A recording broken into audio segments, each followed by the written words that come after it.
Persuasion by Jane Austen, Chapter 1. Sir Walter Elliot of Kellinch Hall in Somersetshire was a man who, for his own amusement, never took up any book but the baronetage. There he found occupation for an idle hour, and consolation in a distressed one. There his faculties were roused into admiration and respect by contemplating the limited remnant of the earliest patents. There any unwelcome sensations arising from domestic affairs changed naturally into pity and contempt as he turned over the almost endless creations of the last century, and there, if every other leaf were powerless, he could read his own history with an interest which never failed. This was the page at which the favourite volume always opened. Elliot of Kellinch Hall.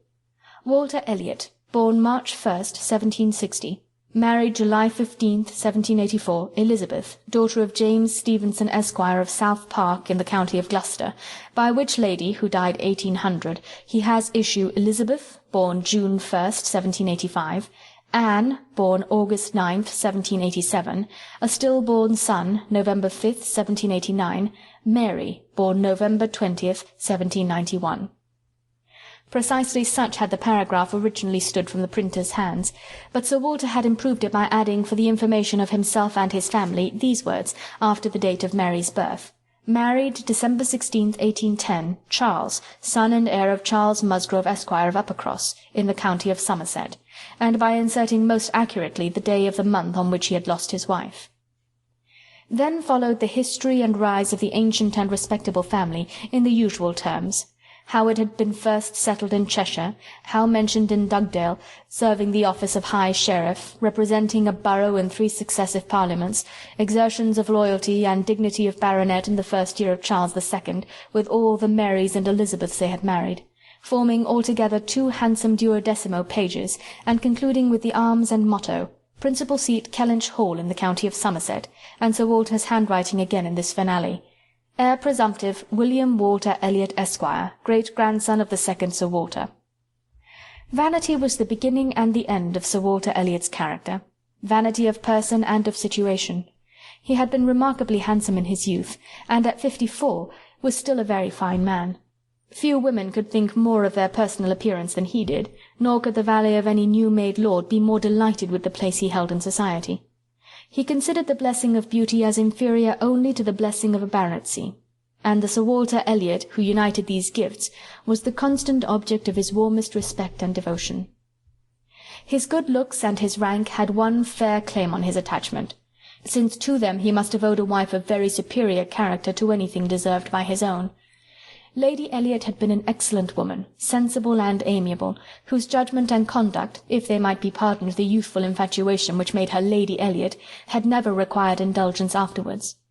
She had humoured, or softened, or concealed his failings, and promoted his real respectability for 17 years, and though not the very happiest being in the world herself, had found enough in her duties, her friends, and her children to attach her to life and make it no matter of indifference to her when she was called on to quit them. 3 girls, the 2 eldest 16 and 14, was an awful legacy for a mother to bequeath, an awful charge, rather, to confide to the authority and guidance of a conceited, silly father. She had, however, one very intimate friend, a sensible, deserving woman who had been brought by strong attachment to herself to settle close by her in the village of Kellinch, and on her kindness and advice Lady Elliot mainly relied for the best help and maintenance of the good principles and instruction which she had been anxiously giving her daughters. This friend and Sir Walter did not marry, whatever might have been anticipated on that head by their acquaintance. 13 years had passed away since Lady Elliot's death, and they were still near neighbours and intimate friends, and one remained a widower, the other a widow.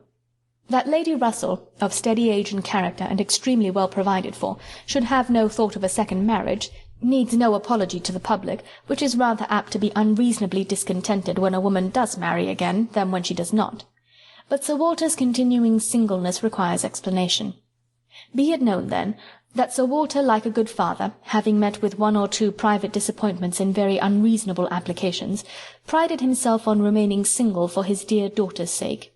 For one daughter, his eldest, he would really have given up anything which he had not been very much tempted to do.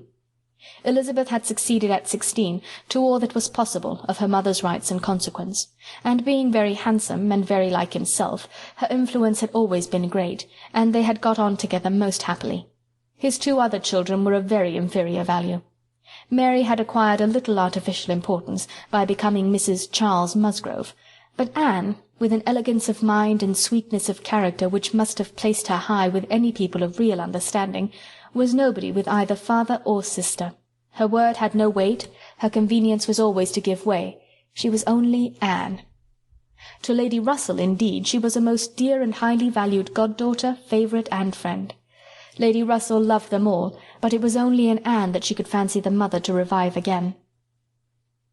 A few years before, Anne Elliot had been a very pretty girl, but her bloom had vanished early, and as even in its height her father had found little to admire in her, so totally different were her delicate features and mild dark eyes from his own, there could be nothing in them now that she was faded and thin to excite his esteem. He had never indulged much hope, he had now none, of ever reading her name in any other page of his favourite work. All equality of alliance must rest with Elizabeth, for Mary had merely connected herself with an old country family of respectability and large fortune, and had therefore given all the honour and received none. Elizabeth would, one day or other, marry suitably. It sometimes happens that a woman is handsomer at 29 than she was 10 years before, and generally speaking, if there has been neither ill health nor anxiety, it is a time of life at which scarcely any charm is lost. It was so with Elizabeth, still the same handsome Miss Elliot that she had begun to be 13 years ago, and Sir Walter might be excused therefore in forgetting her age, or at least be deemed only half a fool for thinking himself and Elizabeth as blooming as ever amidst the wreck of the good looks of everybody else, for he could plainly see how old all the rest of his family and acquaintance were growing. Anne haggard, Mary coarse, every face in the neighbourhood worsting, and the rapid increase of the crow's-foot about Lady Russell's temples had long been a distress to him. Elizabeth did not quite equal her father in personal contentment. 13 years had seen her mistress of Kellinch Hall, presiding and directing with a self-possession and decision which could never have given the idea of her being younger than she was. For 13 years she had been doing the honours, and laying down the domestic law at home, and leading the way to the chaise and four, and walking immediately after Lady Russell out of all the drawing-rooms and dining-rooms in the country. 13 winters' revolving frosts had seen her opening every ball of credit which a scanty neighbourhood afforded, and 13 springs shone their blossoms as she travelled up to London with her father for a few weeks' annual enjoyment of the great world. She had the remembrance of all this. She had the consciousness of being 29 to give her some regrets and some apprehensions. She was fully satisfied of being still quite as handsome as ever, but she felt her approach to the years of danger, and would have rejoiced to be certain of being properly solicited by baronet blood within the next 12-month or 2. Then might she again take up the book of books with as much enjoyment as in her early youth, but now she liked it not. Always to be presented with the date of her own birth, and see no marriage follow but that of a youngest sister, made the book an evil, and more than once, when her father had left it open on the table near her, had she closed it with averted eyes and pushed it away. She had had a disappointment, moreover, which that book, and especially the history of her own family, must ever present the remembrance of. The heir presumptive, the very William Walter Elliot, Esquire, whose rights had been so generously supported by her father, had disappointed her. She had, while a very young girl, as soon as she had known him to be, in the event of her having no brother, the future baronet, meant to marry him, and her father had always meant that she should. He had not been known to them as a boy, but soon after Lady Elliot's death Sir Walter had sought the acquaintance, and though his overtures had not been met with any warmth, he had persevered in seeking it, making allowances for the modest drawing back of youth. And in one of their spring excursions to London, when Elizabeth was in her first bloom, Mr. Elliot had been forced into the introduction. He was at that time a very young man, just engaged in the study of law, and Elizabeth found him extremely agreeable, and every plan in his favour was confirmed. He was invited to Kellinch Hall, he was talked of and expected all the rest of the year, but he never came. The following spring he was seen again in town, found equally agreeable, again encouraged, invited, and expected, and again he did not come. And the next tidings were that he was married. Instead of pushing his fortune in the line marked out for the heir of the house of Elliot, he had purchased independence by uniting himself to a rich woman of inferior birth. Sir Walter had resented it. As the head of the house, he felt that he ought to have been consulted, especially after taking the young man so publicly by the hand. For they must have been seen together, he observed, once at Tattersall's, and twice in the lobby of the House of Commons. His disapprobation was expressed, but apparently very little regarded. Mr. Elliot had attempted no apology, and shown himself as unsolicitous of being longer noticed by the family as Sir Walter considered him unworthy of it. All acquaintance between them had ceased.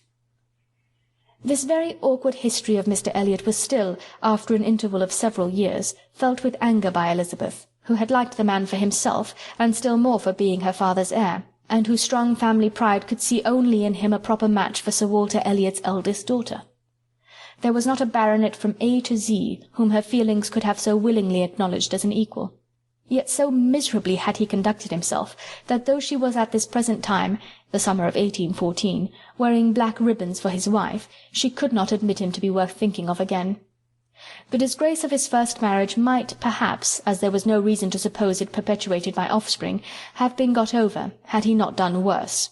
But he had, as by the customary intervention of kind friends they had been informed, spoken most disrespectfully of them all, most slightingly and contemptuously of the very blood he belonged to, and the honours which were hereafter to be his own. This could not be pardoned. Such were Elizabeth Elliot's sentiments and sensations, such the cares to alloy, the agitations to vary, the sameness and the elegance, the prosperity and the nothingness of her scene of life. Such the feelings to give interest to a long, uneventful residence in one country circle, to fill the vacancies which there were no habits of utility abroad, no talents or accomplishments for home to occupy. But now another occupation and solicitude of mind was beginning to be added to these. Her father was growing distressed for money. She knew that when he now took up the baronetage, it was to drive the heavy bills of his tradespeople and the unwelcome hints of Mr. Shepherd his agents from his thought. The Kellinch property was good, but not equal to Sir Walter's apprehension of the state required in its possessor. While Lady Elliot lived, there had been method, moderation, and economy, which had just kept him within his income, but with her had died all such right-mindedness, and from that period he had been constantly exceeding it. It had not been possible for him to spend less. He had done nothing but what Sir Walter Elliot was imperiously called on to do, but blameless as he was not only growing dreadfully in debt, but was hearing of it so often that it became vain to attempt concealing it longer, even partially, from his daughter. He had given her some hints of it the last spring in town. He had gone so far even as to say, "Can we retrench? Does it occur to you that there is any one article in which we can retrench?" And Elizabeth, to do her justice, had, in the first ardour of female alarm, set seriously to think what could be done, and had finally proposed these two branches of economy: to cut off some unnecessary charities, and to refrain from new furnishing the drawing-room, to which expedients she afterwards added the happy thought of their taking no present down to Anne, as had been the usual yearly custom. But these measures, however good in themselves, were insufficient for the real extent of the evil, the whole of which Sir Walter found himself obliged to confess to her soon afterwards. Elizabeth had nothing to propose of deeper efficacy. She felt herself ill-used and unfortunate, as did her father, and they were neither of them able to devise any means of lessening their expenses without compromising their dignity or relinquishing their comforts in a way not to be borne. There was only a small part of his estate that Sir Walter could dispose of, but had every acre been alienable it would have made no difference. He had condescended to mortgage as far as he had the power, but he would never condescend to sell. No, he would never disgrace his name so far. The Kellinch estate should be transmitted whole and entire as he had received it. Their two confidential friends, Mr. Shepherd, who lived in the neighbouring market-town, and Lady Russell, were called to advise them, and both father and daughter seemed to expect that something should be struck out by one or the other to remove their embarrassments and reduce their expenditure, without involving the loss of any indulgence of taste or pride. End of Chapter 1. Chapter 2. Mr. Shepherd, a civil, cautious lawyer, who, whatever might be his hold or his views on Sir Walter, would rather have the disagreeable prompted by anybody else, excused himself from offering the slightest hint, and only begged leave to recommend an implicit reference to the excellent judgment of Lady Russell, from whose known good sense he fully expected to have just such resolute measures advised as he meant to see finally adopted. Lady Russell was most anxiously zealous on the subject, and gave it much serious consideration. She was a woman rather of sound than of quick abilities, whose difficulties in coming to any decision in this instance were great, from the opposition of two leading principles. She was of strict integrity herself, with a delicate sense of honour, but she was as desirous of saving Sir Walter's feelings, as solicitous for the credit of the family, as aristocratic in her ideas of what was due to them as anybody of sense and honesty could well be. She was a benevolent, charitable, good woman, and capable of strong attachments, most correct in her conduct, strict in her notions of decorum, and with manners that were held a standard of good breeding. She had a cultivated mind, and was, generally speaking, rational and consistent. But she had prejudices on the side of ancestry. She had a value for rank and consequence, which blinded her a little to the faults of those who possessed them. Herself the widow of only a knight, she gave the dignity of a baronet all its due, and Sir Walter, independent of his claims as an old acquaintance, an attentive neighbour, an obliging landlord, the husband of her very dear friend, the father of Anne and her sisters, was, as being Sir Walter, in her apprehension, entitled to a great deal of compassion and consideration under his present difficulties. They must retrench. That did not admit of a doubt. But she was very anxious to have it done with the least possible pain to him and Elizabeth. She drew up plans of economy. She made exact calculations, and she did what nobody else thought of doing. She consulted Anne, who never seemed considered by the others as having any interest in the question. She consulted, and in a degree was influenced by her in marking out the scheme of retrenchment which was at last submitted to Sir Walter.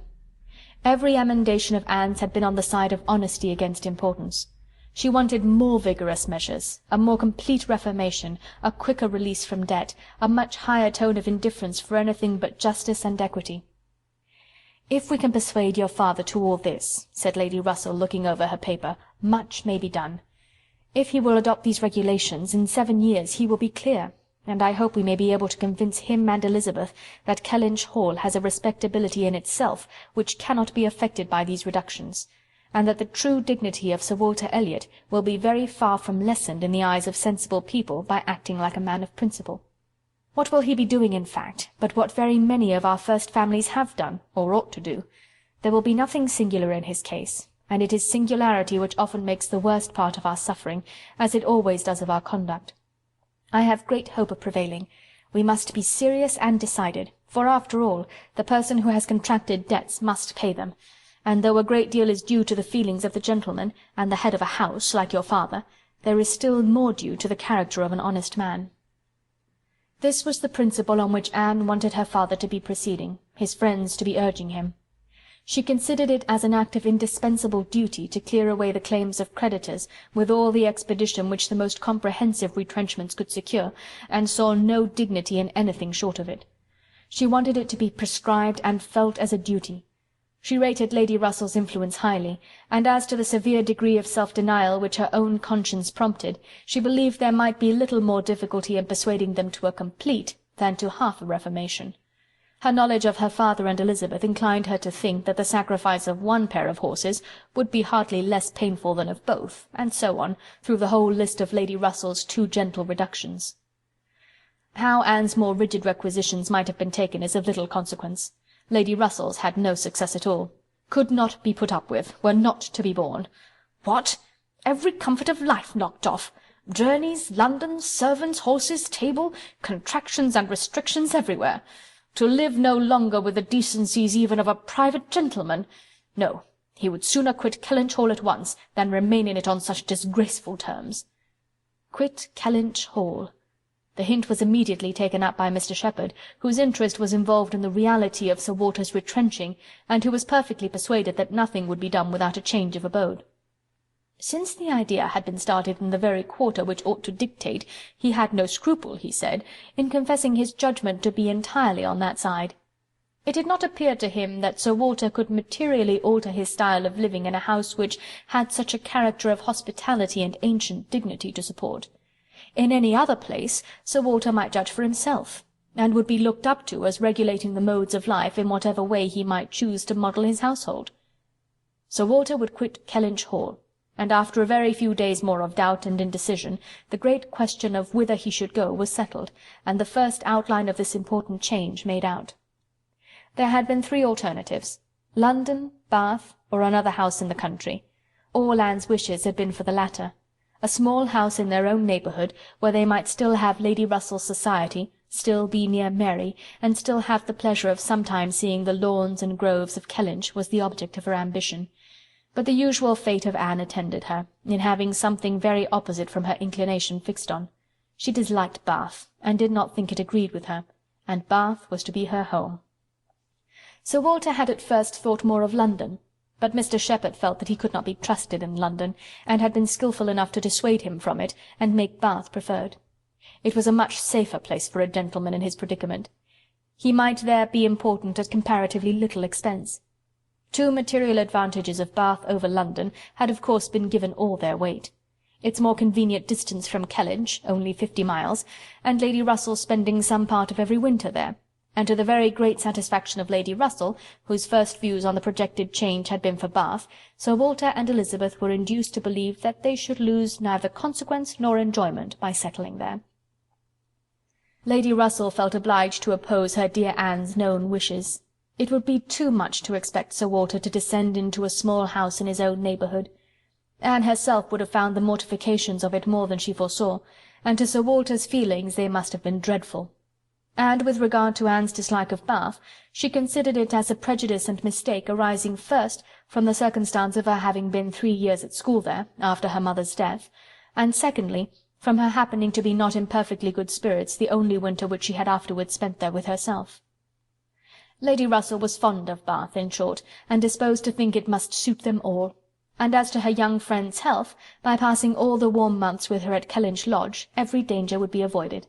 And it was, in fact, a change which must do both health and spirits good.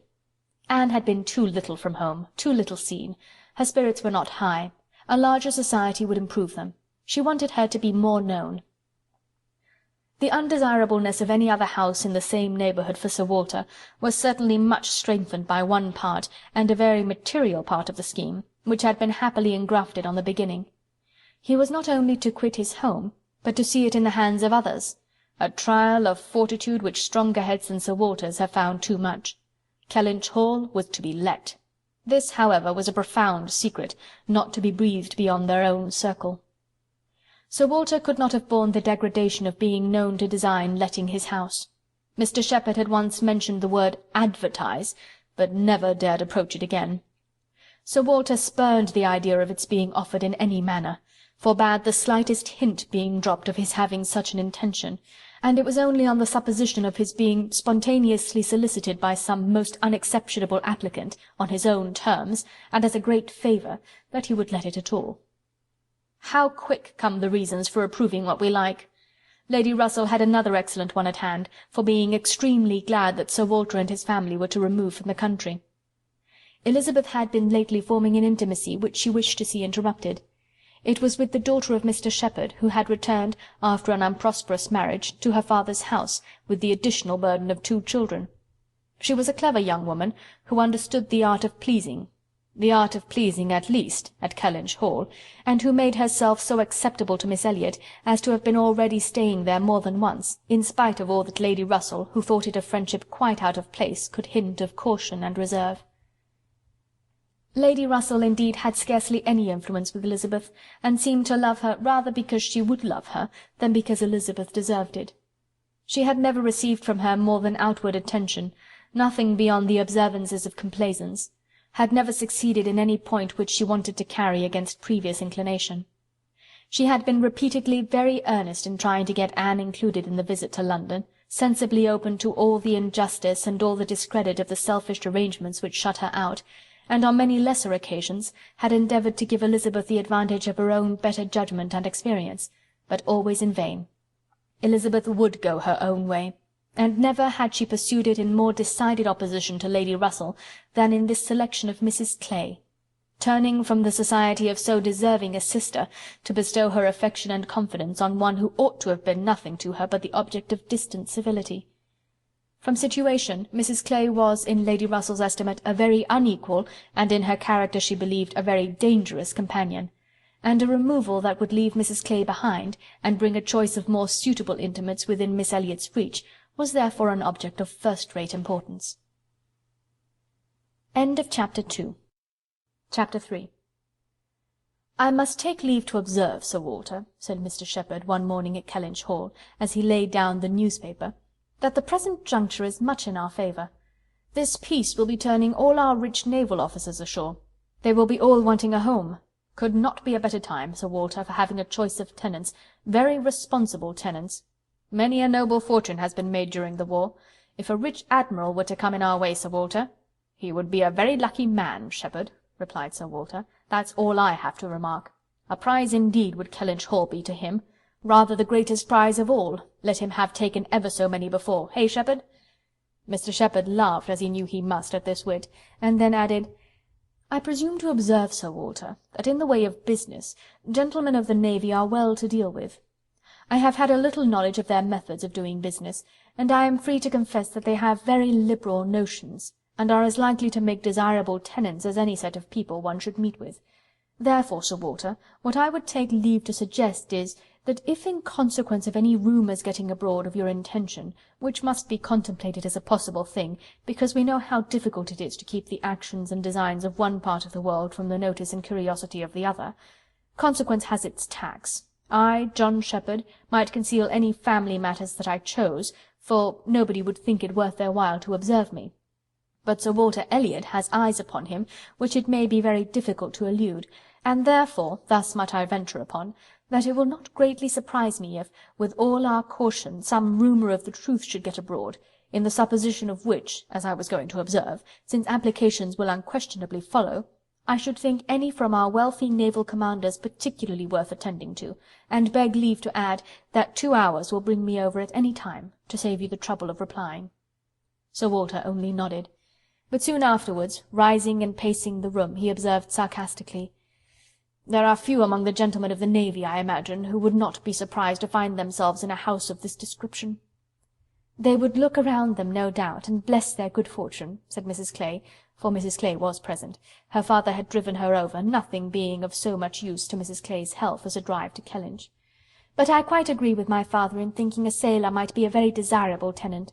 I have known a good deal of the profession, and besides their liberality, they are so neat and careful in all their ways. These valuable pictures of yours, Sir Walter, if you chose to leave them, would be perfectly safe. Everything in and about the house would be taken such excellent care of. The gardens and shrubberies would be kept in almost as high order as they are now.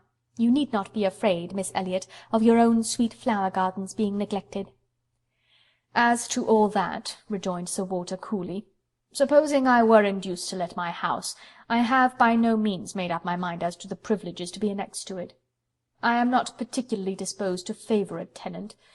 The park would be open to him, of course, and few navy officers or men of any other description can have had such a range. But what restrictions I might impose on the use of the pleasure grounds is another thing. I am not fond of the idea of my shrubberies being always approachable, and I should recommend Miss Elliot to be on her guard with respect to her flower garden. I am very little disposed to grant a tenant of Kellinch Hall any extraordinary favour, I assure you, be he sailor or soldier." After a short pause, Mr. Shepherd presumed to say, "In all these cases there are established usages which make everything plain and easy between landlord and tenant. Your interest, Sir Walter, is in pretty safe hands. Depend upon me for taking care that no tenant has more than his just rights. I venture to hint that Sir Walter Elliot cannot be half so jealous for his own as John Shepherd will be for him." Here Anne spoke. "The navy, I think, who have done so much for us, have at least an equal claim with any other set of men, for all the comforts and all the privileges which any home can give. Sailors work hard enough for their comforts, we must all allow."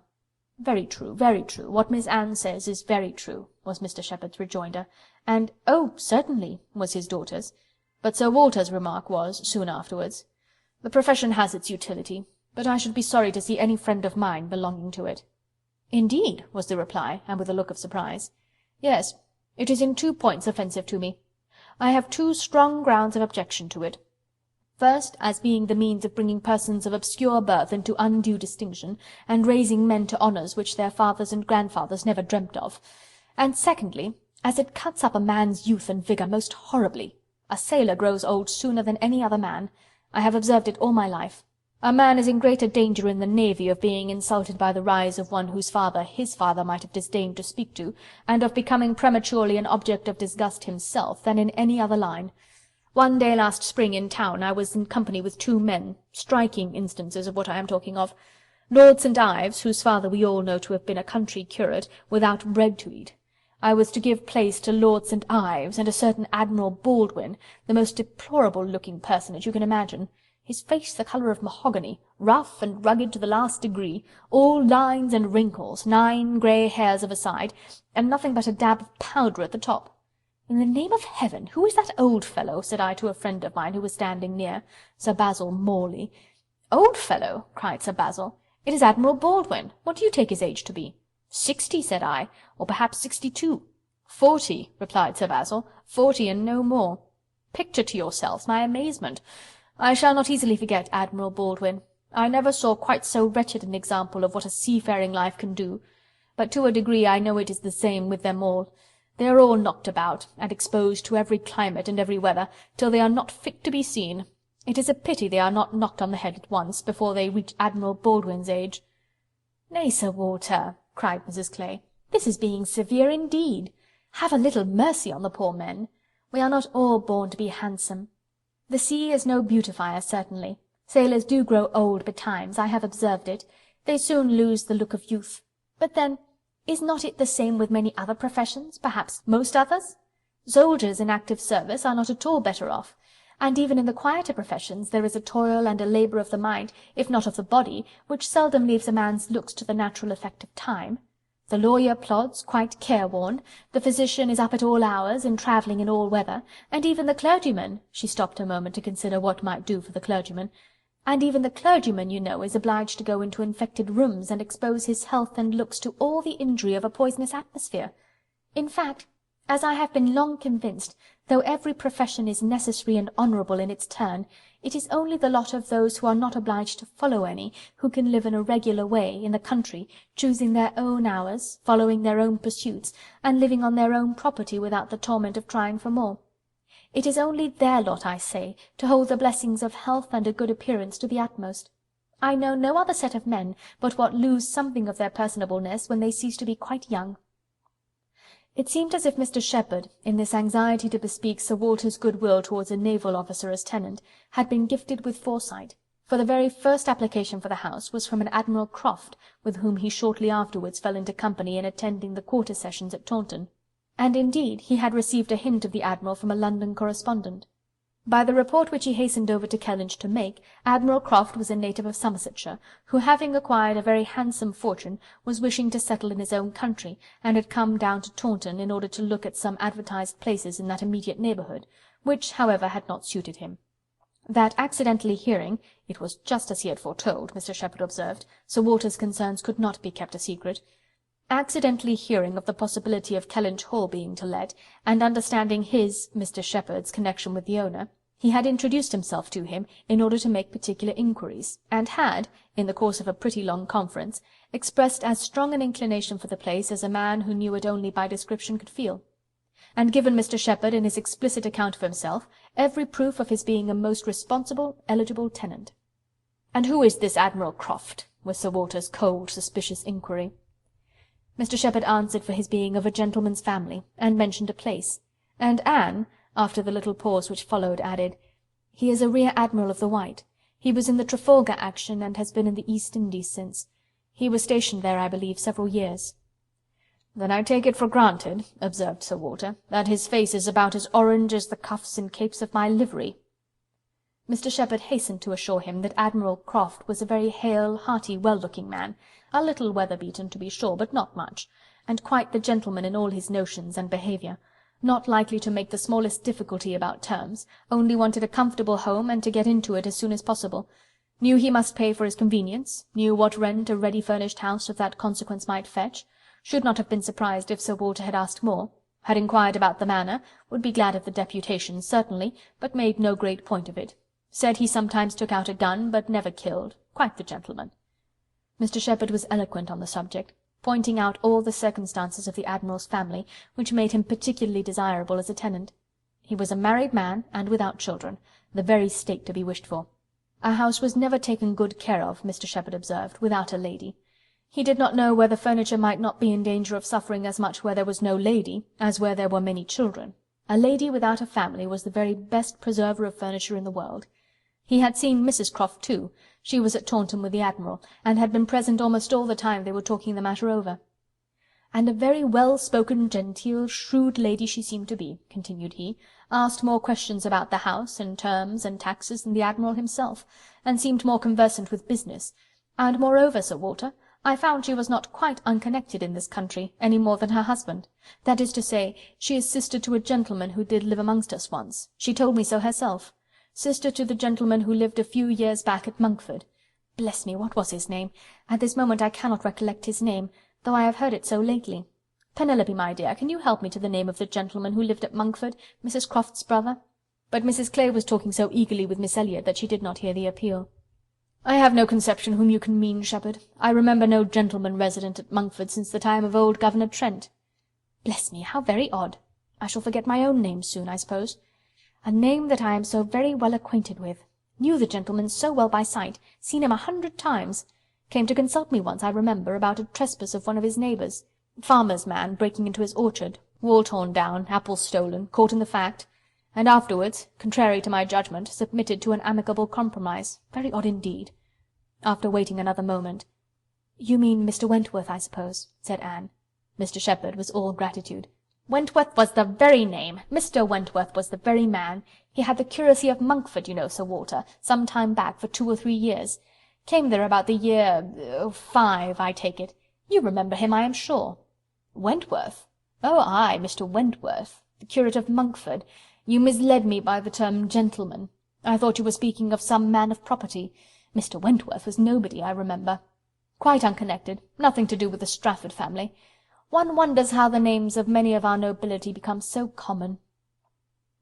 As Mr. Shepherd perceived that this connection of the Crofts did them no service with Sir Walter, he mentioned it no more, returning with all his zeal to dwell on the circumstances more indisputably in their favour: their age and number and fortune, the high idea they had formed of Kellinch Hall, and extreme solicitude for the advantage of renting it, making it appear as if they ranked nothing beyond the happiness of being the tenants of Sir Walter Elliot. An extraordinary taste, certainly, could they have been supposed in the secret of Sir Walter's estimate of the dues of a tenant. It succeeded, however, and though Sir Walter must ever look with an evil eye on anyone intending to inhabit that house, and think them infinitely too well off in being permitted to rent it on the highest terms, he was talked into allowing Mr. Shepherd to proceed in the treaty, and authorizing him to wait on Admiral Croft, who still remained at Taunton, and fix a day for the house being seen. Sir Walter was not very wise, but still he had experience enough of the world to feel that a more unobjectionable tenant in all essentials than Admiral Croft bid fair to be could hardly offer. So far went his understanding, and his vanity supplied a little additional soothing in the Admiral's situation in life, which was just high enough and not too high.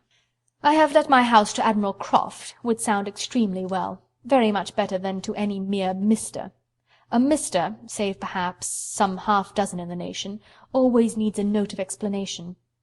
An Admiral speaks of his own consequence, and at the same time can never make a baronet look small. In all their dealings and intercourse, Sir Walter Elliot must ever have the precedence. Nothing could be done without a reference to Elizabeth, but her inclination was growing so strong for a removal that she was happy to have it fixed and expedited by a tenant at hand, and not a word to suspend decision was uttered by her. Mr. Shepherd was completely empowered to act, and no sooner had such an end been reached than Anne, who had been a most attentive listener to the whole, left the room to seek the comfort of cool air for her flushed cheeks, and as she walked along a favourite grove, said with a gentle sigh, "A few months more, and he perhaps may be walking here." Chapter 3. Chapter 4. He was not Mr. Wentworth, the former curate of Monkford, however suspicious appearances may be, but a certain Captain Frederick Wentworth, his brother, who, being made commander in consequence of the action off St. Domingo, and not immediately employed, had come into Somersetshire in the summer of 1806, and having no parent living, found a home for half a year at Monkford. He was at that time a remarkably fine young man, with a great deal of intelligence, spirit, and brilliancy, and Anne an extremely pretty girl, with gentleness, modesty, taste, and feeling. Half the sum of attraction on either side might have been enough, for he had nothing to do, and she had hardly anybody to love, but the encounter of such lavish recommendations could not fail. They were gradually acquainted, and when acquainted, rapidly and deeply in love. It would be difficult to say which had seen the highest perfection in the other, or which had been the happiest. she in receiving his declarations and proposals, or he in having them accepted. A short period of exquisite felicity followed, and but a short one. Troubles soon arose.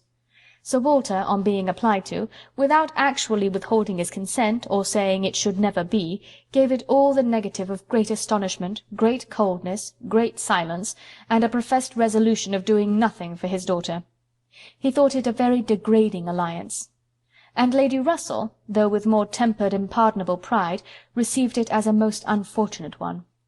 Anne Elliot, with all her claims of birth, beauty, and mind, to throw herself away at 19, involve herself at 19 in an engagement with a young man who had nothing but himself to recommend him, and no hopes of attaining affluence, but in the chances of a most uncertain profession, and no connections to secure even his farther rise in the profession, would be indeed a throwing away which she grieved to think of.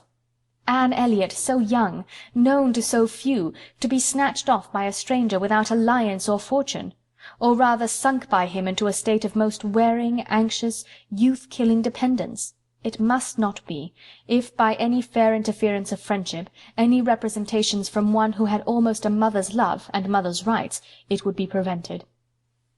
Captain Wentworth had no fortune. He had been lucky in his profession, but spending freely what had come freely, had realized nothing. But he was confident that he should soon be rich. Full of life and ardour, he knew that he should soon have a ship, and soon be on a station that would lead to everything he wanted. He had always been lucky. He knew he should be so still. Such confidence, powerful in its own warmth, and bewitching in the wit which often expressed it, must have been enough for Anne. But Lady Russell saw it very differently. His sanguine temper and fearlessness of mind operated very differently on her. She saw in it but an aggravation of the evil. It only added a dangerous character to himself. He was brilliant, he was headstrong. Lady Russell had little taste for wit, and of anything approaching to imprudence, a horror. She deprecated the connection in every light. Such opposition as these feelings produced was more than Anne could combat. Young and gentle as she was, it might yet have been possible to withstand her father's ill will, though unsoftened by one kind word or look on the part of her sister. But Lady Russell, whom she had always loved and relied on, could not, with such steadiness of opinion and such tenderness of manner, be continually advising her in vain. She was persuaded to believe the engagement a wrong thing, indiscreet, improper, hardly capable of success, and not deserving it. But it was not a merely selfish caution under which she acted in putting an end to it. Had she not imagined herself consulting his good even more than her own, she could hardly have given him up. The belief of being prudent and self-denying, principally for his advantage, was her chief consolation under the misery of a parting, a final parting. And every consolation was required, for she had to encounter all the additional pain of opinions on his side, totally unconvinced and unbending, and of his feeling himself ill-used by so forced a relinquishment. He had left the country in consequence. A few months had seen the beginning and the end of their acquaintance. But not with a few months ended Anne's share of suffering from it. Her attachment and regrets had, for a long time, clouded every enjoyment of youth, and an early loss of bloom and spirits had been their lasting effect. More than 7 years were gone since this little history of sorrowful interest had reached its close, and time had softened down much, perhaps nearly all of peculiar attachment to him, but she had been too dependent on time alone. No aid had been given in change of place, except in one visit to Bath soon after the rupture, or in any novelty or enlargement of society. No one had ever come within the Kellinch circle who could bear a comparison with Frederick Wentworth as he stood in her memory.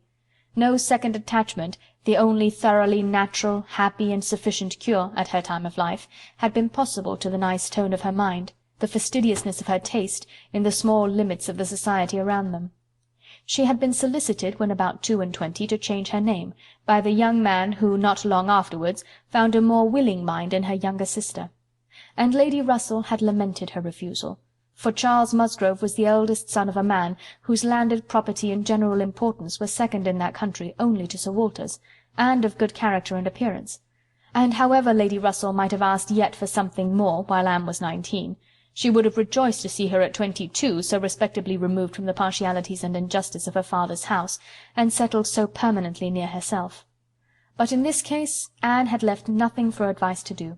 and though Lady Russell, as satisfied as ever with her own discretion, never wished the past undone, she began now to have the anxiety which borders on hopelessness for Anne's being tempted by some man of talents and independence to enter a state for which she held her to be peculiarly fitted by her warm affections and domestic habits. They knew not each other's opinion, either its constancy or its change, on the one leading point of Anne's conduct, for the subject was never alluded to. But Anne, at 27, thought very differently from what she had been made to think at 19. She did not blame Lady Russell. She did not blame herself for having been guided by her, but she felt that were any young person in similar circumstances to apply to her for counsel, they would never receive any of such certain immediate wretchedness, such uncertain future good. She was persuaded that under every disadvantage of disapprobation at home, and every anxiety attending his profession, all their probable fears, delays, and disappointments, she should yet have been a happier woman in maintaining the engagement than she had been in the sacrifice of it, and this, she fully believed, had the usual share, had even more than the usual share, of all such solicitudes and suspense been theirs, without reference to the actual results of their case, which, as it happened, would have bestowed earlier prosperity than could be reasonably calculated on. All his sanguine expectations, all his confidence, had been justified. His genius and ardour had seemed to foresee and to command his prosperous path. He had, very soon after their engagement ceased, got employ, and all that he had told her would follow had taken place. He had distinguished himself, and early gained the other step in rank, and must now, by successive captures, have made a handsome fortune. She had only navy lists and newspapers for her authority, but she could not doubt his being rich, and in favour of his constancy she had no reason to believe him married. How eloquent could Anne Elliot have been! How eloquent at least were her wishes on the side of early warm attachment, and a cheerful confidence in futurity, against that over-anxious caution which seems to insult exertion and distrust Providence. She had been forced into prudence in her youth. She learned romance as she grew older, the natural sequel of an unnatural beginning. With all these circumstances, recollections, and feelings, she could not hear that Captain Wentworth's sister was likely to live at Kellinch without a revival of former pain, and many a stroll and many a sigh were necessary to dispel the agitation of the idea. She often told herself it was folly, before she could harden her nerves sufficiently to feel the continual discussion of the Crofts and their business no evil. She was assisted, however, by that perfect indifference and apparent unconsciousness among the only three of her own friends in the secret of the past, which seemed almost to deny any recollection of it.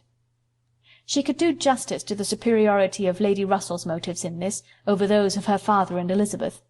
She could honour all the better feelings of her calmness, but the general air of oblivion among them was highly important from whatever it sprung, and in the event of Admiral Croft's really taking Kellinch Hall, she rejoiced anew over the conviction which had always been most grateful to her, of the past being known to those three only among her connections, by whom no syllable, she believed, would ever be whispered, and in the trust that among his, the brother only with whom he had been residing had received any information of their short-lived engagement.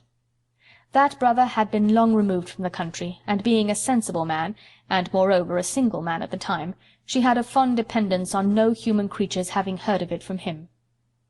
The sister, Mrs. Croft, had been out of England, accompanying her husband on a foreign station, and her own sister Mary had been at school while it all occurred, and never admitted, by the pride of some and the delicacy of others, to the smallest knowledge of it afterwards.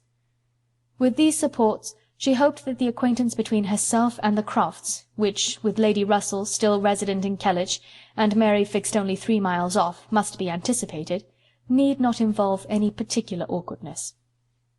Chapter 4. Chapter 5. On the morning appointed for Admiral and Mrs. Croft's seeing Kellinch Hall, Anne found it most natural to take her almost daily walk to Lady Russell's, and keep out of the way till all was over, when she found it most natural to be sorry that she had missed the opportunity of seeing them. This meeting of the two parties proved highly satisfactory, and decided the whole business at once. Each lady was previously well disposed for an agreement, and saw nothing, therefore, but good manners in the other. And with regard to the gentlemen, there was such an hearty good humour, such an open, trusting liberality on the Admiral's side, as could not but influence Sir Walter, who had besides been flattered into his very best and most polished behaviour by Mr. Shepherd's assurances of his being known, by report, to the Admiral, as a model of good breeding. The house and grounds and furniture were approved. The Crofts were approved. Terms, time, everything and everybody was right, and Mr. Shepherd's clerks were set to work without there having been a single preliminary difference to modify of all that this indenture showeth. Sir Walter, without hesitation, declared the Admiral to be the best-looking sailor he had ever met with, and went so far as to say that if his own man might have had the arranging of his hair, he should not be ashamed of being seen with him anywhere, and the Admiral, with sympathetic cordiality, observed to his wife as they drove back through the park, "I thought we should soon come to a deal, my dear, in spite of what they told us at Taunton. The baronet will never set the Thames on fire, but there seems to be no harm in him." Reciprocal comments which would have been esteemed about equal. The Crofts were to have possession at Michaelmas, and as Sir Walter proposed removing to Bath in the course of the preceding month, there was no time to be lost in making every dependent arrangement. Lady Russell, convinced that Anne would not be allowed to be of any use or any importance in the choice of the house which they were going to secure, was very unwilling to have her hurried away so soon, and wanted to make it possible for her to stay behind till she might convey her to Bath herself after Christmas.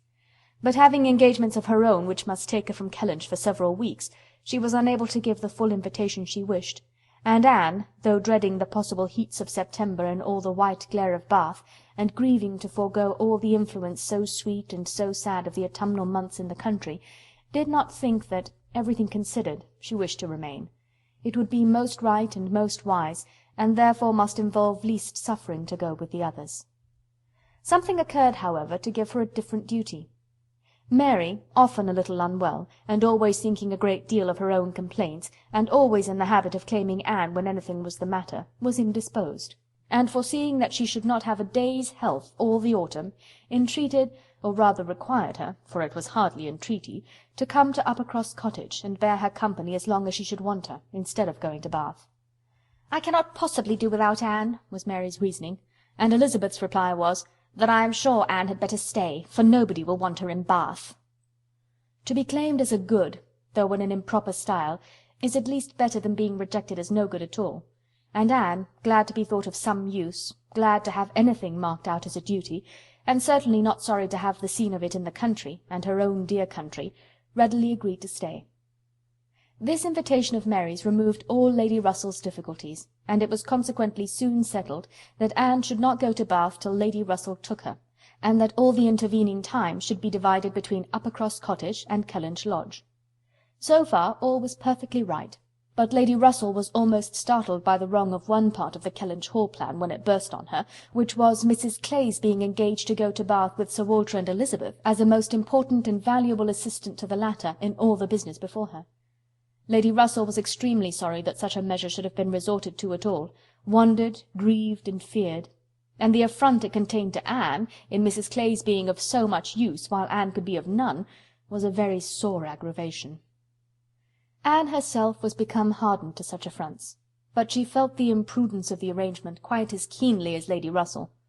With a great deal of quiet observation, and a knowledge, which she often wished less, of her father's character, she was sensible that results the most serious to his family from the intimacy were more than possible. She did not imagine that her father had at present any idea of the kind. Mrs. Clay had freckles, and a projecting tooth, and a clumsy wrist, which he was continually making severe remarks upon in her absence. But she was young, and certainly altogether well-looking, and possessed, in an acute mind and assiduous pleasing manners, infinitely more dangerous attractions than any merely personal might have been. Anne was so impressed by the degree of their danger that she could not excuse herself from trying to make it perceptible to her sister. She had little hope of success, but Elizabeth, who in the event of such a reverse would be so much more to be pitied than herself, should never, she thought, have reason to reproach her for giving no warning. She spoke, and seemed only to offend.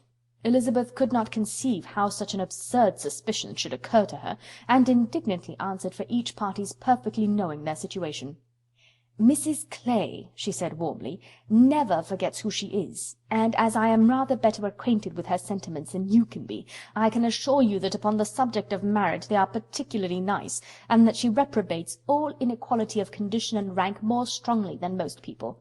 And as to my father, I really should not have thought that he, who has kept himself single so long for our sakes, need be suspected now. If Mrs. Clay were a very beautiful woman, I grant you it might be wrong to have her so much with me. Not that anything in the world, I am sure, would induce my father to make a degrading match, but he might be rendered unhappy."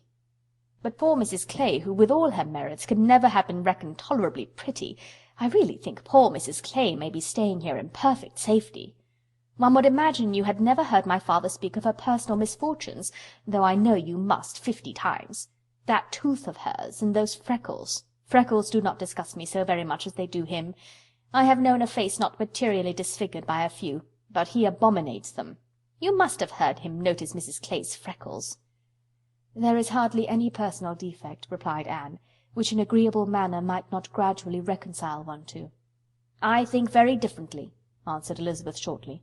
"An agreeable manner may set off handsome features, but can never alter plain ones. However, at any rate, I have a great deal more at stake on this point than anybody else can have. I think it is rather unnecessary in you to be advising me." Anne had done, glad that it was over, and not absolutely hopeless of doing good. Elizabeth, though resenting the suspicion, might yet be made observant by it.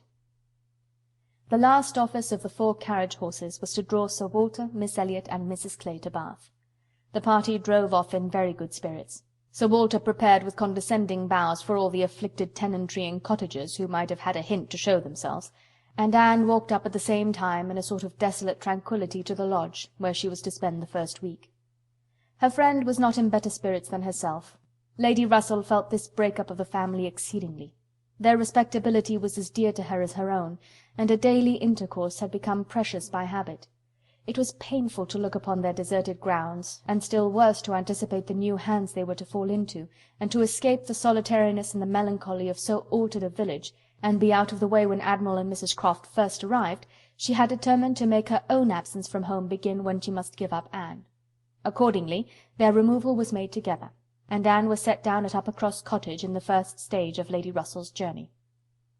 Uppercross was a moderate-sized village, which a few years back had been completely in the old English style, containing only 2 houses superior in appearance to those of the yeomen and labourers: the mansion of the squire, with its high walls, great gates, and old trees, substantial and unmodernized, and the compact, tight parsonage, enclosed in its own neat garden, with a vine and a pear-tree trained round its casements.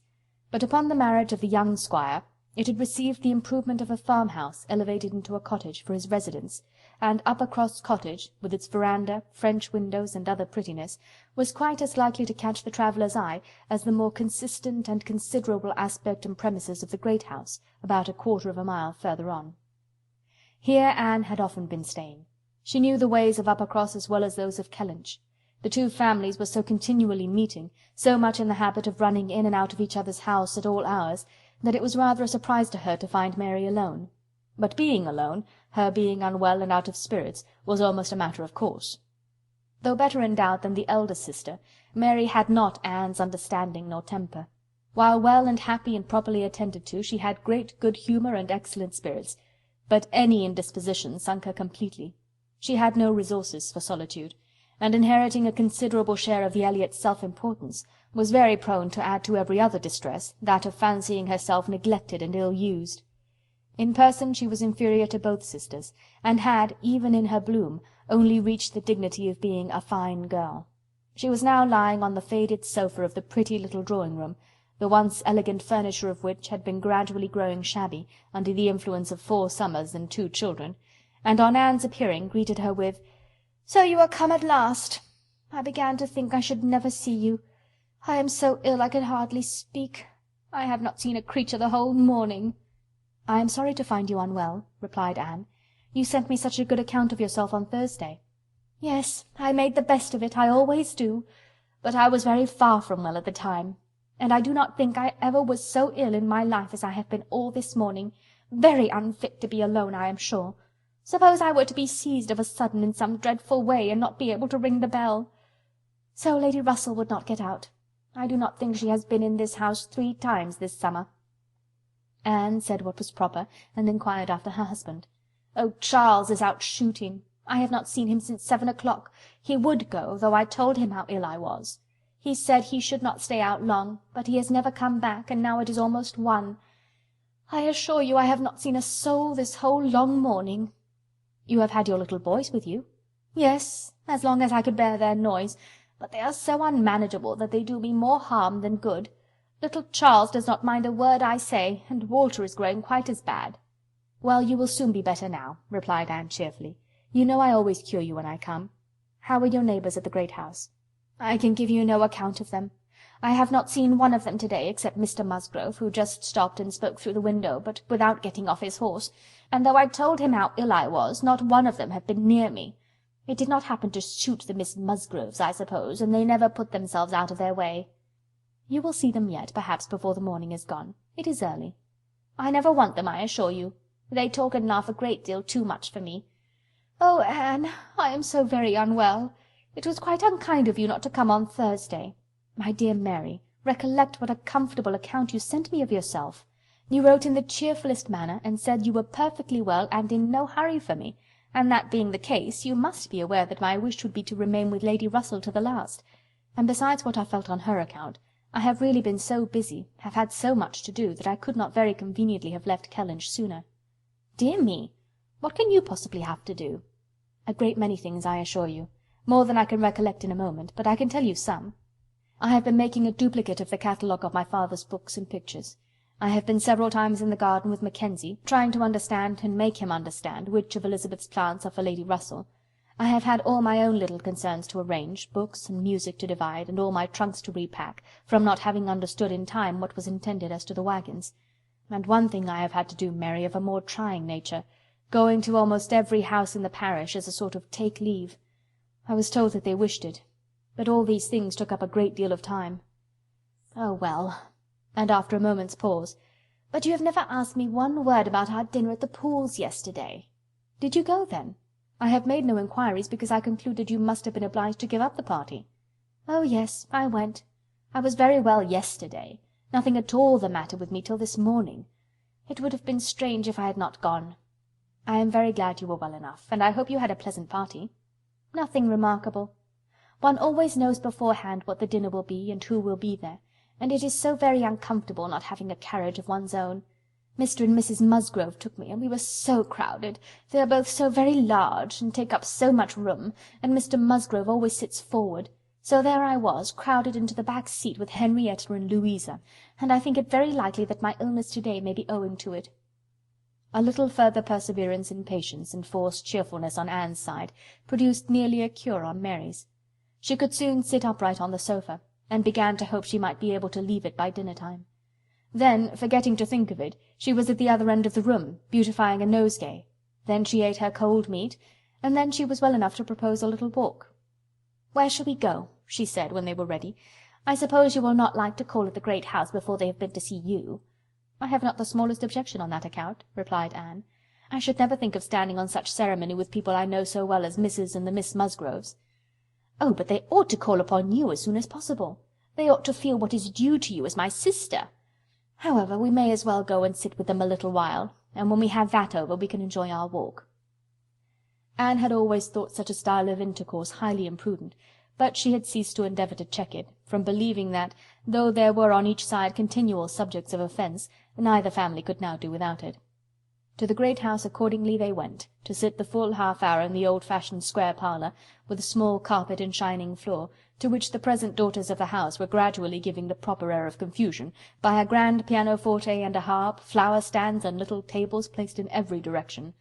Oh, could the originals of the portraits against the wainscot, could the gentlemen in brown velvet and the ladies in blue satin had seen what was going on, have been conscious of such an overthrow of all order and neatness. The portraits themselves seemed to be staring in astonishment. The Musgroves, like their houses, were in a state of alteration, perhaps of improvement. The father and mother were in the old English style, and the young people in the new. Mr. and Mrs. Musgrove were a very good sort of people, friendly and hospitable, not much educated, and not at all elegant. Their children had more modern minds and manners.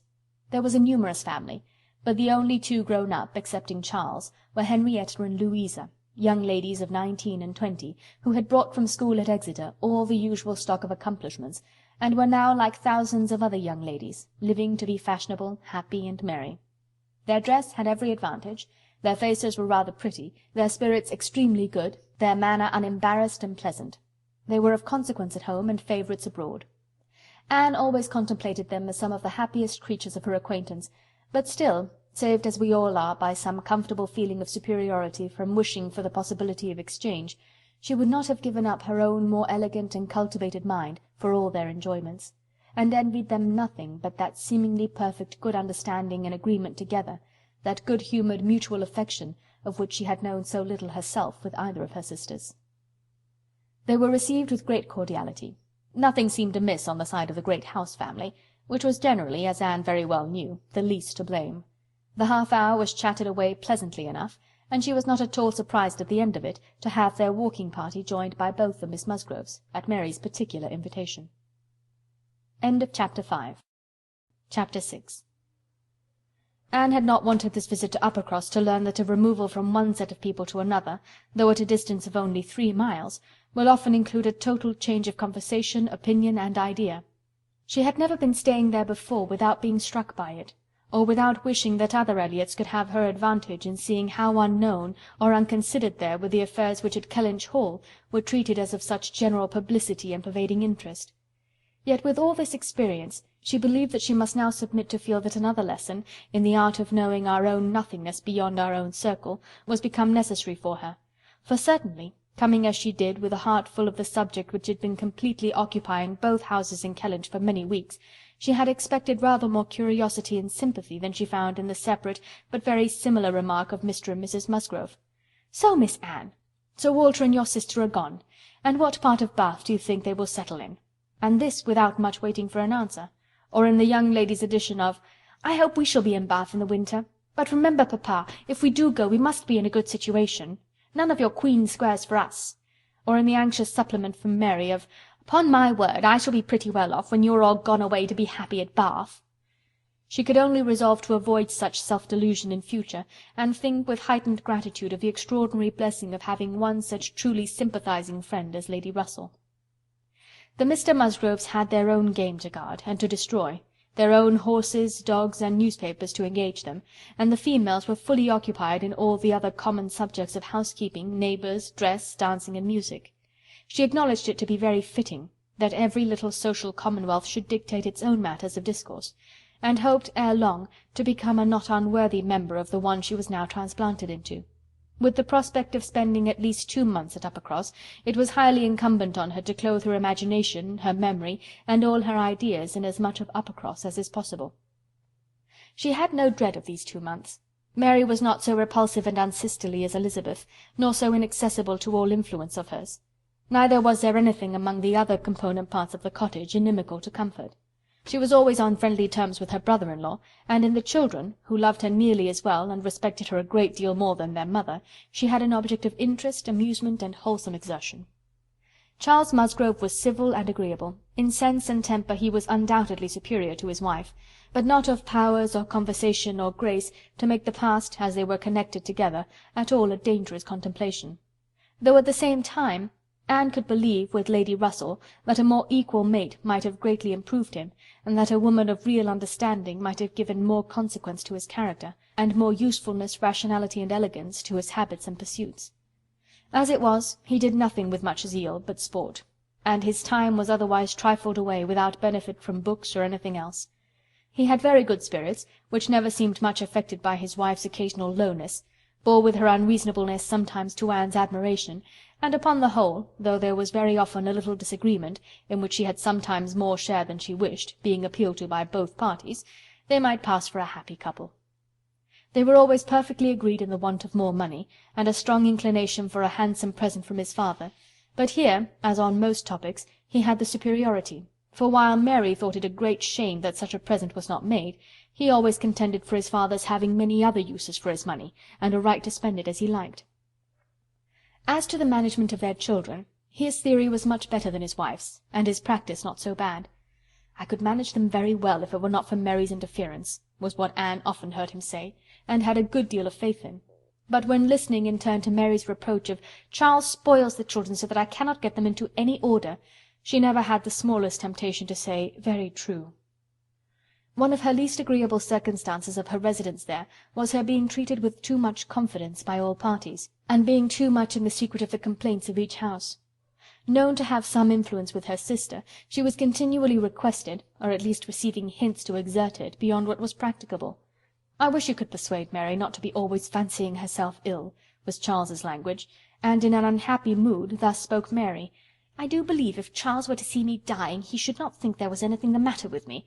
I am sure, Anne, if you would, you might persuade him that I really am very ill, a great deal worse than I ever own." Mary's declaration was: "I hate sending the children to the great house, though their grandmamma is always wanting to see them, for she humours and indulges them to such a degree, and gives them so much trash and sweet things, that they are sure to come back sick and cross for the rest of the day."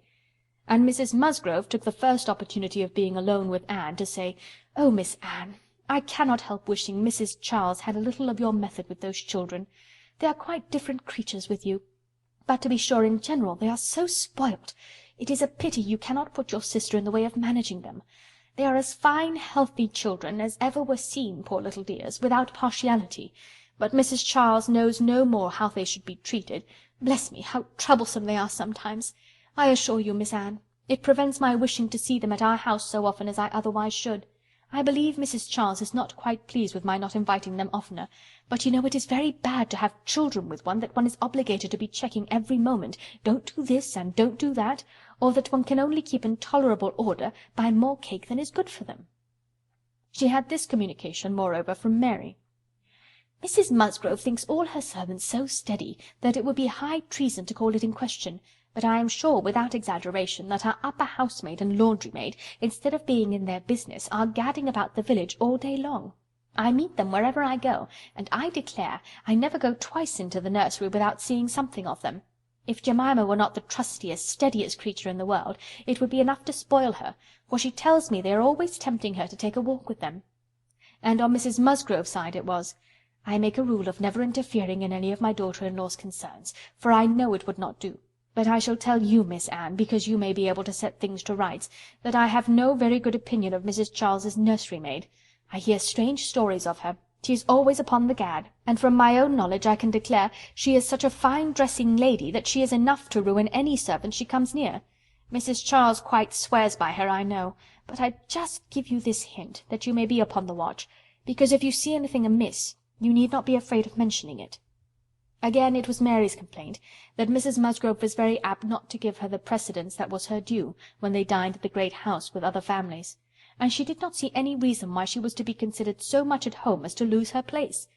And one day when Anne was walking with only the Musgroves, one of them, after talking of rank, people of rank, and jealousy of rank, said: "I have no scruple of observing to you how nonsensical some persons are about their place, because all the world knows how easy and indifferent you are about it. But I wish anybody could give Mary a hint that it would be a great deal better if she were not so very tenacious, especially if she would not be always putting herself forward to take place of mamma. Nobody doubts her right to have precedence of mamma, but it would be more becoming in her not to be always insisting on it. It is not that mamma cares about it in the least in the world, but I know it is taken notice of by many persons." How was Anne to set all these matters to rights? She could do little more than listen patiently, soften every grievance, and excuse each to the other, give them all hints of the forbearance necessary between such near neighbours, and make those hints broadest which were meant for her sister's benefit. In all other respects her visit began and proceeded very well. Her own spirits improved by change of place and subject, by being removed 3 miles from Kellinch. Mary's ailments lessened by having a constant companion, and their daily intercourse with the other family, since there was neither superior affection, confidence, nor employment in the cottage, to be interrupted by it, was rather an advantage. It was certainly carried nearly as far as possible, for they met every morning, and hardly ever spent an evening asunder. But she believed they should not have done so well without the sight of Mr. and Mrs. Musgrove's respectable forms in the usual places, or without the talking, laughing, and singing of their daughters. She played a great deal better than either of the Miss Musgroves, but having no voice, no knowledge of the harp, and no fond parents to sit by and fancy themselves delighted, her performance was little thought of, only out of civility, or to refresh the others, as she was well aware.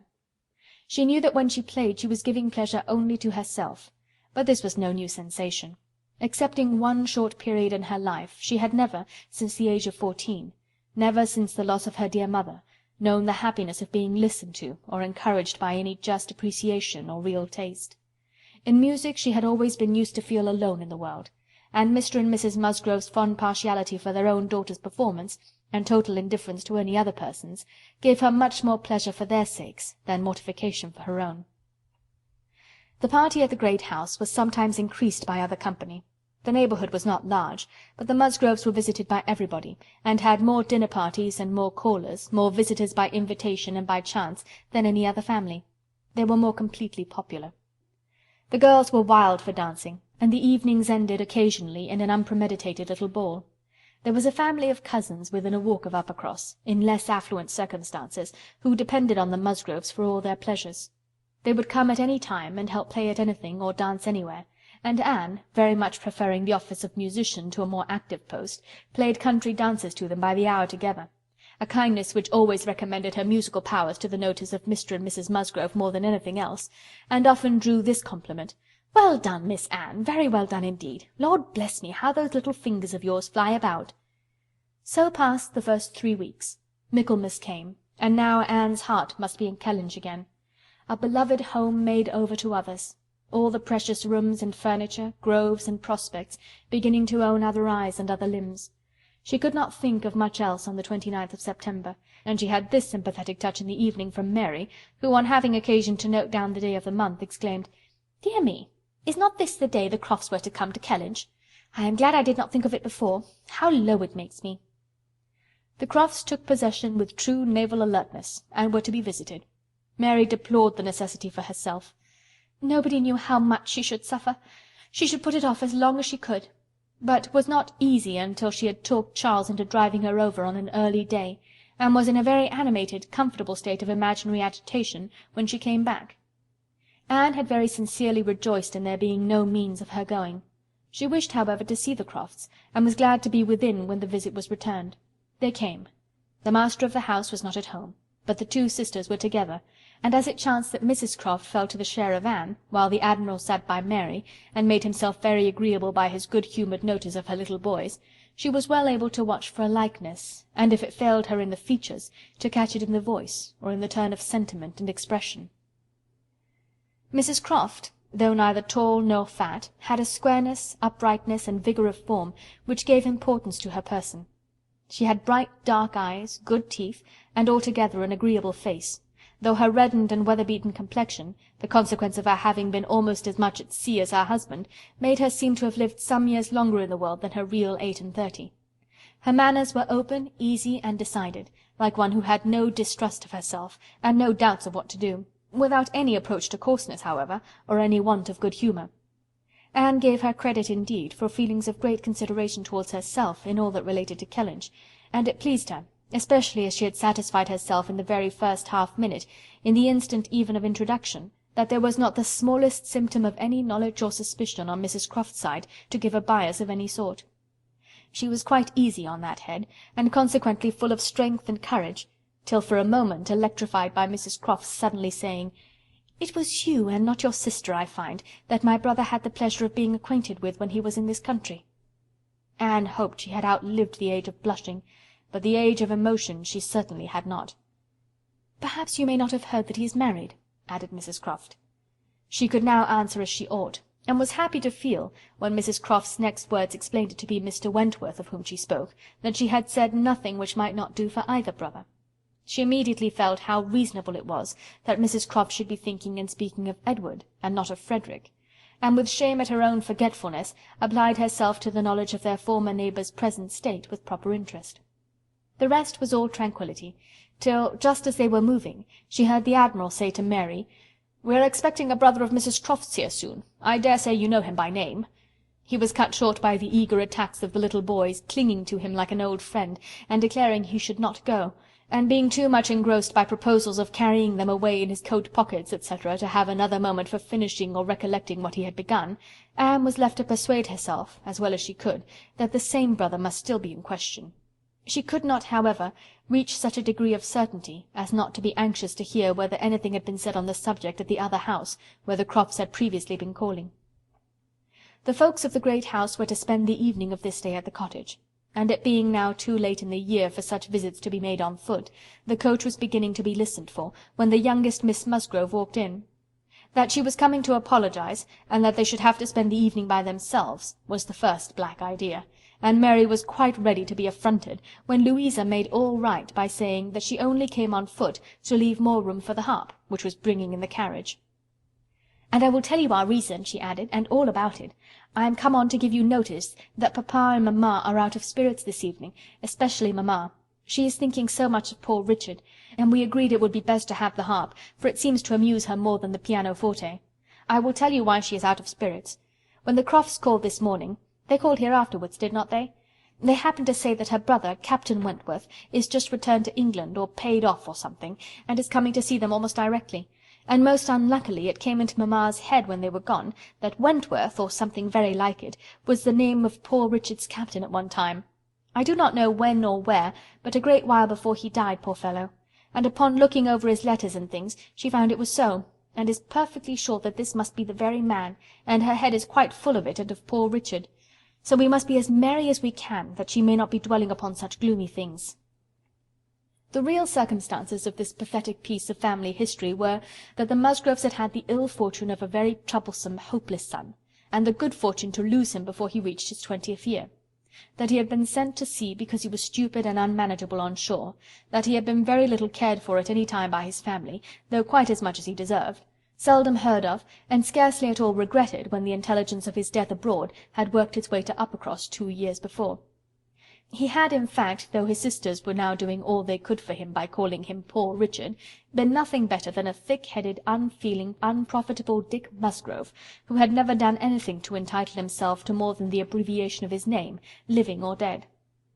He had been several years at sea, and had, in the course of those removals to which all midshipmen are liable, and especially such midshipmen as every captain wishes to get rid of, been 6 months on board Captain Frederick Wentworth's frigate, the Laconia, and from the Laconia he had, under the influence of his captain, written the only 2 letters which his father and mother had ever received from him during the whole of his absence; that is to say, the only 2 disinterested letters. All the rest had been mere applications for money. In each letter he had spoken well of his captain, but yet so little were they in the habit of attending to such matters, so unobservant and incurious were they as to the names of men or ships, that it had made scarcely any impression at the time; and that Mrs. Musgrove should have been suddenly struck, this very day, with a recollection of the name of Wentworth, as connected with her son, seemed one of those extraordinary bursts of mind which do sometimes occur. She had gone to her letters, and found it all as she supposed; and the re-perusal of these letters, after so long an interval, her poor son gone for ever, and all the strength of his faults forgotten, had affected her spirits exceedingly, and thrown her into greater grief for him than she had known on first hearing of his death. Mr. Musgrove was, in a lesser degree, affected likewise; and when they reached the cottage they were evidently in want, first of being listened to anew on this subject, and afterwards of all the relief which cheerful companions could give them. To hear them talking so much of Captain Wentworth, repeating his name so often, puzzling over past years, and at last ascertaining that it probably would, turn out to be the very same Captain Wentworth whom they recollected meeting once or twice after their coming back from Clifton, a very fine young man, but they could not say whether it was 7 or 8 years ago, was a new sort of trial to Anne's nerves. She found, however, that it was one to which she must inure herself. Since he actually was expected in the country, she must teach herself to be insensible on such points; and not only did it appear that he was expected, and speedily, but the Musgroves, in their warm gratitude for the kindness he had shown poor Dick, and the very high respect for his character, stamped as it was by poor Dick's having been 6 months under his care, and mentioning him in strong, though not perfectly well spelt praise, as a fine dashing fellow, only too particular about the schoolmaster, were bent on introducing themselves, and seeking his acquaintance as soon as they could hear of his arrival. The resolution of doing so helped to form the comfort of their evening. Chapter 7. A very few days more, and Captain Wentworth was known to be at Kellinch, and Mr. Musgrove had called on him and come back warm in his praise, and he was engaged with the Crofts to dine at Uppercross by the end of another week. It had been a great disappointment to Mr. Musgrove to find that no earlier day could be fixed, so impatient was he to show his gratitude by seeing Captain Wentworth under his own roof, and welcoming him to all that was strongest and best in his cellars. But a week must pass, only a week in Anne's reckoning, and then, she supposed, they must meet, and soon she began to wish that she could feel secure even for a week. Captain Wentworth made a very early return to Mr. Musgrove's civility, and she was all but calling there in the same half-hour.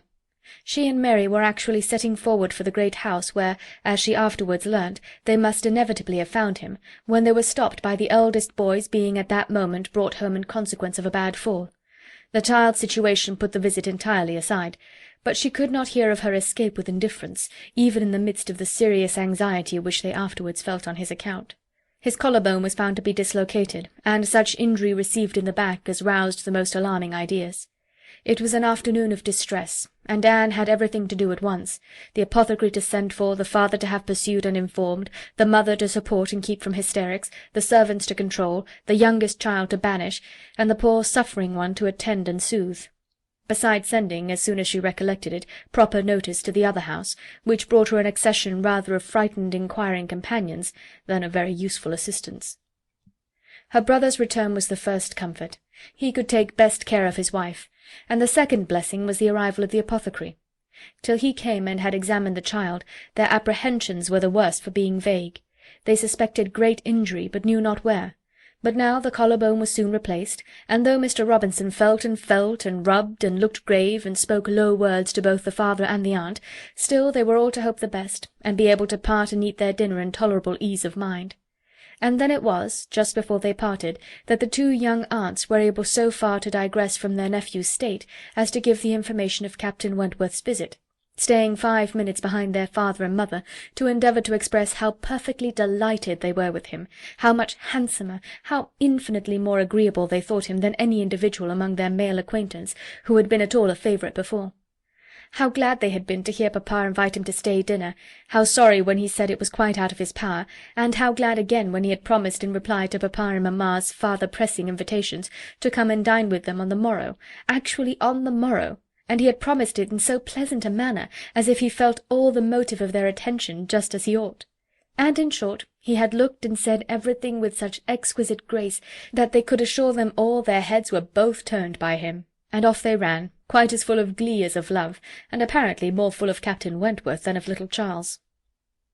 The same story and the same raptures were repeated when the two girls came with their father through the gloom of the evening to make inquiries, and Mr. Musgrove, no longer under the first uneasiness about his heir, could add his confirmation and praise, and hope there would now be no occasion for putting Captain Wentworth off, and only be sorry to think that the cottage party, probably, would not like to leave the little boy to give him the meeting.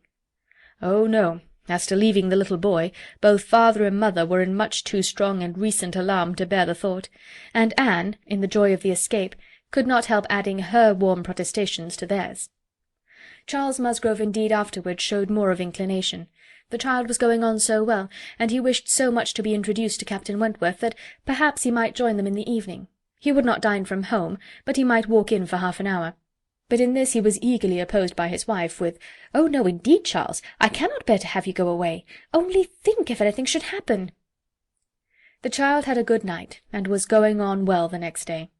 It must be a work of time to ascertain that no injury had been done to the spine, but Mr. Robinson found nothing to increase alarm, and Charles Musgrove began, consequently, to feel no necessity for longer confinement. The child was to be kept in bed and amused as quietly as possible, but what was there for a father to do? This was quite a female case, and it would be highly absurd in him, who could be of no use at home, to shut himself up. His father very much wished him to meet Captain Wentworth, and there being no sufficient reason against it, he ought to go, and it ended in his making a bold public declaration, when he came in from shooting, of his meaning to dress directly and dine at the other house. "Nothing can be going on better than the child," said he, "so I told my father just now that I would come, and he thought me quite right. Your sister being with you, my love, I have no scruple at all. You would not like to leave him yourself, but you can see I can be of no use. Anne will send for me if anything is the matter."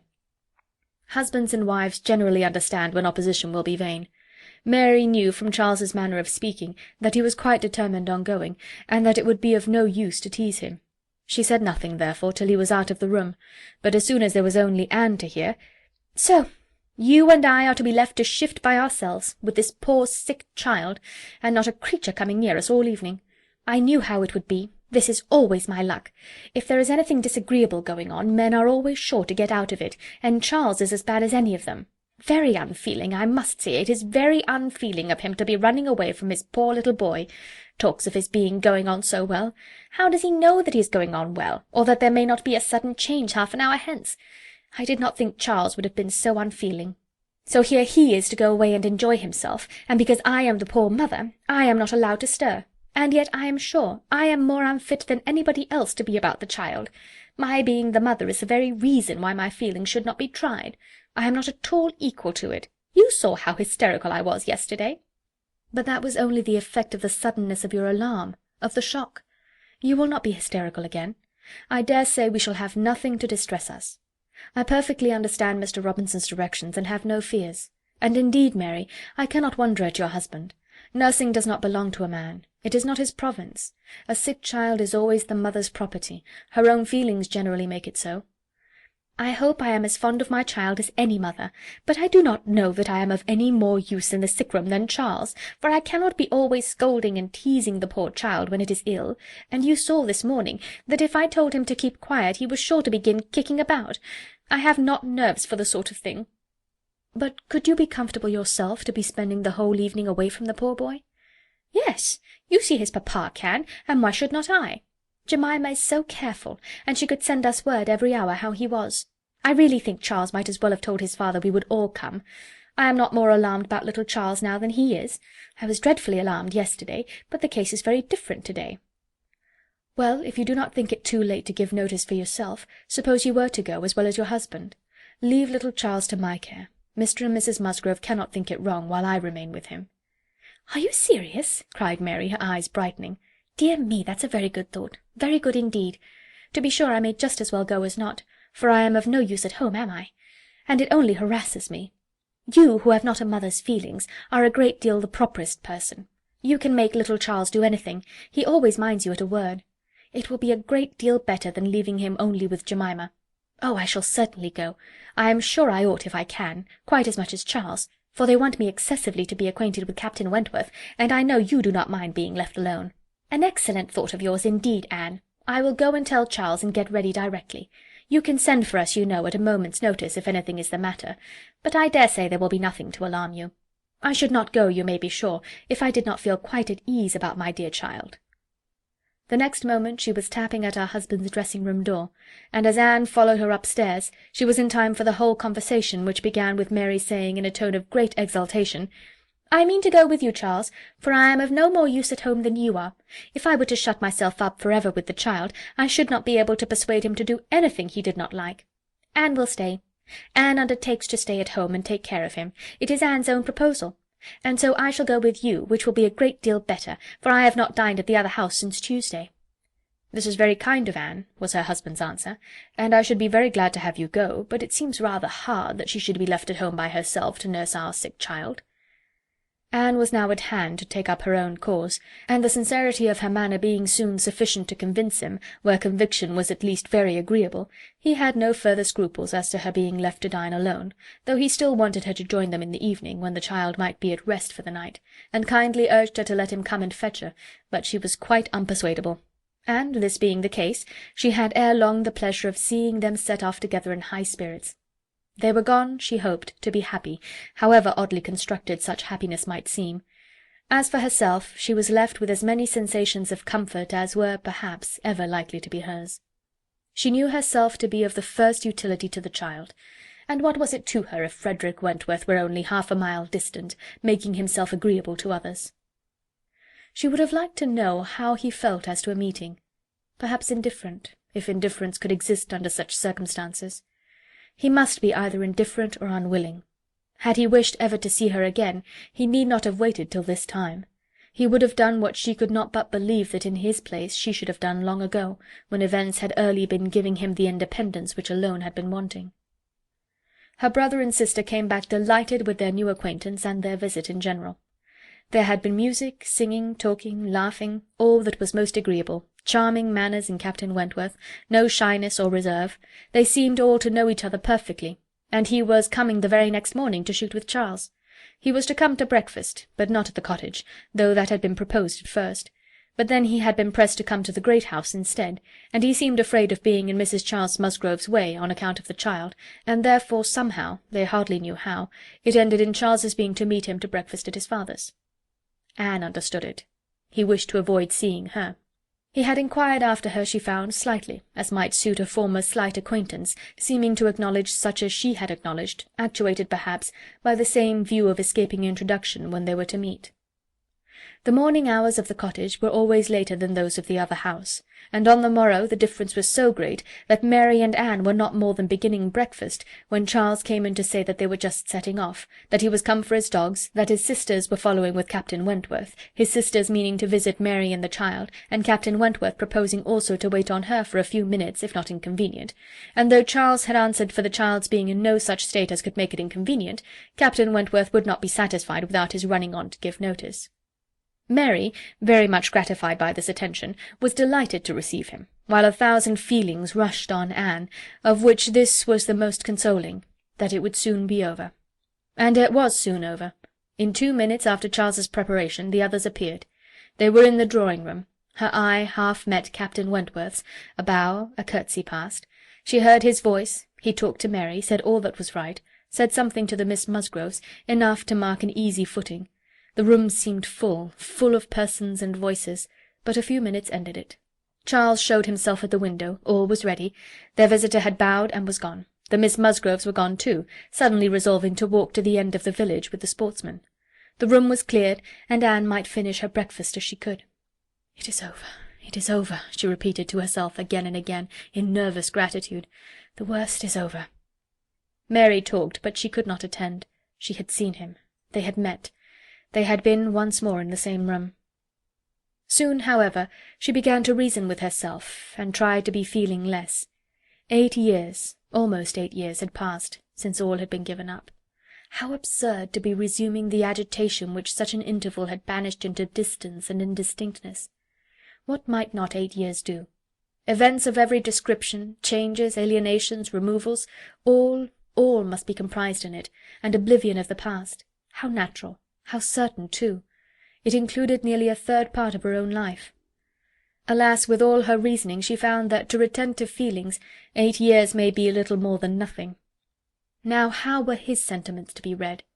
Was this like wishing to avoid her? And the next moment she was hating herself for the folly which asked the question. On one other question which perhaps her utmost wisdom might not have prevented, she was soon spared all suspense. For after the Miss Musgroves had returned and finished their visit at the cottage, she had this spontaneous information from Mary. "Captain Wentworth is not very gallant by you, Anne, though he was so attentive to me. Henrietta asked him what he thought of you when they went away, and he said you were so altered he should not have known you again." Mary had no feelings to make her respect her sisters in a common way, but she was perfectly unsuspicious of being inflicting any peculiar wound. Altered beyond his knowledge, Anne fully submitted, in silent, deep mortification. Doubtless it was so, and she could take no revenge, for he was not altered, or not for the worse. She had already acknowledged it to herself, and she could not think differently, let him think of her as he would. No. The years which had destroyed her youth and bloom had only given him a more glowing, manly, open look, in no respect lessening his personal advantages. She had seen the same Frederick Wentworth. So altered that he should not have known her again. These were words which could not but dwell with her. Yet she soon began to rejoice that she had heard them. They were of sobering tendency, they allayed agitation, they composed, and consequently must make her happier. Frederick Wentworth had used such words, or something like them, but without an idea that they would be carried round to her. He had thought her wretchedly altered, and in the first moment of appeal had spoken as he felt. He had not forgiven Anne Elliot. She had used him ill, deserted and disappointed him, and worse, she had shown a feebleness of character in doing so, which his own decided, confident temper could not endure. She had given him up to oblige others. It had been the effect of over-persuasion. It had been weakness and timidity. He had been most warmly attached to her, and had never seen a woman since whom he thought her equal. But, except from some natural sensation of curiosity, he had no desire of meeting her again. Her power with him was gone for ever. It was now his object to marry. He was rich, and being turned on shore, fully intended to settle as soon as he could be properly tempted, actually looking round, ready to fall in love with all the speed which a clear head and a quick taste could allow. He had a heart for either of the Miss Musgroves, if they could catch it, a heart, in short, for any pleasing young woman who came in his way, excepting Anne Elliot.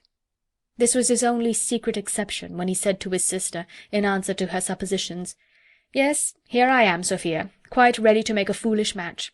Anybody between 15 and 30 may have me for asking.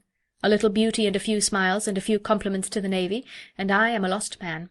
Should not this be enough for a sailor who has had no society among women to make him nice?" He said it, she knew, to be contradicted. His bright, proud eye spoke the conviction that he was nice, and Anne Elliot was not out of his thoughts when he more seriously described the woman he should wish to meet with. A strong mind, with sweetness of manner, made the first and the last of the description. "That is the woman I want," said he. "Something a little inferior I shall of course put up with, but it must not be much. If I am a fool, I shall be a fool indeed, for I have thought on the subject more than most men." Chapter 8. From this time Captain Wentworth and Anne Elliot were repeatedly in the same circle. They were soon dining in company together at Mr. Musgrove's, for the little boy's state could no longer supply his aunt with a pretence for absenting herself, and this was but the beginning of other dinings and other meetings. Whether former feelings were to be renewed must be brought to the proof. Former times must undoubtedly be brought to the recollection of each. They could not but be reverted to. The year of their engagement could not but be named by him in the little narratives or descriptions which conversation called forth. His profession qualified him, his disposition led him to talk. And "that was in the year 6. That happened before I went to sea, in the year 6, occurred in the course of the first evening they spent together." And though his voice did not falter, and though she had no reason to suppose his eye wandering towards her while he spoke, Anne felt the utter impossibility, from her knowledge of his mind, that he could be unvisited by remembrance any more than herself. There must be the same immediate association of thought, though she was very far from conceiving it to be of equal pain. They had no conversation together, no intercourse but what the commonest civility required. Once so much to each other, now nothing. There had been a time when of all the large party now filling the drawing-room at Uppercross, they would have found it most difficult to cease to speak to one another. With the exception, perhaps, of Admiral and Mrs. Croft, who seemed particularly attached and happy. Anne could allow no other exceptions, even among the married couples. There could have been no two hearts so open, no tastes so similar, no feelings so in unison, no countenances so beloved. Now they were as strangers, nay, worse than strangers, for they could never become acquainted. It was a perpetual estrangement. When he talked, she heard the same voice, and discerned the same mind. There was a very general ignorance of all naval matters throughout the party, and he was very much questioned, and especially by the two Miss Musgroves, who seemed hardly to have any eyes but for him, as to the manner of living on board, daily regulations, food, hours, etc., and their surprise at his accounts, at learning the degree of accommodation and arrangement which was practicable, drew from him some pleasant ridicule, which reminded Anne of the early days, when she too had been ignorant, and she too had been accused of supposing sailors to be living on board without anything to eat, or any cook to dress it if there were, or any servant to wait, or any knife and fork to use. From thus listening and thinking, she was roused by a whisper of Mrs. Musgrove's, who, overcome by fond regrets, could not help saying, "Ah, Miss Anne, if it had pleased Heaven to spare my poor son, I dare say he would have been just such another by this time." Anne suppressed a smile, and listened kindly, while Mrs. Musgrove relieved her heart a little more, and for a few minutes, therefore, could not keep pace with the conversation of the others. When she could let her attention take its natural course again, she found the Miss Musgroves just fetching the navy list, their own navy list, the first that had ever been at Uppercross, and sitting down together to pore over it, with the professed view of finding out the ships that Captain Wentworth had commanded. "Your first was the Asp, I remember. We will look for the Asp. You will not find her there. Quite worn out and broken up. I was the last man who commanded her. Hardly fit for service then. Reported fit for home service for a year or two, and so I was sent off to the West Indies." The girls looked all amazement. "The Admiralty," he continued, "entertain themselves now and then with sending a few hundred men to sea in a ship not fit to be employed. But they have a great many to provide for, and among the thousands that may just as well go to the bottom as not, it is impossible for them to distinguish the very set who may be least missed." "Pooh, pooh!" cried the Admiral. "What stuff these young fellows talk! Never was a better sloop than the Asp in her day. For an old-built sloop you would not see her equal. Lucky fellow to get her. He knows there must have been 20 better men than himself applying for her at the same time. Lucky fellow to get anything so soon, and with no more interest than his." "I felt my luck, Admiral, I assure you," replied Captain Wentworth seriously. "I was as well satisfied with my appointment as you can desire. It was a great object with me at that time to be at sea. A very great object. I wanted to be doing something." "To be sure you did. What should a young fellow like you do ashore for half a year together? If a man had not a wife, he soon wants to be afloat again." "But, Captain Wentworth," cried Louisa, "how vexed you must have been when you came to the Asp, to see what an old thing they had given you." "I knew pretty well what she was before that day," said he, smiling. "I had no more discoveries to make than you would have as to the fashion and strength of any old pelisse, which you had seen lent about among half your acquaintance ever since you could remember, and which at last, on some very wet day, is lent to yourself. Ah, she was a dear old asp to me. She did all that I wanted. I knew she would. I knew that we should either go to the bottom together, or that she would be the making of me, and I never had 2 days of foul weather all the time I was at sea in her.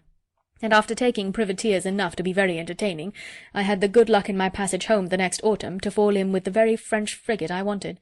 I brought her into Plymouth, and here another instance of luck. We had not been 6 hours in the Sound when a gale came on, which lasted 4 days and nights, and which would have done for poor old Asp in half the time, our touch with the great nation not having much improved our condition. 24 hours later I should only have been a gallant Captain Wentworth in a small paragraph at one corner of the newspapers, and being lost in only a sloop, nobody would have thought about me." Anne's shudderings were to herself alone, but the Miss Musgroves could be as open as they were sincere in their exclamations of pity and horror.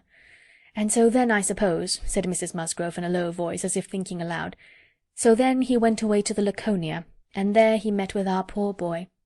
Charles, my dear," beckoning him to her, "do ask Captain Wentworth where it was he first met your poor brother. I always forgot." "It was at Gibraltar, mother, I know.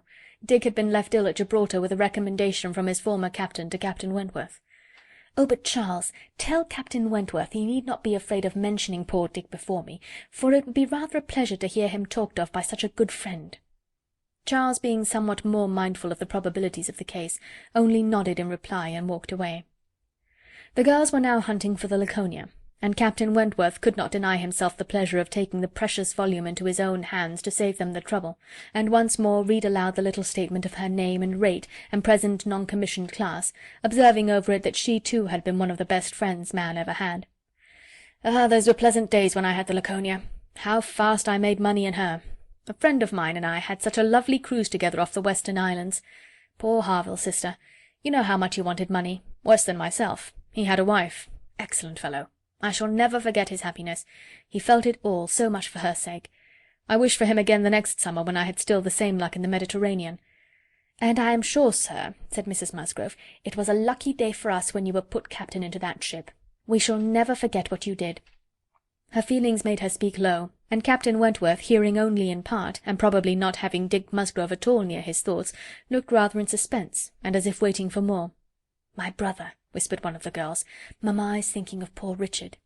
"Poor dear fellow," continued Mrs. Musgrove. "He was grown so steady and such an excellent correspondent while he was under your care. It would have been a happy thing if he had never left you. I assure you, Captain Wentworth, we are very sorry he ever left you." There was a momentary expression in Captain Wentworth's face at this speech, a certain glance of his bright eye and curl of his handsome mouth, which convinced Anne that instead of sharing Mrs. Musgrove's kind wishes as to her son, he had probably been at some pains to get rid of him. But it was too transient an indulgence of self-amusement to be detected by any who understood him less than herself. In another moment he was perfectly collected and serious, and almost instantly afterwards coming up to the sofa on which she and Mrs. Musgrove were sitting, took a place by the latter, and entered into conversation with her in a low voice about her son, doing it with so much sympathy and natural grace as showed the kindest consideration for all that was real and unabsurd in her parents' feelings. They were actually on the same sofa, for Mrs. Musgrove had most readily made room for him. They were divided only by Mrs. Musgrove. It was no insignificant barrier, indeed. Mrs. Musgrove was of a comfortable, substantial size, infinitely more fitted by nature to express good cheer and good humour than tenderness and sentiment.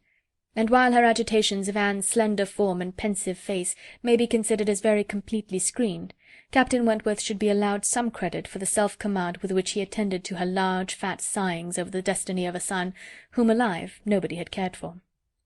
Personal size and mental sorrow have certainly no necessary proportions. A large bulky figure has as good a right to be in deep affliction as the most graceful set of limbs in the world. But fair or not fair, there are unbecoming conjunctions which reason will patronize in vain, which taste cannot tolerate, which ridicule will seize.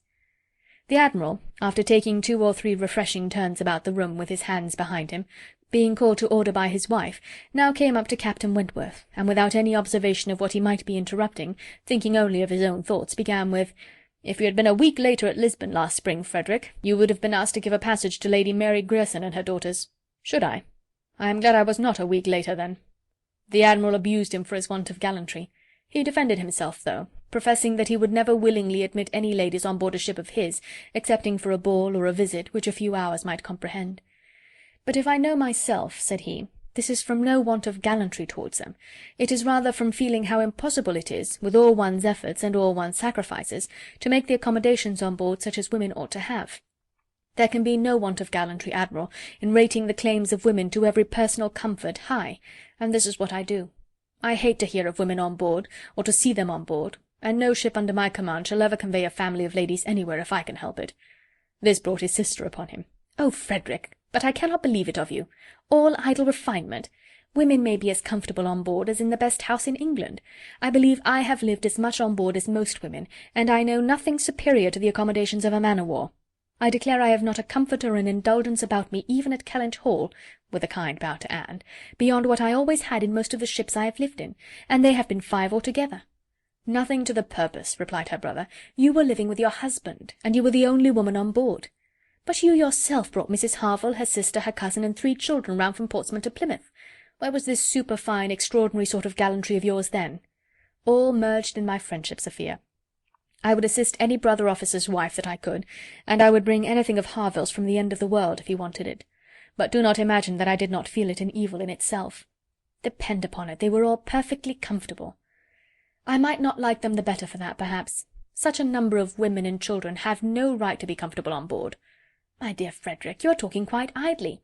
Pray, what would become of us poor sailors' wives, who often want to be conveyed to one port or another after our husbands, if everybody had your feelings?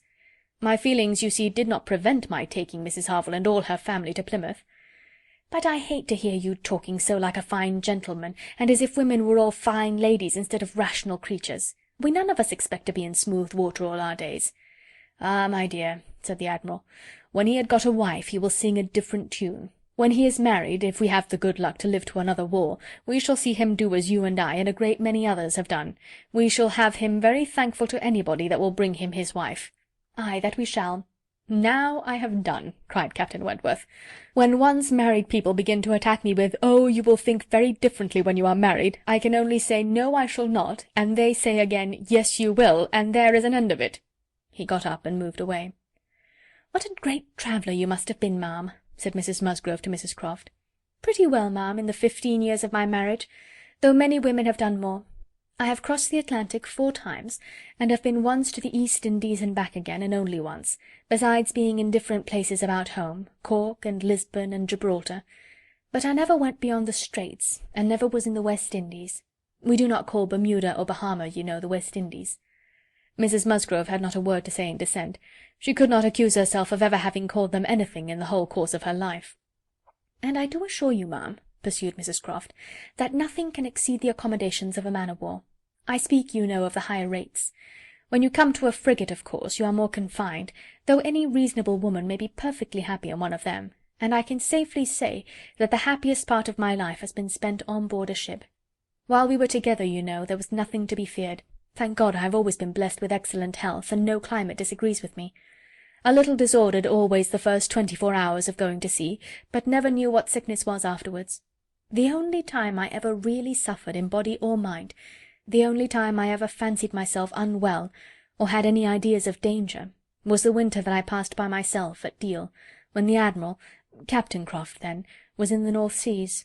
I lived in perpetual fright at that time, and had all manner of imaginary complaints from not knowing what to do with myself, or when I should hear from him next. But as long as we could be together, nothing ever ailed me, and I never met with the smallest inconvenience." "Ay, to be sure. Yes, indeed. Oh, yes, I am quite of your opinion, Mrs. Croft," was Mrs. Musgrove's hearty answer. "There is nothing so bad as a separation. I am quite of your opinion. I know what it is, for Mr. Musgrove always attends the assizes, and I am so glad when they are over, and he is safe back again." The evening ended with dancing. On its being proposed, Anne offered her services as usual, and though her eyes would sometimes fill with tears as she sat at the instrument, she was extremely glad to be employed, and desired nothing in return but to be unobserved. It was a merry, joyous party, and no one seemed in higher spirits than Captain Wentworth. She felt that he had everything to elevate him which general attention and deference, and especially the attention of all the young women, could do. The Miss Hayters, the females of the family of cousins already mentioned, were apparently admitted to the honour of being in love with him, and as for Henrietta and Louisa, they both seemed so entirely occupied by him that nothing but the continued appearance of the most perfect good-will between themselves could have made it credible that they were not decided rivals. If he were a little spoilt by such universal, such eager admiration, who could wonder? These were some of the thoughts which occupied Anne, while her fingers were mechanically at work, proceeding for half an hour together, equally without error and without consciousness. Once she felt that he was looking at herself, observing her altered features, perhaps, trying to trace in them the ruins of the face which had once charmed him. And once she knew that he must have spoken of her. She was hardly aware of it till she heard the answer, but then she was sure of his having asked his partner whether Miss Elliot never danced. The answer was, "Oh, no, never. She has quite given up dancing. She'd rather play. She is never tired of playing." Once, too, he spoke to her. She had left the instrument on the dancing being over, and he had sat down to try to make out an air which he wished to give the Miss Musgroves an idea of. Unintentionally she returned to that part of the room. He saw her, and instantly rising, said, with studied politeness, "I beg your pardon, madam, this is your seat." And though she immediately drew back with a decided negative, he was not to be induced to sit down again. Anne did not wish for more of such looks and speeches. His cold politeness, his ceremonious grace, were worse than anything. Chapter 8. Chapter 9. Captain Wentworth was to come to Kellinch as to a home, to stay as long as he liked, being as thoroughly the object of the Admiral's fraternal kindness as of his wife's. He had intended, on first arriving, to proceed very soon into Shropshire and visit the brother settled in that country, but the attractions of Uppercross induced him to put this off. There was so much of friendliness and of flattery and of everything most bewitching in his reception there, the old was so hospitable, the young so agreeable, that he could not but resolve to remain where he was, and take all the charms and perfections of Edward's wife upon credit a little longer. It was soon Uppercross with him almost every day. The Musgroves could hardly be more ready to invite than he to come, particularly in the morning, when he had no companion at home, for the Admiral and Mrs. Croft were generally out of doors together, interesting themselves in their new possessions, their grass and their sheep, and dawdling about in a way not endurable to a third person, or driving out in a gig, lately added to their establishment. Hitherto there had been but one opinion of Captain Wentworth among the Musgroves and their dependencies. It was unvarying, warm admiration everywhere. But this intimate footing was not more than established when a certain Charles Hayter returned among them, to be a good deal disturbed by it, and to think Captain Wentworth very much in the way. Charles Hayter was the eldest of all the cousins, and a very amiable, pleasing young man, between whom and Henrietta there had been a considerable appearance of attachment previous to Captain Wentworth's introduction. He was in orders, and having a curacy in the neighbourhood, where residence was not required, lived at his father's house, only 2 miles from Uppercross. A short absence from home had left his fair one unguarded by his attentions at this critical period, and when he came back he had the pain of finding very altered manners, and of seeing Captain Wentworth. Mrs. Musgrove and Mrs. Hayter were sisters. They had each had money, but their marriages had made a material difference in their degree of consequence. Mr. Hayter had some property of his own, but it was insignificant compared with Mr. Musgrove's. And while the Musgroves were in the first class of society in the country, the young Hayters would, from their parents' inferior, retired, and unpolished way of living, and their own defective education, have been hardly in any class at all, but for their connection with Uppercross, this eldest son of course excepted, who had chosen to be a scholar and a gentleman, and who was very superior in cultivation and manners to all the rest. The two families had always been on excellent terms, there being no pride on one side and no envy on the other, and only such a consciousness of superiority in the Miss Musgroves as made them pleased to improve their cousins. Charles's attentions to Henrietta had been observed by her father and mother without any disapprobation. It would not be a great match for her, but if Henrietta liked him, and Henrietta did seem to like him. Henrietta fully thought so herself before Captain Wentworth came, but from that time cousin Charles had been very much forgotten. Which of the two sisters was preferred by Captain Wentworth was as yet quite doubtful, as far as Anne's observation reached. Henrietta was perhaps the prettiest, Louisa had the higher spirits, and she knew not now whether the more gentle or the more lively character were most likely to attract him. Mr. and Mrs. Musgrove, either from seeing little or from an entire confidence in the discretion of both their daughters and of all the young men who came near them, seemed to leave everything to take its chance. There was not the smallest appearance of solicitude or remark about them in the mansion house, but it was different at the cottage. The young couple there were more disposed to speculate and wonder, and Captain Wentworth had not been above 4 or 5 times in the Miss Musgroves' company, and Charles Hayter had but just reappeared, when Anne had to listen to the opinions of her brother and sister as to which was the one liked best. Charles gave it for Louisa, Mary for Henrietta, but quite agreeing that to have him marry either could be extremely delightful. Charles had never seen a pleasanter man in his life, and from what he had once heard Captain Wentworth himself say, was very sure that he had not made less than 20,000 pounds by the war. Here was a fortune at once, besides which there would be the chance of what might be done in any future war, and he was sure Captain Wentworth was as likely a man to distinguish himself as any officer in the navy. Oh, it would be a capital match for either of his sisters. "Upon my word it would," replied Mary. "Dear me, if he should rise to any very great honours, if he should ever be made a baronet, Lady Wentworth sounds very well. That would be a noble thing indeed for Henrietta. She would take place of me then, and Henrietta would not dislike that. Sir Frederick and Lady Wentworth. It would be but a new creation, however, and I never think much of your new creations." It suited Mary best to think Henrietta the one preferred, on the very account of Charles Hayter, whose pretensions she wished to see put an end to. She looked down very decidedly upon the Hayters, and thought it would be quite a misfortune to have the existing connection between the families renewed. Very sad for herself and her children. "You know," said she, "I cannot think him at all a fit match for Henrietta, and considering the alliances which the Musgroves have made, she has no right to throw herself away. I do not think any young woman has a right to make a choice that may be disagreeable and inconvenient to the principal part of her family, and be giving bad connections to those who have not been used to them. And pray who is Charles Hayter? Nothing but a country curate, a most improper match for Miss Musgrove of Uppercross." Her husband, however, would not agree with her here, for besides having a regard for his cousin, Charles Hayter was an eldest son, and he saw things as an eldest son himself. "Now you are talking nonsense, Mary," was therefore his answer. "It would not be a great match for Henrietta, but Charles has a very fair chance through the Spicers of getting something from the bishop in the course of a year or two, and you will please to remember that he is the eldest son. Whenever my uncle dies, he steps into very pretty property. The estate at Winthrop is not less than 250 acres, besides the farm near Taunton, which is some of the best land in the country. I grant you that any of them but Charles would be a very shocking match for Henrietta, and indeed it could not be. He is the only one that could be possible, but he is a very good-natured, good sort of a fellow, and whenever Winthrop comes into his hands, he will make a different sort of place of it, and live in a very different sort of way, and with that property he will never be a contemptible man, good freehold property. No, no, Henrietta might do worse than marry Charles Hayter, and if she has him, and Louisa can get Captain Wentworth, I shall be very well satisfied." "Charles may say what he pleases," cried Mary to Anne, as soon as he was out of the room, "but it would be shocking to have Henrietta marry Charles Hayter, a very bad thing for her, and still worse for me, and therefore it is very much to be wished that Captain Wentworth may soon put him quite out of her head, and I have very little doubt that he has. She took hardly any notice of Charles Hayter yesterday. I wish you had been there to see her behaviour. And as to Captain Wentworth's liking Louisa as well as Henrietta, it is nonsense to say so, for he certainly does like Henrietta a great deal the best. But Charles is so positive. I wish you had been with us yesterday, for then you might have decided between us.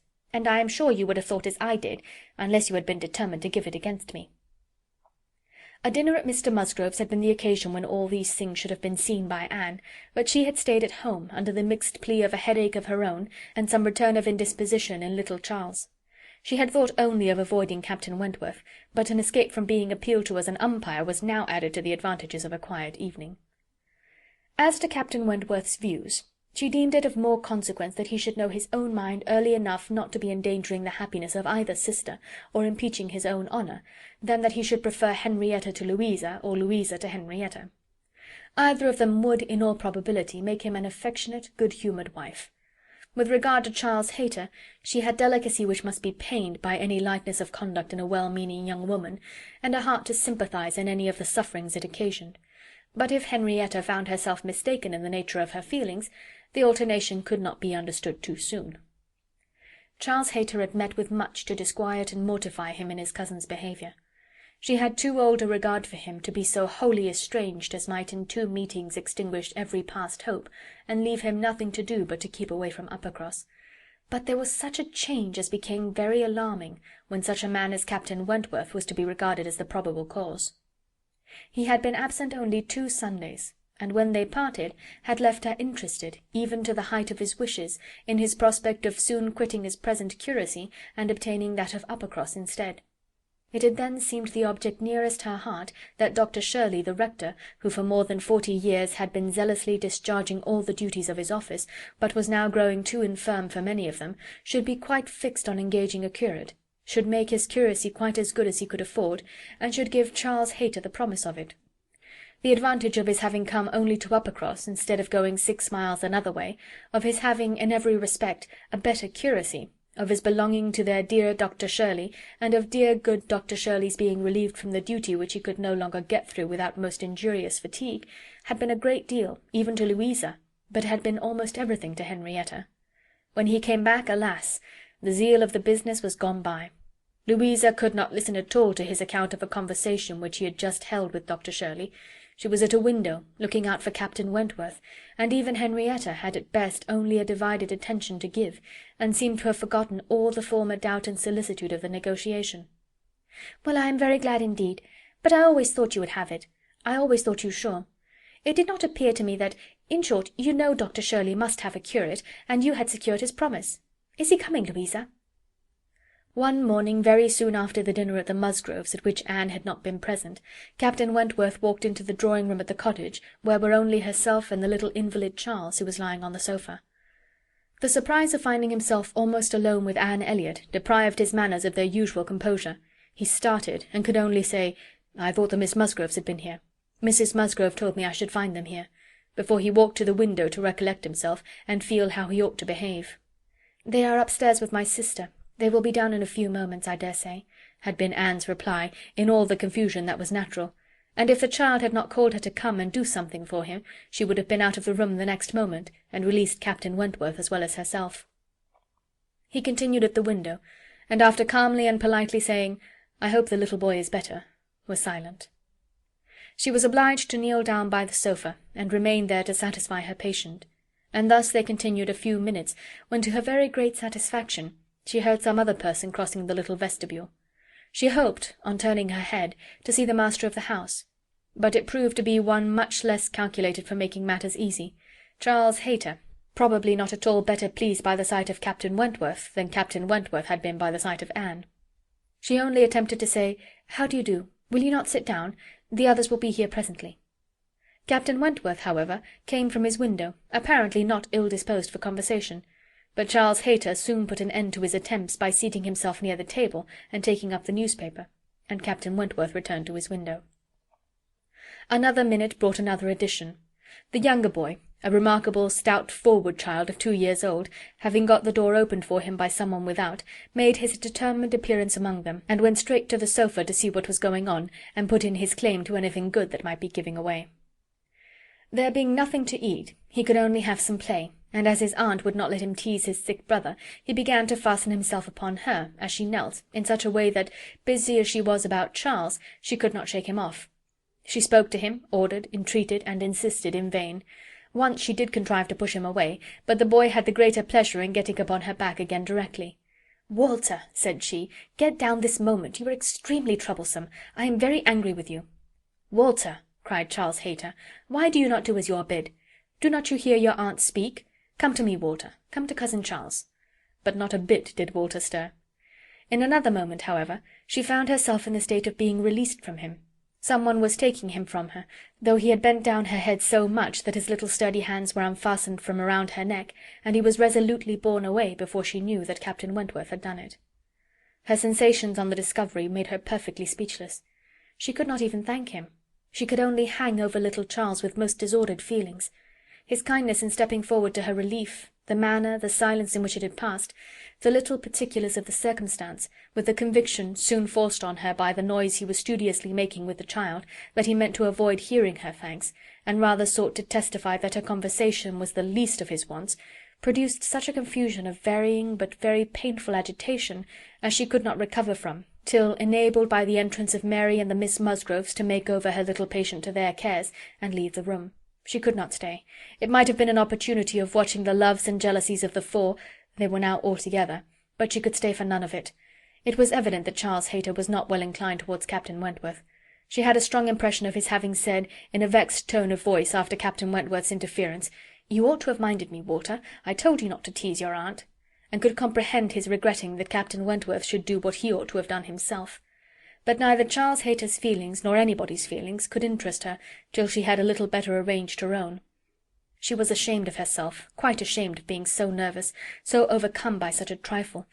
But so it was, and it required a long application of solitude and reflection to recover her. End of Chapter 9. Chapter 10. Other opportunities of making her observations could not fail to occur. Anne had soon been in company with all the four together often enough to have an opinion, though too wise to acknowledge as much at home, where she knew it would have satisfied neither husband nor wife. For while she considered Louisa to be rather the favourite, she could not but think, as far as she might dare to judge from memory and experience, that Captain Wentworth was not in love with either. They were more in love with him, yet there it was not love. It was a little fever of admiration, but it might, probably must, end in love with some. Charles Hayter seemed aware of being slighted, and yet Henrietta had sometimes the air of being divided between them. Anne longed for the power of representing to them all what they were about, and of pointing out some of the evils they were exposing themselves to. She did not attribute guile to any. It was the highest satisfaction to her to believe Captain Wentworth not in the least aware of the pain he was occasioning. There was no triumph, no pitiful triumph in his manner. He had probably never heard and never thought of any claims of Charles Hayter. He was only wrong in accepting the attentions, for accepting must be the word, of two young women at once. After a short struggle, however, Charles Hayter seemed to quit the field. 3 days had passed without his coming once to Uppercross, a most decided change. He had even refused one regular invitation to dinner, and having been found on the occasion by Mr. Musgrove with some large books before him, Mr. and Mrs. Musgrove were sure all could not be right, and talked, with grave faces, of his studying himself to death. It was Mary's hope and belief that he had received a positive dismissal from Henrietta, and her husband lived under the constant dependence of seeing him to-morrow. Anne could only feel that Charles Hayter was wise. One morning about this time, Charles Musgrove and Captain Wentworth being gone a-shooting together, as the sisters in the cottage were sitting quietly at work, they were visited at the window by the sisters from the mansion-house. It was a very fine November day, and the Miss Musgroves came through the little grounds, and stopped for no other purpose than to say that they were going to take a long walk, and therefore concluded Mary could not like to go with them. And when Mary immediately replied, with some jealousy at not being supposed a good walker, "Oh, yes, I should like to join you very much. I am very fond of a long walk," Anne felt persuaded, by the looks of the two girls, that it was precisely what they did not wish, and admired again the sort of necessity which the family habit seemed to produce of everything being to be communicated, and everything being to be done together, however undesired and inconvenient. She tried to dissuade Mary from going, but in vain, and that being the case, thought it best to accept the Miss Musgrove's much more cordial invitation to herself to go likewise, as she might be useful in turning back with her sister, and lessening the interference in any plan of their own. "I cannot imagine why they should suppose I should not like a long walk," said Mary as they went upstairs. "Everybody is always supposing that I am not a good walker, and yet they would not have been pleased if we had refused to join them. When people come in this manner on purpose to ask us, how can one say no?" Just as they were setting off, the gentlemen returned. They had taken out a young dog who had spoilt their sport, and sent them back early. Their time and strength and spirits were, therefore, exactly ready for this walk, and they entered into it with pleasure. Could Anne have foreseen such a junction, she would have stayed at home. But from some feelings of interest and curiosity, she fancied now that it was too late to retract, and the whole 6 set forward together in the direction chosen by the Miss Musgroves, who evidently considered the walk as under their guidance. Anne's object was not to be in the way of anybody, and where the narrow paths across the fields made any separations necessary, to keep with her brother and sister. Her pleasure in the walk must arise from the exercise and the day, from the view of the last smiles of the year upon the tawny leaves and withered hedges, and from repeating to herself some few of the thousand poetical descriptions extant of autumn, that season of peculiar and inexhaustible influence on the mind of taste and tenderness, that season which had drawn from every poet worthy of being read some attempt at description or some lines of feeling. She occupied her mind as much as possible in such like musings and quotations, but it was not possible that, when within reach of Captain Wentworth's conversation with either of the Miss Musgroves, she should not try to hear it. Yet she caught little very remarkable. It was mere lively chat, such as any young persons on an intimate footing might fall into. He was more engaged with Louisa than with Henrietta. Louisa certainly put more forward for his notice than her sister. This distinction appeared to increase, and there was one speech of Louisa's which struck her. After one of the many praises of the day, which were continually bursting forth, Captain Wentworth added, "What glorious weather for the Admiral and my sister! They meant to take a long drive this morning. Perhaps we may hail them from some of these hills. They talked of coming into this side of the country. I wonder whereabouts they will upset to-day. Oh, it does happen very often, I assure you, but my sister makes nothing of it. She would as lieve be tossed out as not." "Ah, you make the most of it, I know," cried Louisa, "but if it were really so, I should do just the same in her place. If I loved a man as she loves the Admiral, I would always be with him, nothing should ever separate us, and I would rather be overturned by him than driven safely by anybody else." It was spoken with enthusiasm. "Had you?" cried he, catching the same tone. "I honour you." And there was silence between them for a little while. Anne could not immediately fall into a quotation again. The sweet scenes of autumn were for a while put by, unless some tender sonnet, fraught with the apt analogy of the declining year, with declining happiness, and the images of youth and hope and spring all gone together, blessed her memory. She roused herself to say, as they struck by order into another path, "Is not this one of the ways to Winthrop?" But nobody heard, or at least nobody answered her. Winthrop, however, or its environs, for young men are sometimes to be met with strolling about near home, was their destination; and after another half-mile of gradual ascent through large enclosures, where the ploughs at work and the fresh-made path spoke the farmer counteracting the sweets of poetical despondence, and meaning to have spring again, they gained the summit of the most considerable hill, which parted Uppercross and Winthrop, and soon commanded a full view of the latter at the foot of the hill on the other side. Winthrop, without beauty and without dignity, was stretched before them in an indifferent house, standing low and hemmed in by the barns and buildings of a farmyard. Mary exclaimed, "Bless me, here is Winthrop! I declare I had no idea. Well now, I think we had better turn back. I am excessively tired." Henrietta, conscious and ashamed, and seeing no cousin Charles walking along any path, or leaning against any gate, was ready to do as Mary wished. "But no," said Charles Musgrove. And "No, no," cried Louisa more eagerly, and taking her sister aside, seemed to be arguing the matter warmly. Charles, in the meanwhile, was very decidedly declaring his resolution of calling on his aunt, now that he was so near, and very evidently, though more fearfully, trying to induce his wife to go too. But this was one of the points on which the lady showed her strength, and when he recommended the advantage of resting herself a quarter of an hour at Winthrop, as she felt so tired, she resolutely answered, "Oh no, indeed! Walking up that hill again would do her more harm than any sitting down could do her good." And in short, her look and manner declared that go she would not. After a little succession of these sort of debates and consultations, it was settled between Charles and his two sisters that he and Henrietta should just run down for a few minutes to see their aunt and cousins, while the rest of the party waited for them at the top of the hill. Louisa seemed the principal arranger of the plan, and as she went a little way with them down the hill, still talking to Henrietta, Mary took the opportunity of looking scornfully around her, and saying to Captain Wentworth, "It is very unpleasant having such connections, but I assure you I have never been in the house above twice in my life." She received no other answer than an artificial assenting smile, followed by a contemptuous glance as he turned away, which Anne perfectly knew the meaning of. The brow of the hill where they remained was a cheerful spot. Louisa returned, and Mary, finding a comfortable seat for herself on the step of a stile, was very well satisfied so long as the others all stood about her. But when Louisa drew Captain Wentworth away to try for a gleaning of nuts in an adjoining hedgerow, and they were gone by degrees quite out of sight and sound, Mary was happy no longer. She quarrelled with her own seat, was sure Louisa had got a much better somewhere, and nothing could prevent her from going to look for a better also. She turned through the same gate, but could not see them. Anne found a nice seat for her on a dry sunny bank under the hedgerow, in which she had no doubt of their still being, in some spot or other. Mary sat down for a moment, but it would not do. She was sure Louisa had found a better seat somewhere else, and she would go on till she overtook her.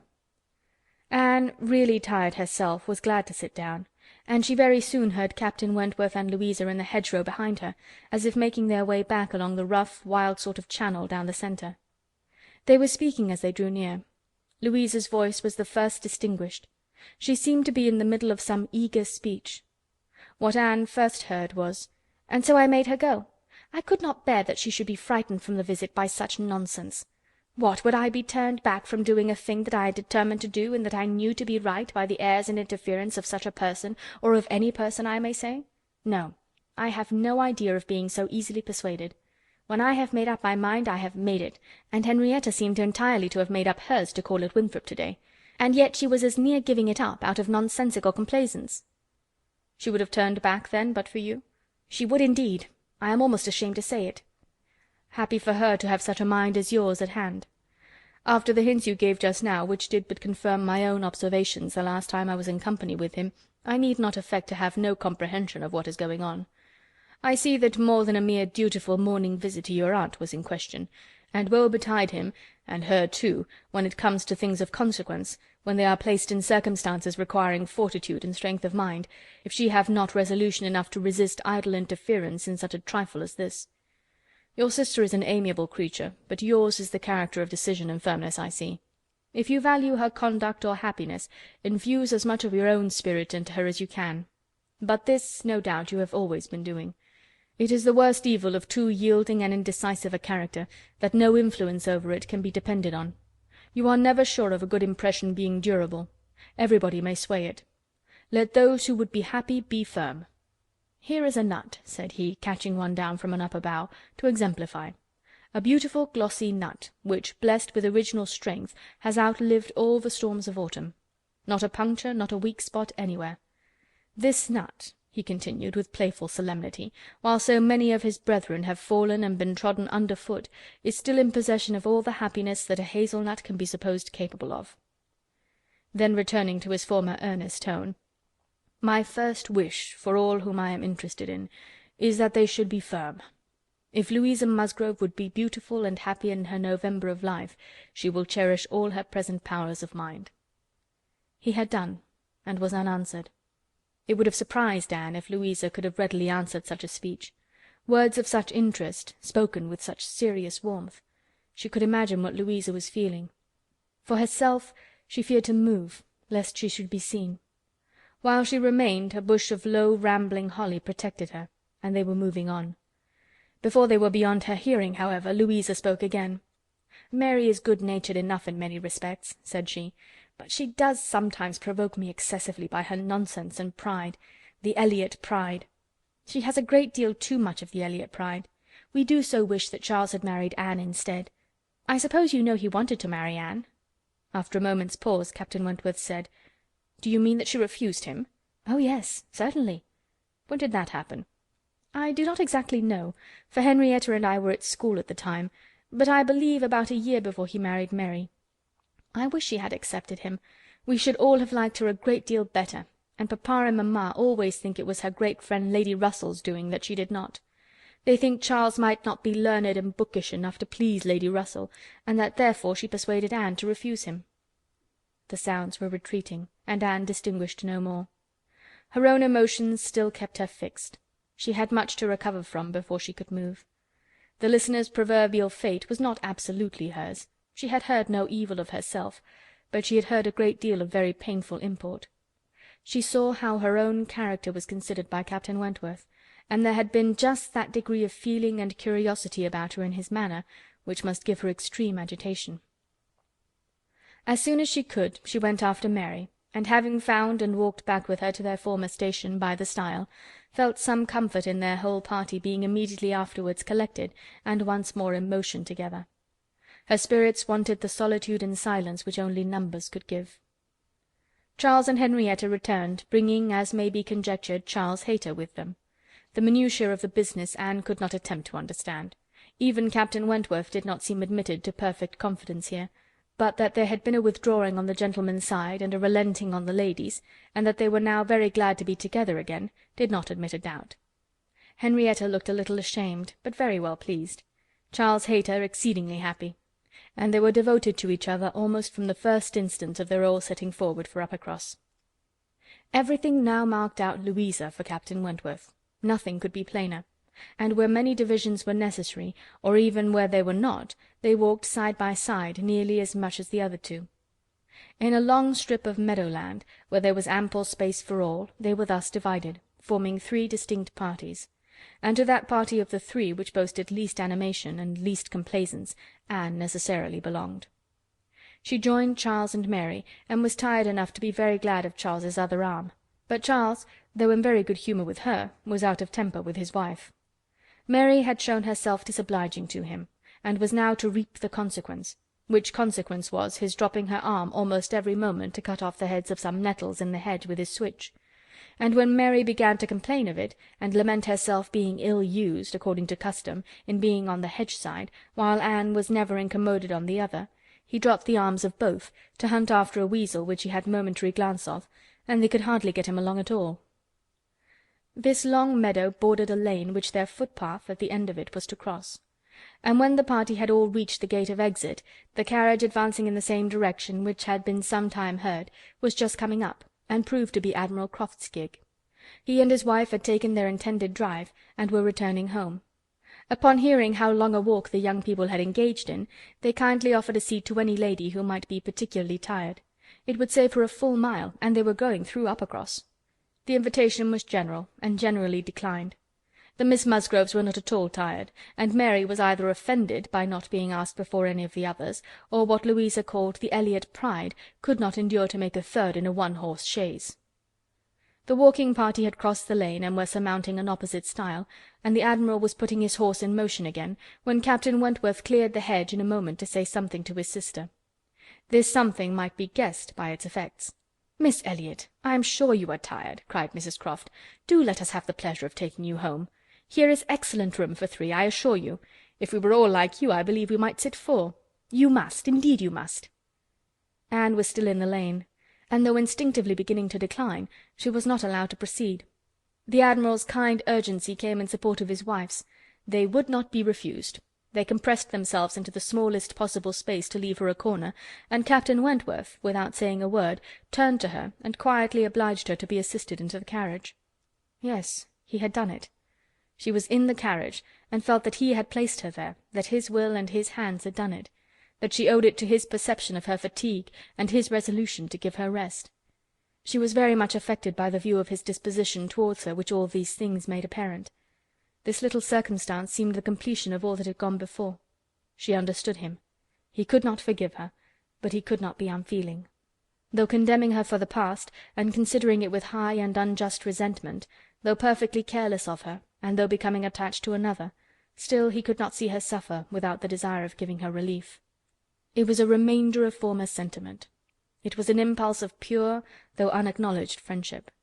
It was a proof of his own warm and amiable heart, which she could not contemplate without emotions so compounded of pleasure and pain that she knew not which prevailed. Her answers to the kindness and the remarks of her companions were at first unconsciously given.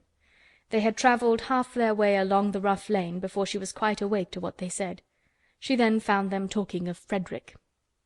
"He certainly means to have one or the other of those 2 girls, Sophie," said the Admiral, "but there is no saying which.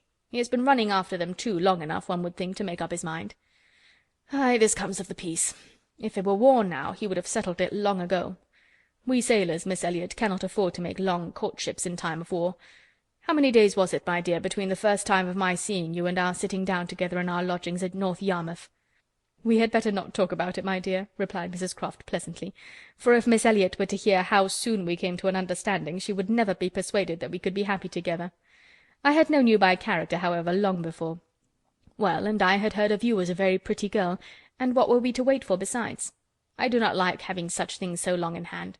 I wish Frederick would spread a little more canvas, and bring us home one of these young ladies to Kellinch. Then there would always be company for them, and very nice young ladies they both are. I hardly know one from the other." "Very good-humoured, unaffected girls indeed," said Mrs Croft, in a tone of calmer praise, such as made Anne suspect that her keener powers might not consider either of them as quite worthy of her brother. "And a very respectable family. One could not be connected with better people. My dear Admiral, that post! We shall certainly take that post." But by coolly giving the reins a better direction herself, they happily passed the danger. And by once afterwards judiciously putting out her hand, they neither fell into a rut, nor ran afoul of a dung-cart. And Anne, with some amusement at their style of driving, which she imagined no bad representation of the general guidance of their affairs, found herself safely deposited by them at the cottage. Chapter 11. The time now approached for Lady Russell's return. The day was even fixed, and Anne, being engaged to join her as soon as she was resettled, was looking forward to an early removal to Kellinch, and beginning to think how her own comfort was likely to be affected by it. It would place her in the same village with Captain Wentworth, within half a mile of him. They would have to frequent the same church, and there must be intercourse between the two families. This was against her. But on the other hand, he spent so much of his time at Uppercross, that in removing thence she might be considered rather as leaving him behind, than as going towards him. And upon the whole, she believed she must, on this interesting question, be the gainer, almost as certainly as in her change of domestic society, in leaving poor Mary for Lady Russell. She wished it might be possible for her to avoid ever seeing Captain Wentworth at the Hall. Those rooms had witnessed former meetings which would be brought too painfully before her, but she was yet more anxious for the possibility of Lady Russell and Captain Wentworth never meeting anywhere. They did not like each other, and no renewal of acquaintance now could do any good, and were Lady Russell to see them together, she might think that he had too much self-possession, and she too little. These points formed her chief solicitude in anticipating her removal from Uppercross, where she felt she had been stationed quite long enough. Her usefulness to little Charles would always give some sweetness to the memory of her 2 months' visit there, but he was gaining strength apace, and she had nothing else to stay for. The conclusion of her visit, however, was diversified in a way which she had not at all imagined. Captain Wentworth, after being unseen and unheard of at Uppercross for 2 whole days, appeared again among them to justify himself by a relation of what had kept him away. A letter from his friend, Captain Harville, having found him out at last, had brought intelligence of Captain Harville's being settled with his family at Lyme for the winter, of their being, therefore, quite unknowingly, within 20 miles of each other. Captain Harville had never been in good health since a severe wound which he received 2 years before, and Captain Wentworth's anxiety to see him had determined him to go immediately to Lyme. He had been there for 24 hours. His acquittal was complete, his friendship warmly honoured, a lively interest excited for his friend, and his description of the fine country about Lyme so finely attended to by the party, that an earnest desire to see Lyme themselves, and a project for going thither, was the consequence. The young people were all wild to see Lyme. Captain Wentworth talked of going there again himself, and it was only 17 miles from Uppercross.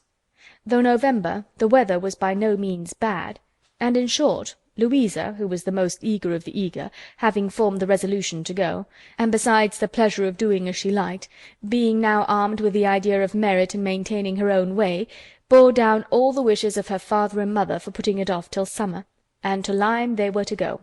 Charles, Mary, Anne, Henrietta, Louisa, and Captain Wentworth. The first heedless scheme had been to go in the morning and return at night, but to this Mr. Musgrove, for the sake of his horses, would not consent, and when it came to be rationally considered, a day in the middle of November would not leave much time for seeing a new place, after deducting 7 hours, as the nature of the country required, for going and returning. They were, consequently, to stay the night there, and not to be expected back till the next day's dinner.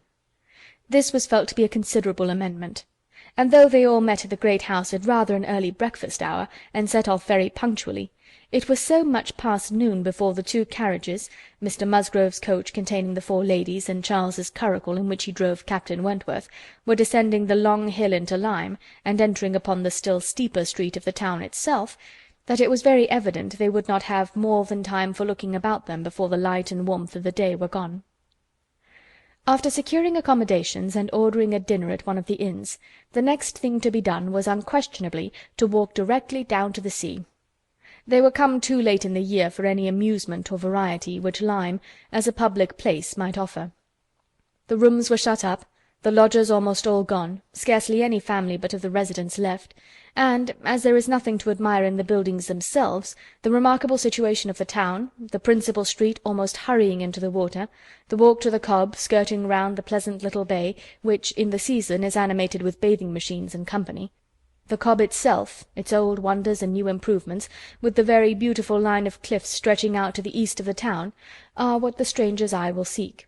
And a very strange stranger it must be, who does not see charms in the immediate environs of Lyme, to make him wish to know it better.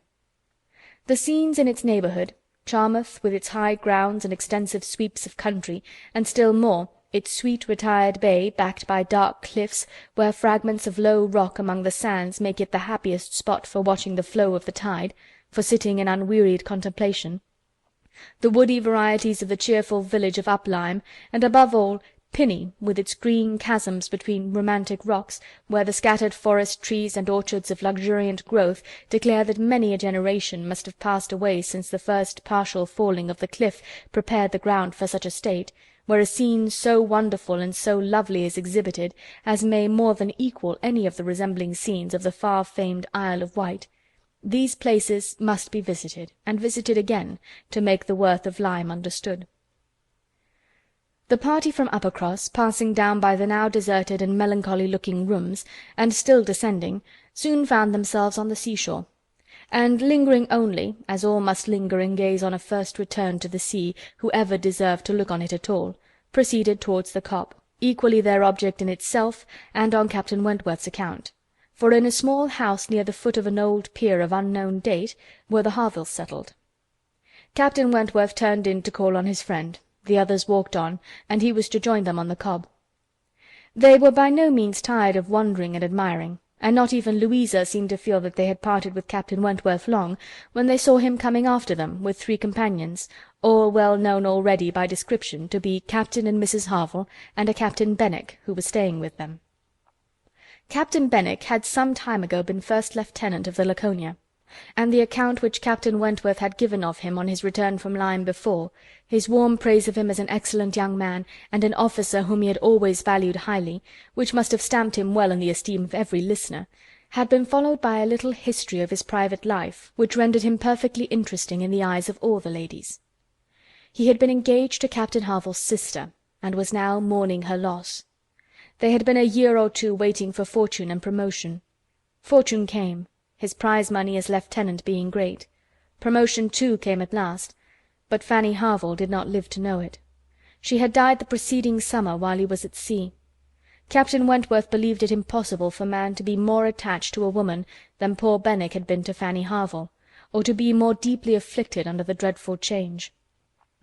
He considered his disposition as of the sort which must suffer heavily, uniting very strong feelings with the quiet, serious, and retiring manners, and a decided taste for reading and sedentary pursuits. To finish the interest of the story, the friendship between him and the Harvilles seemed, if possible, augmented by the event which closed all their views of alliance, and Captain Benwick was now living with them entirely. Captain Harville had taken his present house for half a year, his taste and his health and his fortune all directing him to a residence inexpensive and by the sea, and the grandeur of the country and the retirement of Lyme in the winter appeared exactly adapted to Captain Benwick's state of mind. The sympathy and goodwill excited towards Captain Benwick was very great. "And yet," said Anne to herself as they now moved forward to meet the party, "he has not, perhaps, a more sorrowing heart than I have. I cannot believe his prospects so blighted for ever. He is younger than I am, younger in feeling if not in fact, younger as a man. He will rally again, and be happy with another." They all met and were introduced. Captain Harville was a tall, dark man, with a sensible, benevolent countenance, a little lame, and from strong features and want of health, looking much older than Captain Wentworth. Captain Benwick looked and was the youngest of the 3, and compared with either of them, a little man. He had a pleasing face and a melancholy air, just as he ought to have, and drew back from conversation. Captain Harville, though not equalling Captain Wentworth in manners, was a perfect gentleman, unaffected, warm, and obliging.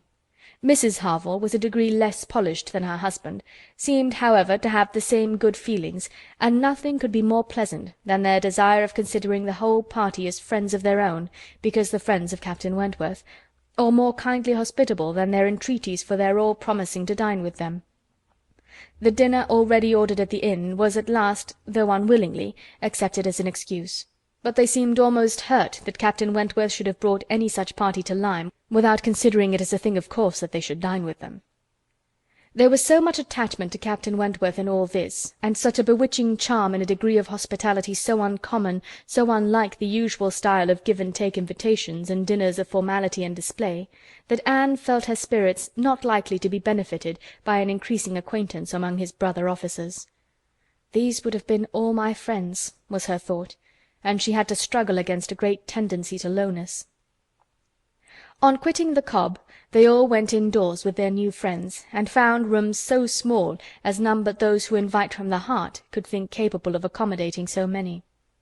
Anne had a moment's astonishment on the subject herself, but it was soon lost in the pleasanter feelings which sprang from the sight of all the ingenious contrivances and nice arrangements of Captain Harville, to turn the actual space to the best account, to supply the deficiencies of lodging-house furniture, and defend the windows and doors against the winter storms to be expected. The varieties in the fitting up of the rooms, where the common necessaries provided by the owner, in the common indifferent plight, were contrasted with some few articles of a rare species of wood, excellently worked up, and with something curious and valuable from all the distant countries Captain Harville had visited, were more than amusing to Anne. Connected as it all was with his profession, the fruit of his labours, the effect of its influence on his habits, the picture of repose and domestic happiness it presented, made it to her a something more or less than gratification. Captain Harville was no reader, but he had contrived excellent accommodations, and fashioned very pretty shelves for a tolerable collection of well-bound volumes, the property of Captain Benwick. His lameness prevented him from taking much exercise, but a mind of usefulness and ingenuity seemed to furnish him with constant employment within. He drew, he varnished, he carpentered, he glued, he made toys for the children, he fashioned new netting needles and pins with improvements, and if everything else was done, sat down to his large fishing net at one corner of the room. Anne thought she left great happiness behind her when they quitted the house, and Louisa, by whom she found herself walking, burst forth into raptures of admiration and delight on the character of the navy, their friendliness, their brotherliness, their openness, their uprightness, protesting that she was convinced of sailors having more worth and warmth than any other set of men in England, that they only knew how to live, and they only deserved to be respected and loved. They went back to dress and dine, and so well had the scheme answered already that nothing was found amiss, though its being so entirely out of season, and the no thoroughfare of Lyme, and the no expectation of company, had brought many apologies from the heads of the inn. Anne found herself by this time growing so much more hardened to being in Captain Wentworth's company than she had at first imagined could ever be, that the sitting down to the same table with him now, and the interchange of the common civilities attending on it (they never got beyond), was become a mere nothing. The nights were too dark for the ladies to meet again till the morrow, but Captain Harville had promised them a visit in the evening, and he came, bringing his friend also, which was more than had been expected, it having been agreed that Captain Benwick had all the appearance of being oppressed by the presence of so many strangers. He ventured among them again, however, though his spirits certainly did not seem fit for the mirth of the party in general. While Captains Wentworth and Harville led the talk on one side of the room, and by recurring to former days supplied anecdotes in abundance to occupy and entertain the others, it fell to Anne's lot to be placed rather apart with Captain Benwick, and a very good impulse of her nature obliged her to begin an acquaintance with him. He was shy, and disposed to abstraction, but the engaging mildness of her countenance, and gentleness of her manners, soon had their effect, and Anne was well repaid the first trouble of exertion. He was evidently a young man of considerable taste in reading, though principally in poetry, and besides the persuasion of having given him at least an evening's indulgence in the discussion of subjects which his usual companions had probably no concern in, she had the hope of being of real use to him in some suggestions as to the duty and benefit of struggling against affliction, which had naturally grown out of their conversation. For, though shy, he did not seem reserved. It had rather the appearance of feelings glad to burst their usual restraints. And having talked of poetry, the richness of the present age, and gone through a brief comparison of opinion as to the first-rate poets, trying to ascertain whether Marmion or Lady of the Lake were to be preferred, and how ranked the Giaour and the Bride of Abydos, and moreover how the Giaour was to be pronounced, he showed himself so intimately acquainted with all the tenderest songs of the one poet, and all the impassioned descriptions of hopeless agony of the other. He repeated with such tremulous feeling the various lines which imaged a broken heart, or a mind destroyed by wretchedness, and looked so entirely as if he meant to be understood, that she ventured to hope he did not always read only poetry, and to say that she thought it was the misfortune of poetry to be seldom safely enjoyed by those who enjoyed it completely, and that the strong feelings which alone could estimate it truly were the very feelings which ought to taste it but sparingly. His look showing him not pained, but pleased with this allusion to his situation, she was emboldened to go on, and feeling in herself the right of seniority of mind, she ventured to recommend a larger allowance of prose in his daily study, and on being requested to particularize, mentioned such works of our best moralists, such collections of the finest letters, such memoirs of characters of worth and suffering as occurred to her at the moment, as are calculated to rouse and fortify the mind by the highest precepts and the strongest examples of moral and religious endurances. Captain Benwick listened attentively, and seemed grateful for the interest implied, and though with a shake of the head, and sighs which declared his little faith in the efficacy of any books on grief like his, noted down the names of those she recommended, and promised to procure and read them. When the evening was over, Anne could not but be amused at the idea of her coming to Lyme to preach patience and resignation to a young man whom she had never seen before, nor could she help fearing, on more serious reflection, that, like many other great moralists and preachers, she had been eloquent on a point in which her own conduct would ill bear examination. Chapter 11.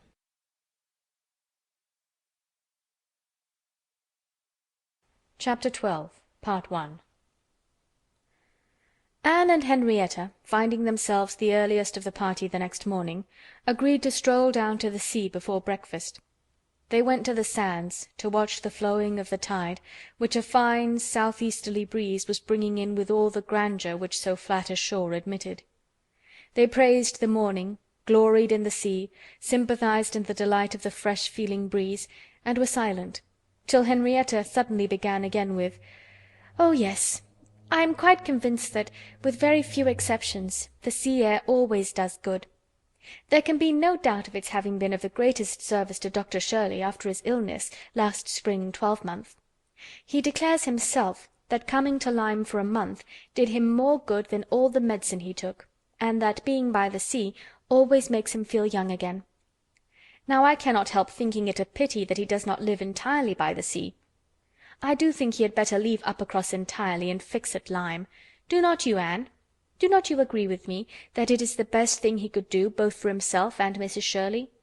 She has cousins here, you know, and many acquaintance, which would make it cheerful for her, and I am sure she would be glad to get to a place where she could have medical attendance at hand, in case of his having another seizure. Indeed, I think it quite melancholy to have such excellent people as Dr. and Mrs. Shirley, who have been doing good all their lives, wearing out their last days in a place like Uppercross, where, excepting our family, they seem shut out from all the world. I wish his friends would propose it to him. I really think they ought. And as to procuring a dispensation, there could be no difficulty at his time of life, and with his character. My only doubt is, whether anything could persuade him to leave his parish. He is so very strict and scrupulous in his notions. Over-scrupulous, I must say. Do not you think, Anne, it is being over-scrupulous? Do not you think it is quite a mistaken point of conscience when a clergyman sacrifices his health for the sake of duties, which may be just as well performed by another person? And at Lyme, too, only 17 miles off, he would be near enough to hear, if people thought there was anything to complain of. Anne smiled more than once to herself during this speech, and entered into the subject, as ready to do good by entering into the feelings of a young lady as of a young man, though here it was of a lower standard, for what could be offered but general acquiescence? She said all that was reasonable and proper on the business, felt the claims of Dr. Shirley to repose as she ought, saw how very desirable it was that he should have some active, respectable young man as a resident curate, and was even courteous enough to hint at the advantage of such resident curates being married. "I wish," said Henrietta, very well pleased with her companion, "I wish Lady Russell lived at Uppercross, and were intimate with Dr. Shirley. I have always heard of Lady Russell as a woman of the greatest influence with everybody. I always look upon her as able to persuade a person to anything. I am afraid of her, as I have told you before, quite afraid of her, because she is so very clever, but I respect her amazingly, and wish we had such a neighbour at Uppercross." Anne was amused by Henrietta's manner of being grateful, and amused also that the course of events and the new interests of Henrietta's views should have placed her friend at all in favour with any of the Musgrove family. She had only time, however, for a general answer, and a wish that such another woman were at Uppercross, before all subjects suddenly ceased, on seeing Louisa and Captain Wentworth coming towards them. They came also for a stroll till breakfast was likely to be ready, but Louisa, recollecting immediately afterwards that she had something to procure at a shop, invited them all to go back with her into the town. They were all at her disposal. When they came to the steps leading upwards from the beach, a gentleman, at the same moment preparing to come down, politely drew back, and stopped to give them way. They ascended and passed him, and as they passed, Anne's face caught his eye, and he looked at her with a degree of earnest admiration which she could not be insensible of. She was looking remarkably well, her very regular, very pretty features having the bloom and freshness of youth restored by the fine wind which had been blowing on her complexion, and by the animation of eye which it had also produced. It was evident that the gentleman, completely a gentleman in manner, admired her exceedingly. Captain Wentworth looked round at her instantly in a way which showed his noticing of it. He gave her a momentary glance, a glance of brightness which seemed to say, "That man is struck with you, and even I, at this moment, see something like Anne Elliot again." After attending Louisa through her business, and loitering about a little longer, they returned to the inn, and Anne, in passing afterwards quickly from her own chamber to their dining-room, had nearly run against the very same gentleman, as he came out of an adjoining apartment. She had before conjectured him to be a stranger like themselves, and determined that a well-looking groom, who was strolling about near the two inns as they came back, should be his servant. Both master and man, being in mourning, assisted the idea. It was now proved that he belonged to the same inn as themselves, and this second meeting, short as it was, also proved again, by the gentleman's looks, that he thought hers very lovely, and by the readiness and propriety of his apologies, that he was a man of exceedingly good manners. He seemed about 30, and though not handsome, had an agreeable person. Anne felt that she should like to know who he was. They had nearly done breakfast, when the sound of a carriage, almost the first they had heard since entering Lyme, drew half the party to the window. It was a gentleman's carriage, a curricle, but only coming round from the stable-yard to the front door. Somebody must be going away. It was driven by a servant in mourning. The word curricle made Charles Musgrove jump up that he might compare it with his own. The servant in mourning roused Anne's curiosity, and the whole 6 were collected to look by the time the owner of the curricle was to be seen issuing from the door, amidst the bows and civilities of the household, and taking his seat to drive off. "Ah!" cried Captain Wentworth instantly, and with half a glance at Anne, "it is the very man we passed." The Miss Musgroves agreed to it, and having all kindly watched him as far up the hill as they could, they returned to the breakfast-table. The waiter came into the room soon afterwards. "Pray," said Captain Wentworth immediately, "can you tell us the name of the gentleman who is just gone away?" "Yes, sir, a Mr. Elliot, a gentleman of large fortune, came in last night from Sidmouth. Daresay you heard the carriage, sir, while you were at dinner, and going on now for Crickherne in his way to Bath and London." "Elliot!" Many had looked on each other, and many had repeated the name before all this had been got through, even by the smart rapidity of a waiter. "Bless me!" cried Mary, "it must be our cousin. It must be our Mr. Elliot, it must indeed. Charles, Anne, must not it? In mourning, you see, just as our Mr. Elliot must be. How very extraordinary! In the very same inn with us. Anne, must not it be our Mr. Elliot, my father's next heir? Pray, sir," turning to the waiter, "did not you hear, did not his servant say whether he belonged to the Kellinch family?" "No, ma'am. He did not mention no particular family, but said his master was a very rich gentleman, and would be a baronet some day."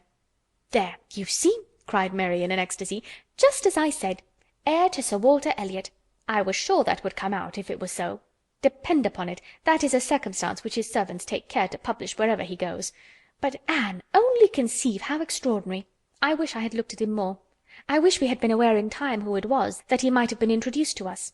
What a pity we should not have been introduced to each other. Do you think he had the Elliot countenance? I hardly looked at him, I was looking at the horses. But I think he had something of the Elliot countenance. I wonder the arms did not strike me. Oh, the greatcoat was hanging over the panel and hid the arms. So it did.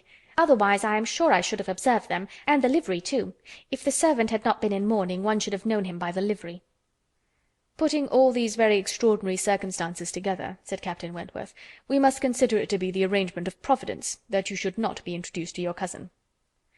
When she could command Mary's attention, Anne quietly tried to convince her that their father and Mr. Elliot had not, for many years, been on such terms as to make the power of attempting an introduction at all desirable. At the same time, however, it was a secret gratification to herself to have seen her cousin, and to know that the future owner of Kellinch was undoubtedly a gentleman, and had an air of good sense. She would not, upon any account, mention her having met with him the second time.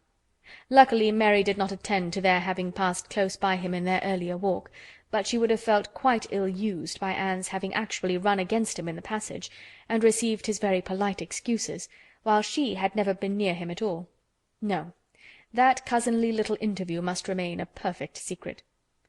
"Of course," said Mary, "you will mention our seeing Mr. Elliot the next time you write to Bath. I think my father certainly ought to hear of it. Do mention all about him." Anne avoided a direct reply. But it was just the circumstance which she considered as not merely unnecessary to be communicated, but as what ought to be suppressed. The offence which had been given her father many years back she knew. Elizabeth's particular share in it she suspected, and that Mr. Elliot's idea always produced irritation in both was beyond a doubt. Mary never wrote to Bath herself. All the toil of keeping up a slow and unsatisfactory correspondence with Elizabeth fell on Anne. Breakfast had not been long over when they were joined by Captain and Mrs. Harville and Captain Benwick, with whom they had appointed to take their last walk about Lyme. They ought to be setting off for Uppercross by 1, and in the meanwhile were to be all together and out of doors as long as they could. Anne found Captain Benwick getting near her, as soon as they were all fairly in the street. Their conversation the preceding evening did not disincline him to seek her again, and they walked together some time, talking as before of Mr. Scott and Lord Byron, and still as unable as before, and as unable as any other two readers, to think exactly alike of the merits of either, till something occasioned an almost general change amongst their party, and instead of Captain Benwick she had Captain Harville by her side.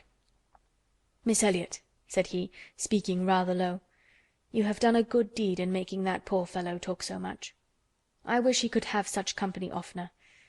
It is bad for him, I know, to be shut up as he is, but what can we do? We cannot part." "No," said Anne, "that I can easily believe to be impossible. But in time, perhaps. We know what time does in every case of affliction, and you must remember, Captain Harville, that your friend may yet be called a young mourner.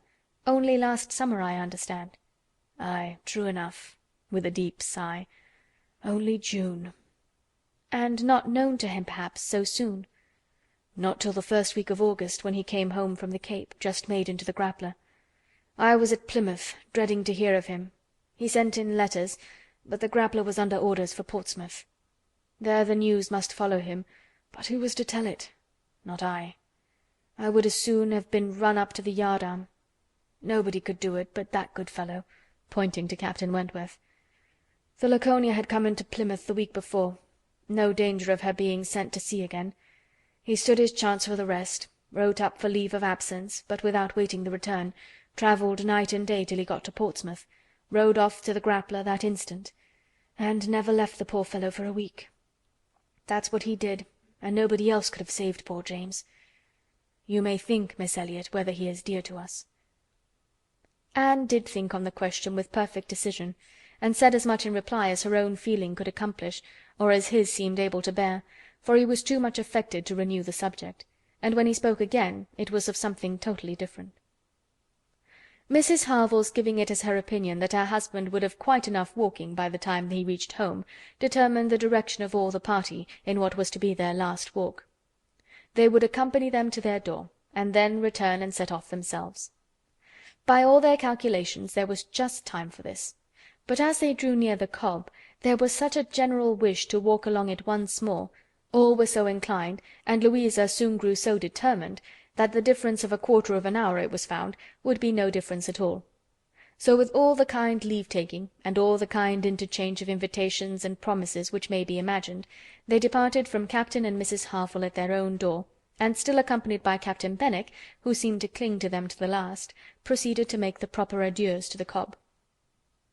Anne found Captain Benwick again drawing near her. Lord Byron's dark blue seas could not fail of being brought forward by their present view, and she gladly gave him all her attention as long as attention was possible. It was soon drawn, perforce, another way. There was too much wind to make the high part of the new Cobb pleasant for the ladies, and they agreed to get down the steps to the lower, and all were contented to pass quietly and carefully down the steep flight, excepting Louisa. She must be jumped down them by Captain Wentworth. In all their walks he had had to jump her from the stiles. The sensation was delightful to her. The hardness of the pavement for her feet made him less willing upon the present occasion. He did it, however. She was safely down, and instantly, to show her enjoyment, ran up the stairs to be jumped down again. He advised her against it, thought the jar too great, but no, he reasoned and talked in vain. She smiled and said, "I am determined, I will." He put out his hands. She was too precipitate by half a second. She fell on the pavement of the lower Cobb, and was taken up lifeless. End of Chapter 12, Part 1.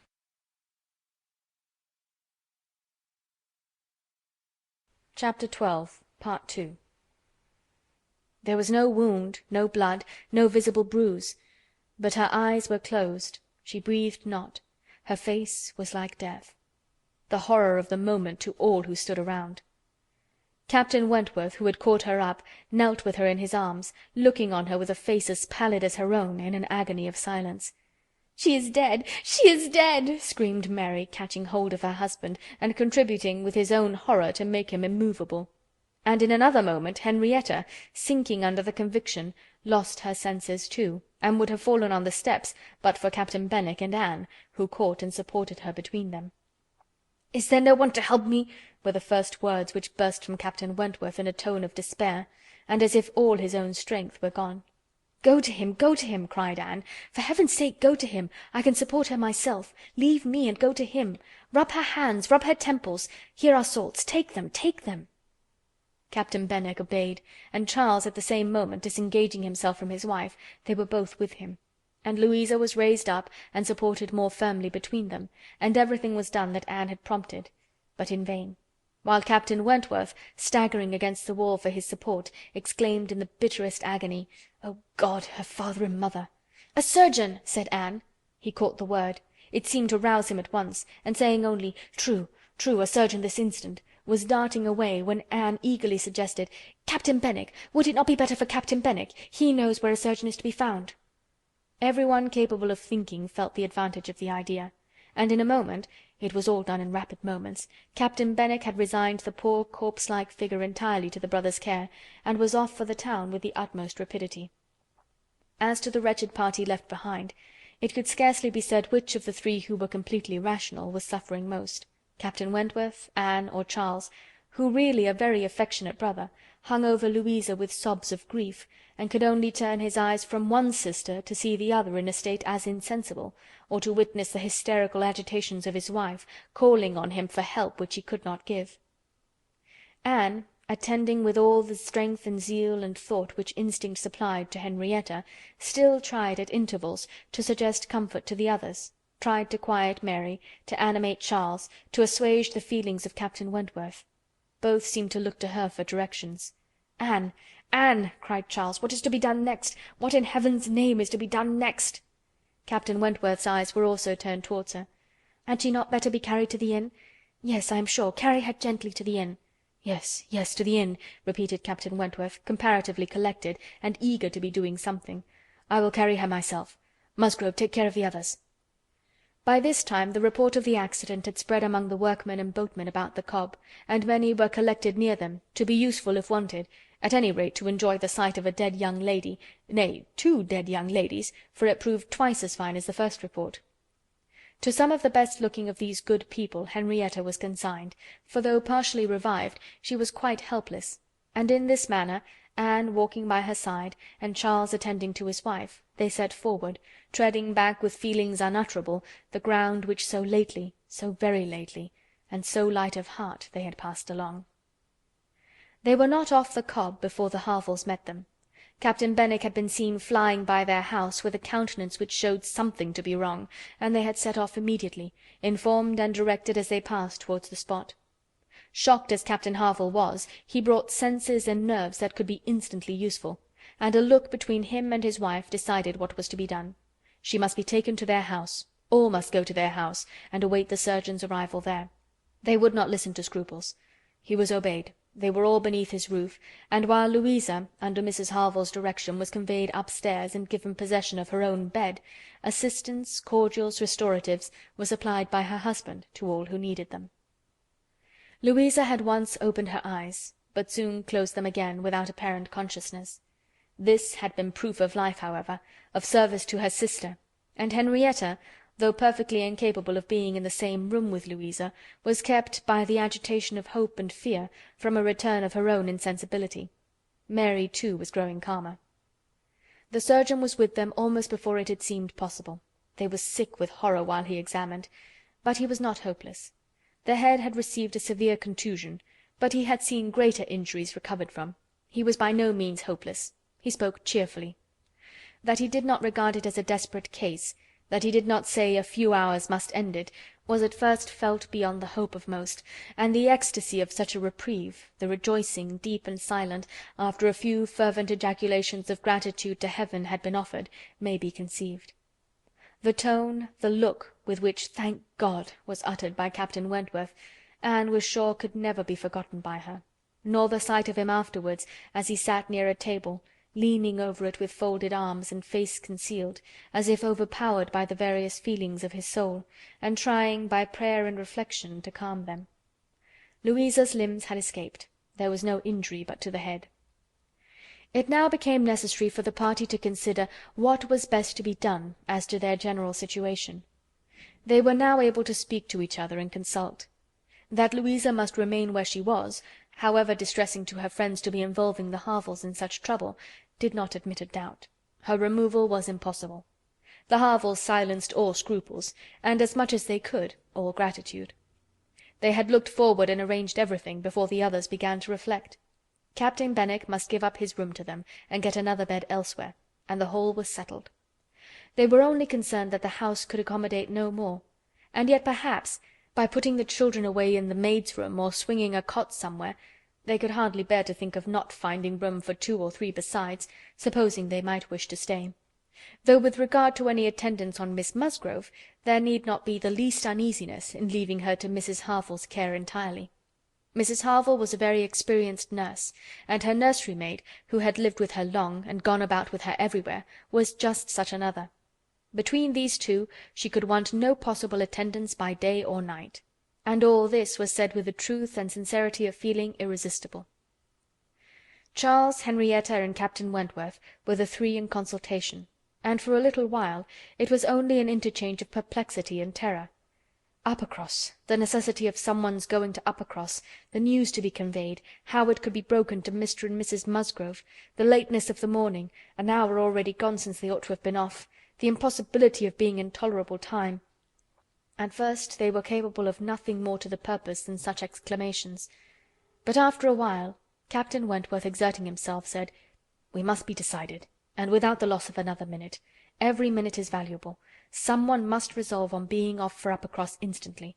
Musgrove, either you or I must go." Charles agreed, but declared his resolution of not going away. He would be as little encumbrance as possible to Captain and Mrs. Harville, but as to leaving his sister in such a state, he neither ought nor would. So far it was decided, and Henrietta at first declared the same. She, however, was soon persuaded to think differently. The usefulness of her staying, she who had not been able to remain in Louisa's room, or to look at her without sufferings which made her worse than helpless.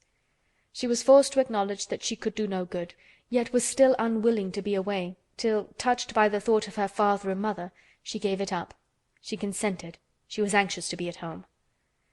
The plan had reached this point when Anne, coming quietly down from Louisa's room, could not but hear what followed, for the parlour door was open. "Then it is settled, Musgrove," cried Captain Wentworth, "that you stay and that I take your sister home.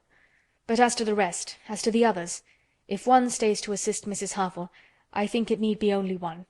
Mrs. Charles Musgrove will, of course, wish to get back to her children, but if Anne will stay, no one so proper, so capable as Anne." She paused a moment, to recover from the emotion of hearing herself so spoken of. The other two warmly agreed with what he said, and she then appeared. "You will stay, I am sure. You will stay and nurse her," cried he, turning to her and speaking with a glow, and yet a gentleness which seemed almost restoring the past. She coloured deeply, and he recollected himself and moved away. She expressed herself most willing, ready, happy to remain. It was what she had been thinking of, and wishing to be allowed to do. A bed on the floor in Louisa's room would be sufficient for her, if Mrs. Harville would but think so. One thing more, and all seemed arranged. Though it was rather desirable that Mr. and Mrs. Musgrove should be previously alarmed by some share of delay, yet the time required by the Uppercross horses to take them back would be a dreadful extension of suspense, and Captain Wentworth proposed, and Charles Musgrove agreed, that it would be much better for him to take a chaise from the inn, and leave Mr. Musgrove's carriage and horses to be sent home the next morning early, when there would be the further advantage of sending an account of Louisa's night. Captain Wentworth now hurried off to get everything ready on his part, and to be soon followed by the two ladies. When the plan was made known to Mary, however, there was an end of all peace in it. She was so wretched and so vehement, complained so much of injustice in being expected to go away instead of Anne, who was nothing to Louisa, while she was her sister, and had the best right to stay in Henrietta's stead. Why was not she to be as useful as Anne? And to go home without Charles, too, without her husband? No, it was too unkind. And in short, she said more than her husband could long withstand, and as none of the others could oppose when he gave way, there was no help for it. The change of Mary for Anne was inevitable. Anne had never submitted more reluctantly to the jealous and ill-judging claims of Mary. But so it must be, and they set off for the town, Charles taking care of his sister, and Captain Benwick attending to her. She gave a moment's recollection, as they hurried along, to the little circumstances which the same spots had witnessed earlier in the morning. There she had listened to Henrietta's schemes for Dr. Shirley's leaving Uppercross. Farther on she had first seen Mr. Elliot. A moment seemed all that could now be given to any one but Louisa, or those who were wrapped up in her welfare. Captain Benwick was most considerately attentive to her, and as united as they all seemed by the distress of the day, she felt an increasing degree of good-will towards him, and a pleasure even in thinking that it might, perhaps, be the occasion of continuing their acquaintance. Captain Wentworth was on the watch for them, and a chaise and four in waiting, stationed for their convenience in the lowest part of the street. But his evident surprise and vexation at the substitution of one sister for the other, the change in his countenance, the astonishment, the expressions begun and suppressed, with which Charles was listened to, made but a mortifying reception of Anne, or must at least convince her that she was valued only as she could be useful to Louisa. She endeavoured to be composed, and to be just.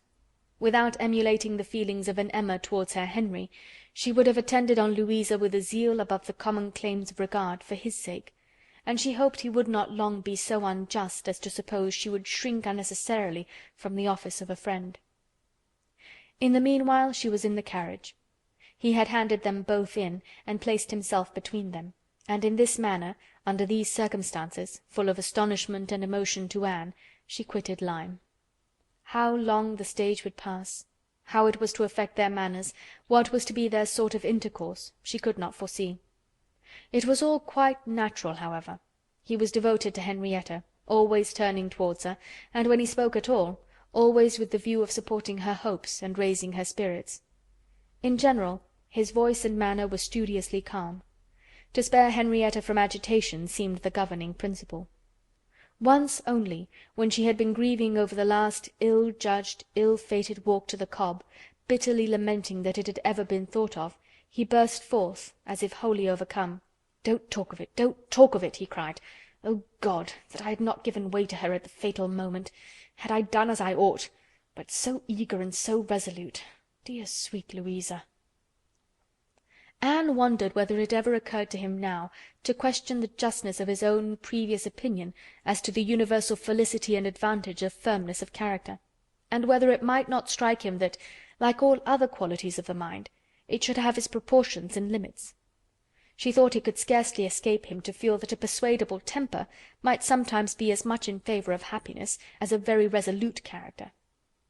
They got on fast. Anne was astonished to recognize the same hills and the same objects so soon. Their actual speed, heightened by some dread of the conclusion, made the road appear but half as long as on the day before. It was growing quite dusk, however, before they were in the neighbourhood of Uppercross, and there had been total silence among them for some time.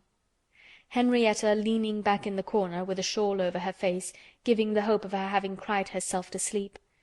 When, as they were going up their last hill, Anne found herself all at once addressed by Captain Wentworth. In a low, cautious voice he said, "I have been considering what we had best do. She must not appear at first. She could not stand it.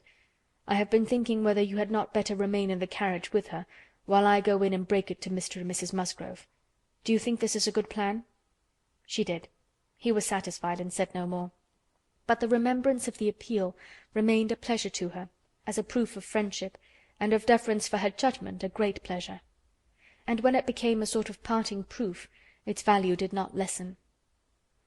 When the distressing communication at Uppercross was over, and he had seen the father and mother quite as composed as could be hoped, and the daughter all the better for being with them, he announced his intention of returning in the same carriage to Lyme, and when the horses were baited, he was off.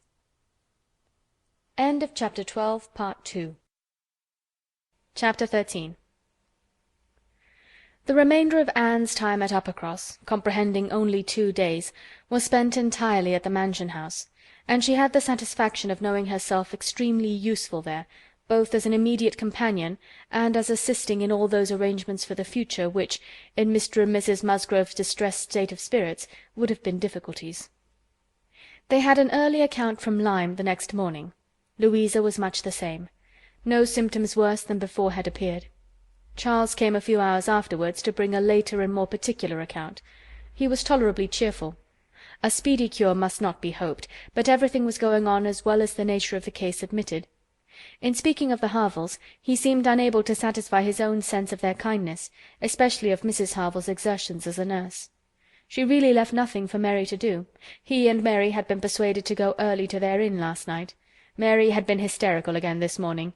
When he came away she was going to walk out with Captain Benwick, which, he hoped, would do her good. He almost wished she had been prevailed on to come home the day before, but the truth was that Mrs. Harville left nothing for anybody to do. Charles was to return to Lyme the same afternoon, and his father had at first half a mind to go with him, but the ladies could not consent. It would be going only to multiply trouble to the others, and increase his own distress, and a much better scheme followed and was acted upon. A chaise was sent for from Crickherne, and Charles conveyed back a far more useful person in the old nursery-maid of the family, one who, having brought up all the children, and seen the very last, the lingering and long-petted Master Harry sent to school after his brothers, was now living in her deserted nursery to mend stockings and dress all the blains and bruises she could get near her, and who, consequently, was only too happy in being allowed to go and help nurse dear Miss Louisa. Vague wishes of getting Sarah thither had occurred before to Mrs. Musgrove and Henrietta, but without Anne it would hardly have been resolved on, and found practicable so soon. They were indebted the next day to Charles Hayter for all the minute knowledge of Louisa which it was so essential to obtain every 24 hours. He made it his business to go to Lyme, and his account was still encouraging. The intervals of sense and consciousness were believed to be stronger. Every report agreed in Captain Wentworth's appearing fixed in Lyme. Anne was to leave them on the morrow, an event which they all dreaded. What should they do without her? They were wretched comforters for one another. And so much was said in this way that Anne thought she could not do better than impart among them the general inclination to which she was privy, and persuaded them all to go to Lyme at once. She had little difficulty. It was soon determined that they would go to-morrow, fix themselves at the inn, or get into lodgings, as it suited, and there remain till dear Louisa could be moved. They must be taking off some trouble from the good people she was with. They might at least relieve Mrs. Harville from the care of her own children, and in short they were so happy in the decision that Anne was delighted with what she had done, and felt that she could not spend her last morning at Uppercross better than in assisting their preparations and sending them off at an early hour, though her being left to the solitary range of the house was the consequence. She was the last, excepting the little boys at the cottage, she was the very last, the only remaining one of all that had filled and animated both houses, of all that had given Uppercross its cheerful character. A few days had made a change indeed. If Louisa recovered, it would all be well again. More than former happiness would be restored. There could not be a doubt, to her mind there was none, of what would follow her recovery. A few months hence, and the room now so deserted, occupied but by her silent, pensive self, might be filled again with all that was happy and gay, all that was glowing and bright and prosperous love, all that was most unlike Anne Elliot. An hour's complete leisure for such reflections as these on a dark November day, a small thick rain almost blotting out the very few objects ever to be discerned from the windows, was enough to make the sound of Lady Russell's carriage exceedingly welcome. And yet, though desirous to be gone, she could not quit the mansion house, or look an adieu to the cottage, with its black, dripping, and comfortless veranda, or even notice through the misty glasses the last humble tenements of the village, without a saddened heart. Scenes had passed in Uppercross which made it precious. It stood the record of many sensations of pain, once severe, but now softened, and of some instances of relenting feeling, some breathings of friendship and reconciliation, which could never be looked for again, and which could never cease to be dear. She left it all behind her, all but the recollection that such things had been. Anne had never entered Kellinch since her quitting Lady Russell's house in September. It had not been necessary, and the few occasions of its being possible for her to go to the Hall she had contrived to evade and escape from. Her first return was to resume her place in the modern and elegant apartments of the lodge, and to gladden the eyes of its mistress. There was some anxiety mixed with Lady Russell's joy in meeting her.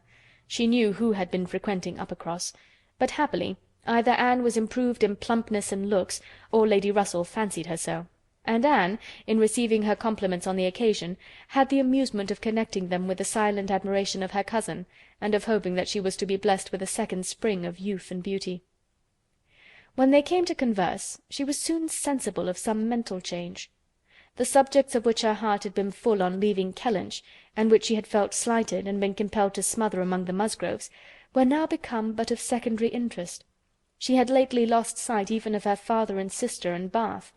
Their concerns had been sunk under those of Uppercross, and when Lady Russell reverted to their former hopes and fears, and spoke her satisfaction in the house in Camden Place which had been taken, and her regret that Mrs Clay should still be with them, Anne would have been ashamed to have it known how much more she was thinking of Lyme and Louisa Musgrove and all her acquaintance there, how much more interesting to her was the home and the friendship of the Harvilles and Captain Benwick than her own father's house in Camden Place, or her own sister's intimacy with Mrs Clay. She was actually forced to exert herself to meet Lady Russell with anything like the appearance of equal solicitude on topics which had by nature the first claim on her. There was a little awkwardness at first in their discourse on another subject. They must speak of the accident at Lyme. Lady Russell had not been arrived 5 minutes the day before, when a full account of the whole had burst on her, but still it must be talked of. She must make inquiries, she must regret the imprudence, lament the result, and Captain Wentworth's name must be mentioned by both. Anne was conscious of not doing it so well as Lady Russell. She could not speak the name and look straight forward to Lady Russell's eye till she had adopted the expedient of telling her briefly what she thought of the attachment between him and Louisa. When this was told, his name distressed her no longer.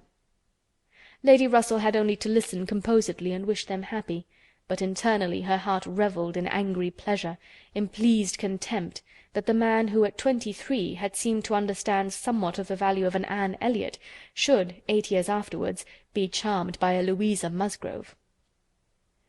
The first 3 or 4 days passed most quietly, with no circumstance to mark them excepting the receipt of a note or two from Lyme, which found their way to Anne, she could not tell how, and brought a rather improving account of Louisa. At the end of that period, Lady Russell's politeness could repose no longer, and the fainter self-threatenings of the past became in a decided tone, "I must call on Mrs Croft. I really must call upon her soon. Anne, have you courage to go with me and pay a visit in that house? It will be some trial to us both." Anne did not shrink from it. On the contrary, she truly felt as she said, in observing, "I think you are very likely to suffer the most of the two. Your feelings are less reconciled to the change than mine. By remaining in the neighbourhood, I am become inured to it." She could have said more on the subject, for she had in fact so high an opinion of the Crofts, and considered her father so very fortunate in his tenants, felt the parish to be so sure of a good example, and the poor of the best attention and relief, that, however sorry and ashamed for the necessity of the removal, she could not but in conscience feel that they were gone who deserved not to stay, and that Kellinch Hall had passed into better hands than its owners. These convictions must unquestionably have their own pain, and severe was its kind, but they precluded that pain which Lady Russell would suffer in entering the house again, and returning through the well-known apartments. In such moments Anne had no power of saying to herself, "These rooms ought to belong only to us. Oh, how fallen in their destination, how unworthily occupied! An ancient family to be so driven away, strangers filling their place." No, except when she thought of her mother, and remembered where she had been used to sit and preside, she had no sigh of that description to heave.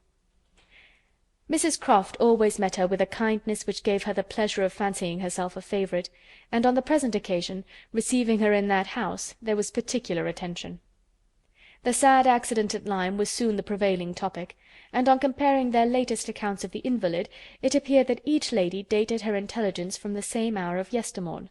That Captain Wentworth had been in Kellinch yesterday, the first time since the accident, had brought Anne the last note, which she had not been able to trace the exact steps of, had stayed a few hours, and then returned again to Lyme, without any present intention of quitting it any more.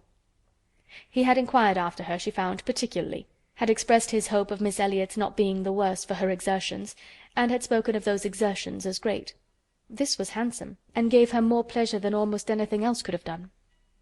As to the sad catastrophe itself, it could be canvassed only in one style by a couple of steady, sensible women, whose judgments had to work on ascertained events, and it was perfectly decided that it had been the consequence of much thoughtlessness and much imprudence, that its effects were most alarming, and that it was frightful to think how long Miss Musgrove's recovery might yet be doubtful, and how liable she would still remain to suffer from the concussion hereafter. The Admiral wound it up summarily by exclaiming, "Aye, a very bad business indeed. A new sort of way this, for a young fellow to be making love, by breaking his mistress's head, is it not, Miss Elliot? This is breaking a head and giving a plaster truly."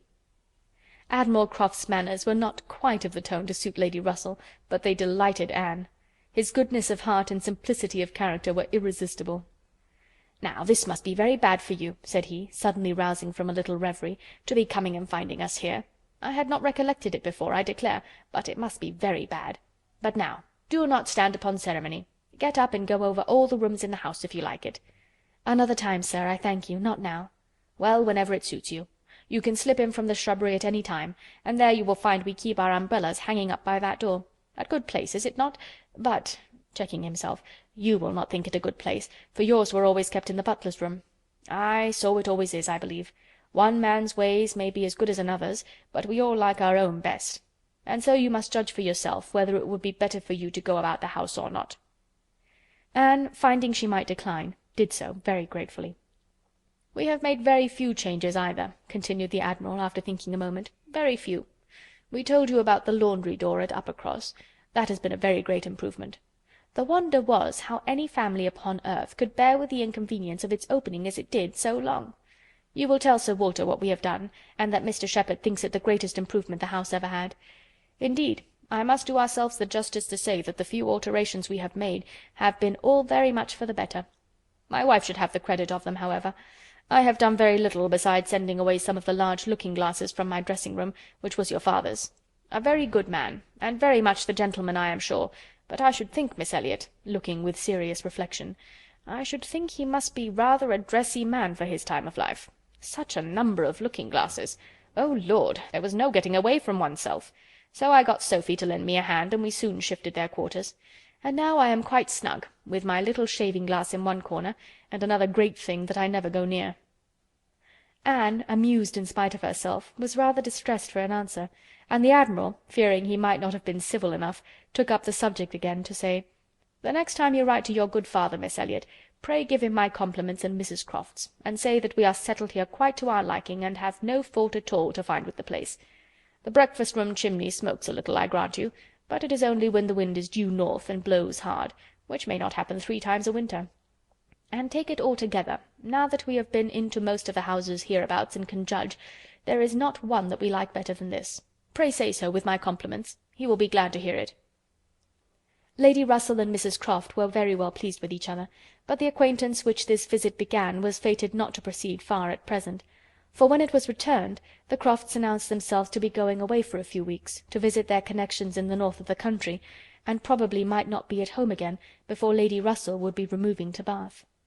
So ended all danger to Anne of meeting Captain Wentworth at Kellinch Hall, or of seeing him in company with her friend. Everything was safe enough, and she smiled over the many anxious feelings she had wasted on the subject. End of Chapter 13.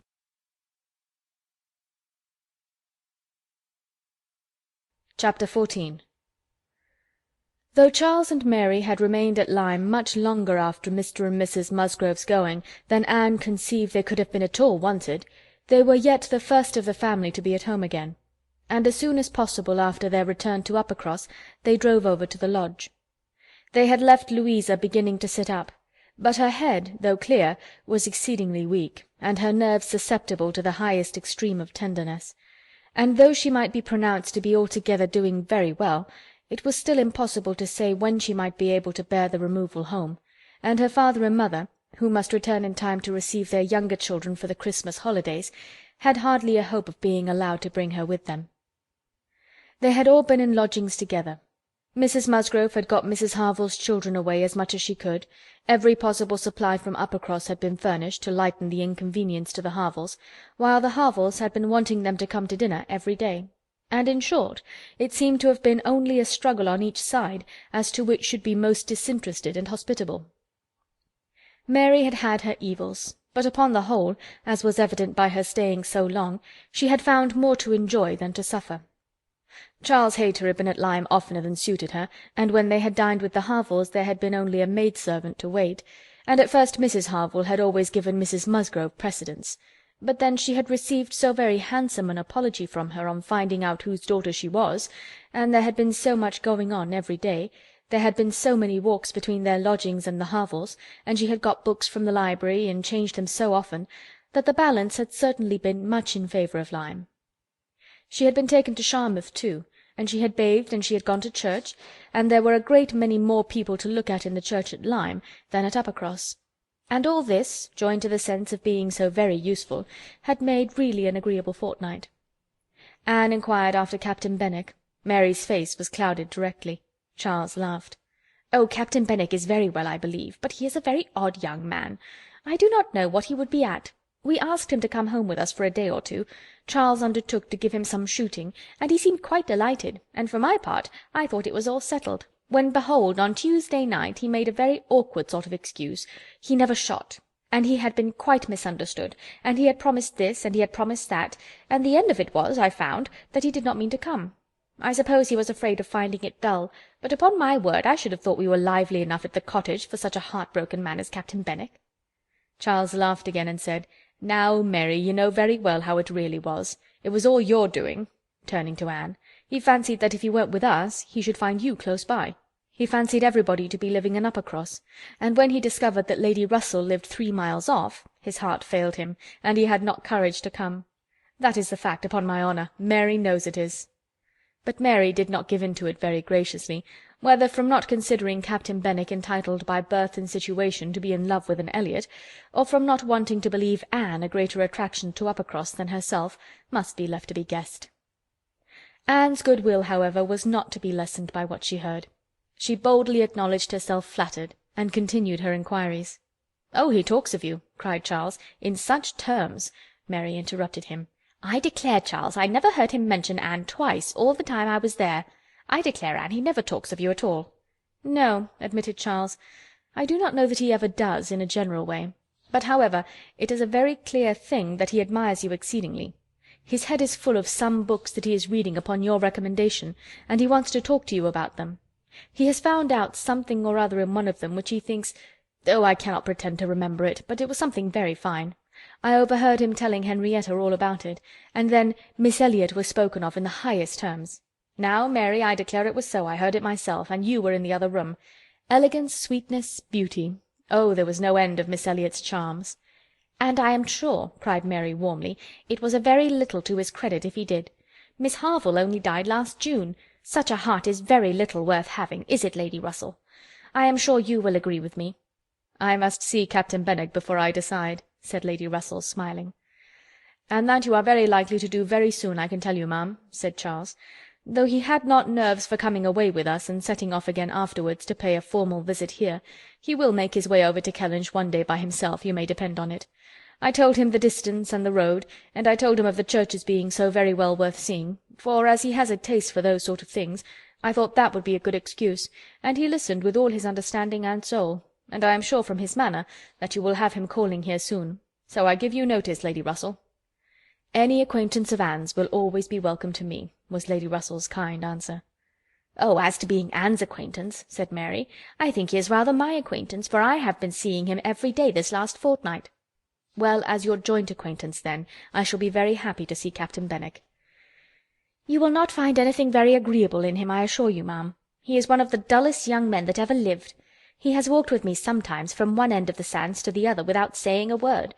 He is not at all a well-bred young man. I am sure you will not like him." "There we differ, Mary," said Anne. "I think Lady Russell would like him. I think she would be so much pleased with his mind that she would very soon see no deficiency in his manner." "So do I, Anne," said Charles. "I am sure Lady Russell would like him. He is just Lady Russell's sort. Give him a book, and he will read all day long." "Yes, that he will!" exclaimed Mary tauntingly. "He will sit poring over his book, and not know when a person speaks to him, or when one drops one's scissors, or anything that happens. Do you think Lady Russell would like that?" Lady Russell could not help laughing. "Upon my word," she said, "I should not have supposed that my opinion of any one could have admitted of such difference of conjecture, steady and matter-of-fact as I may call myself. I have really a curiosity to see the person who can give occasion to such directly opposite notions. I wish he may be induced to call here, and when he does, Mary, you may depend upon hearing my opinion, but I am determined not to judge him beforehand." "You will not like him, I will answer for it." Lady Russell began talking of something else. Mary spoke with animation of their meeting with, or rather missing, Mr. Elliot so extraordinarily. "He is a man," said Lady Russell, "whom I have no wish to see. His declining to be on cordial terms with the head of his family has left a very strong impression in his disfavour with me." This decision checked Mary's eagerness, and stopped her short in the midst of the Elliot countenance. With regard to Captain Wentworth, though Anne hazarded no inquiries, there was voluntary communication sufficient. His spirits had been greatly recovering lately, as might be expected. As Louisa improved, he had improved, and he was now quite a different creature from what he had been the first week. He had not seen Louisa, and was so extremely fearful of any ill consequence to her from an interview, that he did not press for it at all, and on the contrary seemed to have a plan of going away for a week or 10 days till her head was stronger. He had talked of going down to Plymouth for a week, and wanted to persuade Captain Benwick to go with him. But, as Charles maintained to the last, Captain Benwick seemed much more disposed to ride over to Kellinch. There can be no doubt that Lady Russell and Anne were both occasionally thinking of Captain Benwick from this time. Lady Russell could not hear the door-bell without feeling that it might be his herald, nor could Anne return from any stroll of solitary indulgence in her father's grounds, or any visit of charity in the village, without wondering whether she might see him or hear of him. Captain Benwick came not, however. He was either less disposed for it than Charles had imagined, or he was too shy. And after giving him a week's indulgence, Lady Russell determined him to be unworthy of the interest which he had been beginning to excite. The Musgroves came back to receive their happy boys and girls from school, bringing with them Mrs. Harville's little children, to improve the noise of Uppercross and lessen that of Lyme. Henrietta remained with Louisa, but all the rest of the family were again in their usual quarters. Lady Russell and Anne paid their compliments to them at once, when Anne could not but feel that Uppercross was already quite alive again. Though neither Henrietta nor Louisa nor Charles Hayter nor Captain Wentworth were there, the room presented as strong a contrast as could be wished to the last state she had seen it in. Immediately surrounding Mrs. Musgrove were the little Harvilles, whom she was sedulously guarding from the tyranny of the 2 children from the cottage, expressly arrived to amuse them. On one side was a table occupied by some chattering girls, cutting up silk and gold paper, and on the other were trestles and trays bending under the weight of brawn and cold pies, where riotous boys were holding high revel. The whole completed by a roaring Christmas fire, which seemed determined to be heard, in spite of all the noise of the others. Charles and Mary also came in, of course, during their visit, and Mr. Musgrove made a point of paying his respects to Lady Russell, and sat down close to her for 10 minutes, talking with a very raised voice, but from the clamour of the children on his knees, generally in vain. It was a fine family peace. Anne, judging from her own temperament, would have deemed such a domestic hurricane a bad restorative of the nerves, which Louisa's illness must have so greatly shaken. But Mrs. Musgrove, who got Anne near her on purpose to thank her most cordially again and again for all her attentions to them, concluded a short recapitulation of what she had suffered herself by observing, with a happy glance round the room, that after all she had gone through, nothing was so likely to do her good as a little quiet cheerfulness at home. Louisa was now recovering apace. Her mother could even think of her being able to join their party at home before her brothers and sisters went to school again. The Harvilles had promised to come with her and stay at Uppercross whenever she returned. Captain Wentworth was gone for the present to see his brother in Shropshire. "I hope I shall remember in future," said Lady Russell, as soon as they were seated in the carriage, "not to call at Uppercross in the Christmas holidays." Everybody has their taste in noises as well as in other matters, and sounds are quite innoxious, or most distressing, by their sort rather than their quantity. When Lady Russell, not long afterwards, was entering Bath on a wet afternoon, and driving through the long course of streets from the Old Bridge to Camden Place, amidst the dash of other carriages, the heavy rumble of carts and drays, the bawling of newspaper-men, muffin-men, and milkmen, and the ceaseless clink of pattens, she made no complaint. No, these were noises which belonged to the winter pleasures. Her spirits rose under their influence, and, like Mrs. Musgrove, she was feeling, though not saying, that after being long in the country, nothing could be so good for her as a little quiet cheerfulness. Anne did not share these feelings. She persisted in a very determined, though very silent disinclination for Bath; caught the first dim view of the extensive buildings, smoking in the rain, without any wish of seeing them better; felt their progress through the streets to be, however disagreeable, yet too rapid, for who would be glad to see her when she arrived? And looked back with fond regret to the bustles of Uppercross and the seclusion of Kellinch. Elizabeth's last letter had communicated a piece of news of some interest. Mr. Elliot was in Bath. He had called in Camden Place, had called a second time, a third, had been pointedly attentive. If Elizabeth and her father did not deceive themselves, had been taking much pains to seek the acquaintance, and proclaim the value of the connection, as he had formerly taken pains to show neglect.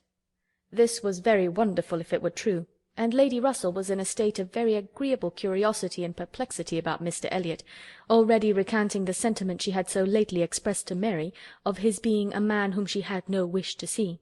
She had a great wish to see him. If he really sought to reconcile himself like a dutiful branch, he must be forgiven for having dismembered himself from the paternal tree. Anne was not animated to an equal pitch by the circumstance, but she felt that she would rather see Mr. Elliot again than not, which was more than she could say for any other persons in Bath. She was put down in Camden Place, and Lady Russell then drove to her own lodgings in Rivers Street. Chapter 14. Chapter 15. Sir Walter had taken a very good house in Camden Place, a lofty, dignified situation, such as becomes a man of consequence, and both he and Elizabeth were settled there, much to their satisfaction. Anne entered it with a sinking heart, anticipating an imprisonment of many months, and anxiously saying to herself, "Oh, when shall I leave you again?" A degree of unexpected cordiality, however, in the welcome she received, did her good. Her father and sister were glad to see her, for the sake of showing her the house and furniture, and met her with kindness. Her making a fourth when they sat down to dinner was noticed as an advantage. Mrs. Clay was very pleasant, and very smiling, but her courtesies and smiles were more a matter of course. Anne had always felt that she would pretend what was proper on her arrival, but the complaisance of the others was unlooked for. They were evidently in excellent spirits, and she was soon to listen to the causes. They had no inclination to listen to her. After laying out for some compliments of being deeply regretted in their old neighbourhood, which Anne could not pay, they had only a few faint inquiries to make, before the talk must be all their own. Uppercross excited no interest, Kellinch very little. It was all Bath. They had the pleasure of assuring her that Bath more than answered their expectations in every respect. Their house was undoubtedly the best in Camden Place, their drawing-rooms had many decided advantages over all the others which they had either seen or heard of, and the superiority was not less in the style of the fitting up or the taste of the furniture. Their acquaintance was exceedingly sought after. Everybody was wanting to visit them. They had drawn back from many introductions, and still were perpetually having cards left by people of whom they knew nothing. Here were funds of enjoyment. Could Anne wonder that her father and sister were happy? She might not wonder, but she must sigh that her father should feel no degradation in his change, should see nothing to regret in the duties and dignity of the resident landholder, should find so much to be in vain of in the littlenesses of a town, and she must sigh and smile and wonder too, as Elizabeth threw open the folding doors and walked with exultation from one drawing-room to the other, boasting of their space, at the possibility of that woman, who had been mistress of Kellinch Hall, finding extent to be proud of between two walls perhaps 30 feet asunder. But this was not all which they had to make them happy. They had Mr. Elliot too. Anne had a great deal to hear of Mr. Elliot. He was not only pardoned, they were delighted with him. He had been in Bath about a fortnight. He had passed through Bath in November, in his way to London, when the intelligence of Sir Walter's being settled there had of course reached him, though only 24 hours in the place, but he had not been able to avail himself of it.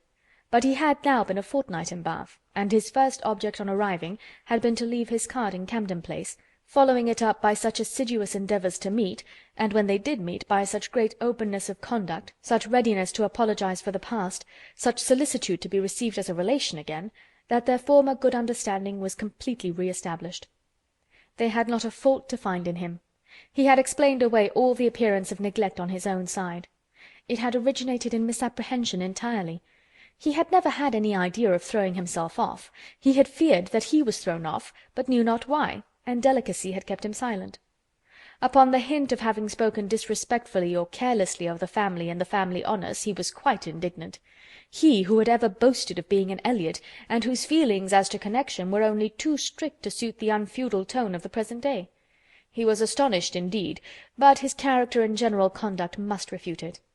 He could refer Sir Walter to all who knew him, and certainly the pains he had been taking on this, the first opportunity of reconciliation, to be restored to the footing of a relation and heir presumptive, was a strong proof of his opinions on the subject.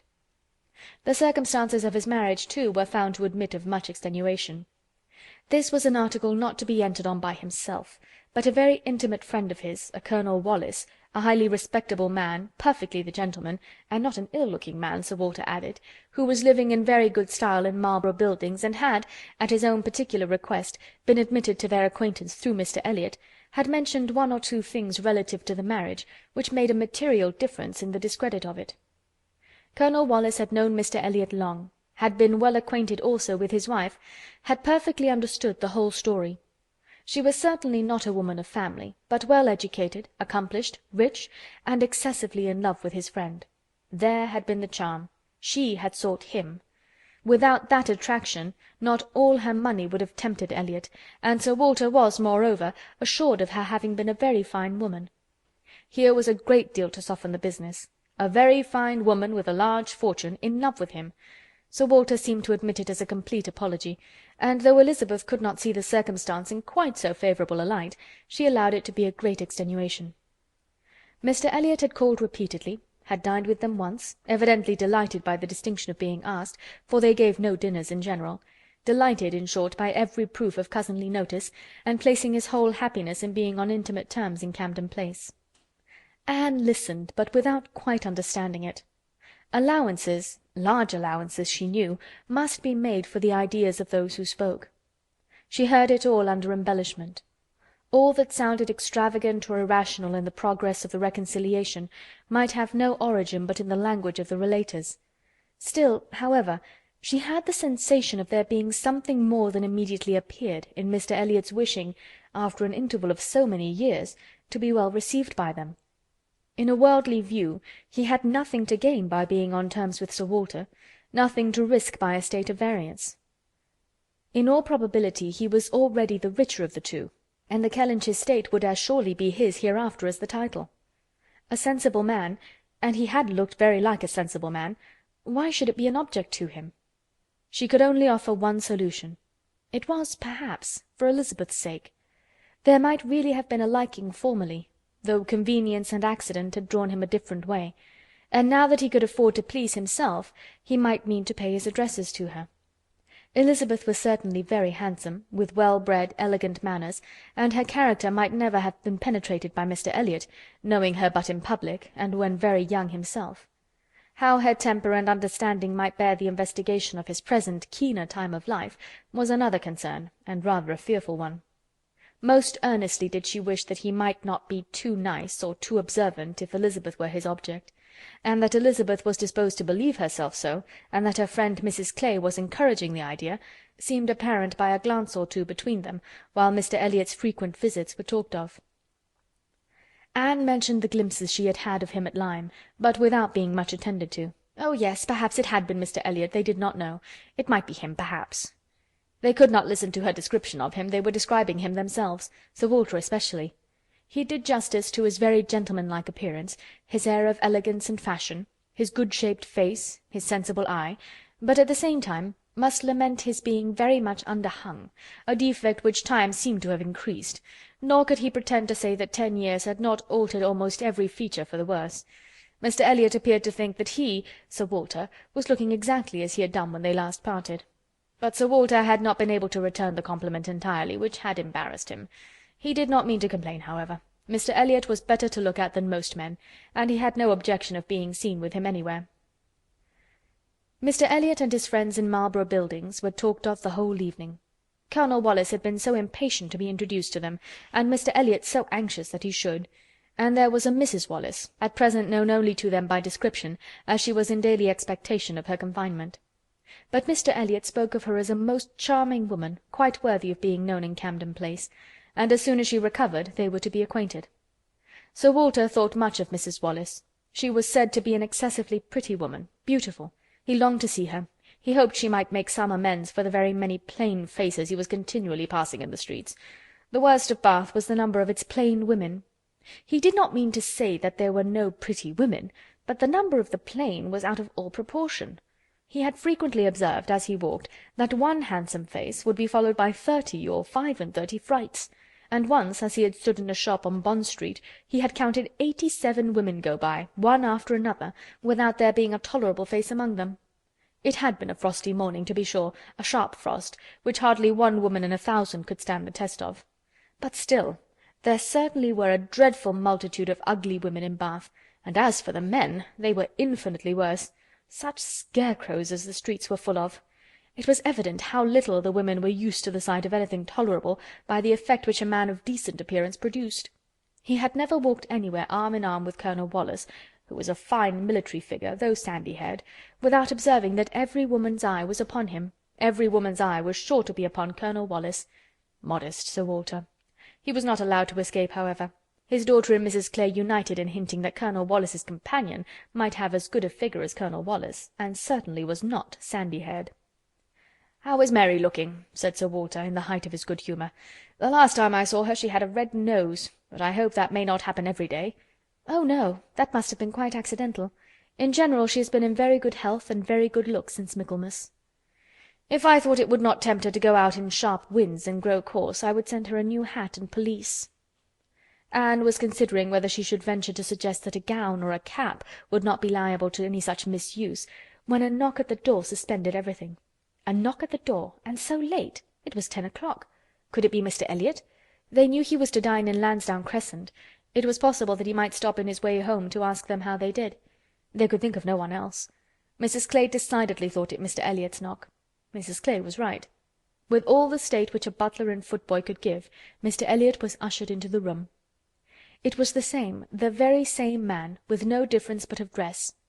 Anne drew a little back while the others received his compliments, and her sister his apologies for calling at so unusual an hour, but he could not be so near without wishing to know that neither she nor her friend had taken cold the day before, etc., etc., which was all as politely done and as politely taken as possible, but her part must follow then. Sir Walter talked of his youngest daughter. Mr. Elliot must give him leave to present his youngest daughter. There was no occasion for remembering Mary, and Anne, smiling and blushing, very becomingly showed to Mr. Elliot the pretty features which he had by no means forgotten, and instantly saw, with amusement at his little start of surprise, that he had not been at all aware of who she was. He looked completely astonished, but not more astonished than pleased. His eyes brightened, and with the most perfect alacrity he welcomed the relationship, alluded to the past, and entreated to be received as an acquaintance already. He was quite as good-looking as he had appeared at Lyme, his countenance improved by speaking, and his manners were so exactly what they ought to be, so polished, so easy, so particularly agreeable, that she could compare them in excellence to only one person's manners. They were not the same, but they were perhaps equally good. He sat down with them, and improved their conversation very much. There could be no doubt of his being a sensible man. 10 minutes were enough to clarify that. His tone, his expressions, his choice of subject, his knowing where to stop, it was all the operation of a sensible, discerning mind. As soon as he could, he began to talk to her of Lyme, wanting to compare opinions respecting the place, but especially wanting to speak of the circumstance of their happening to be guests in the same inn at the same time, to give his own route, understanding something of hers, and regret that he should have lost such an opportunity of paying his respects to her. She gave him a short account of her party and business at Lyme. His regret increased as he listened. He had spent his whole solitary evening in the room adjoining theirs, had heard voices, mirth continually, thought they must be a most delightful set of people, longed to be with them, but certainly without the smallest suspicion of his possessing the shadow of a right to introduce himself. If he had but asked who the party were, the name of Musgrove would have told him enough. Well, it would serve to cure him of an absurd practice of never asking a question at an inn, which he had adopted when quite a young man, on the principle of its being very ungenteel to be curious. "The notions of a young man of 1 or 22, said he, as to what is necessary in manners to make him quite the thing, are more absurd, I believe, than those of any other set of beings in the world. The folly of the means they often employ is only to be equalled by the folly of what they have in view." But he must not be addressing his reflections to Anne alone. He knew it. He was soon diffused again among the others, and it was only at intervals that he could return to Lyme. His enquiries, however, produced at length an account of the scene she had been engaged in there, soon after his leaving the place. Having alluded to an accident, he must hear the whole. When he questioned, Sir Walter and Elizabeth began to question also, but the difference in their manner of doing it could not be unfelt. She could only compare Mr. Elliot to Lady Russell, in the wish of really comprehending what had passed, and in the degree of concern for what she must have suffered in witnessing it. He stayed an hour with them. The elegant little clock on the mantelpiece had struck 11 with its silver sounds, and the watchman was beginning to be heard at a distance telling the same tale, before Mr. Elliot or any of them seemed to feel that he had been there long. Anne could not have supposed it possible that her first evening in Camden Place could have passed so well. End of chapter 15.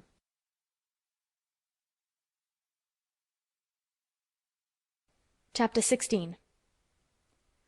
There was one point which Anne, on returning to her family, would have been more thankful to ascertain even than Mr. Elliot's being in love with Elizabeth, which was her father's not being in love with Mrs. Clay. And she was very far from easy about it when she had been at home a few hours. On going down to breakfast the next morning, she found there had just been a decent pretence on the ladies' side of meaning to leave them. She could imagine Mrs. Clay to have said that now Miss Anne was come, she could not suppose herself at all wanted, for Elizabeth was replying in a sort of whisper, "That must not be any reason indeed. I assure you I feel it none. She is nothing to me compared with you." And she was in full time to hear her father say, "My dear madam, this must not be. As yet you have seen nothing of Bath. You have been here only to be useful. You must not run away from us now. You must stay to be acquainted with Mrs. Wallace, the beautiful Mrs. Wallace. To your fine mind I well know the sight of beauty is a real gratification." He spoke and looked so much in earnest that Anne was not surprised to see Mrs. Clay stealing a glance at Elizabeth and herself. Her countenance, perhaps, might express some watchfulness, but the praise of the fine mind did not appear to excite a thought in her sister. The lady could not but yield to such joint entreaties, and promised to stay. In the course of the same morning, Anne and her father chancing to be alone together, he began to compliment her on her improved looks. He thought her less thin in her person, in her cheeks, her skin, her complexion greatly improved, clearer, fresher. Had she been using anything in particular? No, nothing. Merely Gowland, he supposed. No, nothing at all. Ah! He was surprised at that, and added, "Certainly you cannot do better than to continue as you are. You cannot be better than well, or I should recommend Gowland, the constant use of Gowland during the spring months. Mrs. Clay has been using it at my recommendation, and you see what it has done for her. You see how it has carried away her freckles." If Elizabeth could have but heard this! Such personal praise might have struck her, especially as it did not appear to Anne that the freckles were at all lessened. But everything must take its chance. The evil of a marriage would be much diminished if Elizabeth were also to marry. As for herself, she might always command a home with Lady Russell. Lady Russell's composed mind and polite manners were put to some trial on this point in her intercourse in Camden Place. The sight of Mrs. Clay in such favour, and of Anne so overlooked, was a perpetual provocation to her there, and vexed her as much when she was away, as a person in Bath who drinks the water, gets all the new publications, and has a very large acquaintance, has time to be vexed. As Mr. Elliot became known to her, she grew more charitable, or more indifferent towards the others. His manners were an immediate recommendation, and on conversing with him, she found the solid so fully supporting the superficial, that she was at first, as she told Anne, almost ready to exclaim, "Can this be Mr. Elliot?" and could not seriously picture to herself a more agreeable or estimable man. Everything united in him, good understanding, correct opinions, knowledge of the world, and a warm heart. He had strong feelings of family attachment and family honour, without pride or weakness. He lived with the liberality of a man of fortune, without display. He judged for himself in everything essential, without defying public opinion in any point of worldly decorum. He was steady, observant, moderate, candid, never run away with by spirits or by selfishness which fancied itself strong feeling, and yet with a sensibility to what was amiable and lovely, and a value for all the felicities of domestic life, which characters of fancied enthusiasm and violent agitation seldom really possess. She was sure that he had not been happy in marriage. Colonel Wallis said it, and Lady Russell saw it. But it had been no unhappiness to sour his mind, nor, she began pretty soon to suspect, to prevent his thinking of a second choice. Her satisfaction in Mr. Elliot outweighed all the plague of Mrs. Clay. It was now some years since Anne had begun to learn that she and her excellent friend could sometimes think differently, and it did not surprise her, therefore, that Lady Russell should see nothing suspicious or inconsistent, nothing to require more motives than appeared in Mr. Elliot's great desire of a reconciliation. In Lady Russell's view, it was perfectly natural that Mr. Elliot, at a mature time of life, should feel it a most desirable object, and what would very generally recommend him among all sensible people, to be on good terms with the head of his family. The simplest process in the world of time upon a head naturally clear, and only erring in the heyday of youth. Anne presumed, however, still to smile about it, and at last to mention Elizabeth. Lady Russell listened, and looked, and made only this cautious reply: "Elizabeth? Very well. Time will explain." It was a reference to the future which Anne, after a little observation, felt she must submit to. She could determine nothing at present. In that house Elizabeth must be first, and she was in the habit of such general observance as Miss Elliot, that any particularity of attention seemed almost impossible. Mr. Elliot, too, it must be remembered, had not been a widower 7 months. A little delay on his side might be very excusable. In fact, Anne could never see the crape round his hat without fearing that she was the inexcusable one in attributing to him such imaginations, for though his marriage had not been very happy, still it had existed so many years that she could not comprehend a very rapid recovery from the awful impression of its being dissolved. However it might end, he was without any question their pleasantest acquaintance in Bath. She saw nobody equal to him, and it was a great indulgence now and then to talk to him about Lyme, which he seemed to have as lively a wish to see again, and to see more of, as herself. They went through the particulars of their first meeting a great many times. He gave her to understand that he had looked at her with some earnestness. She knew it well, and she remembered another person's look also. They did not always think alike. His value for rank and connection she perceived was greater than hers. It was not merely complaisance, it must be a liking to the cause, which made him enter warmly into her father and sister's solicitudes on a subject which she thought unworthy to excite them. The Bath paper one morning announced the arrival of the Dowager Viscountess Dalrymple and her daughter, the Honourable Miss Carteret, and all the comfort of No. Camden Place was swept away for many days, for the Dalrymples, in Anne's opinion most unfortunately, were cousins of the Elliots, and the agony was how to introduce themselves properly. Anne had never seen her father and sister before in contact with nobility, and she must acknowledge herself disappointed.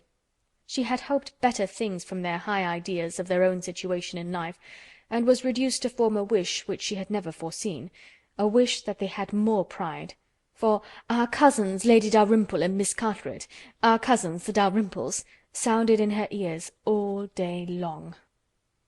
Sir Walter had once been in company with the late Viscount, but had never seen any of the rest of the family, and the difficulties of the case arose from there having been a suspension of all intercourse by letters of ceremony, ever since the death of that said late Viscount, when, in consequence of a dangerous illness of Sir Walter's at the same time, there had been an unlucky omission at Kellinch.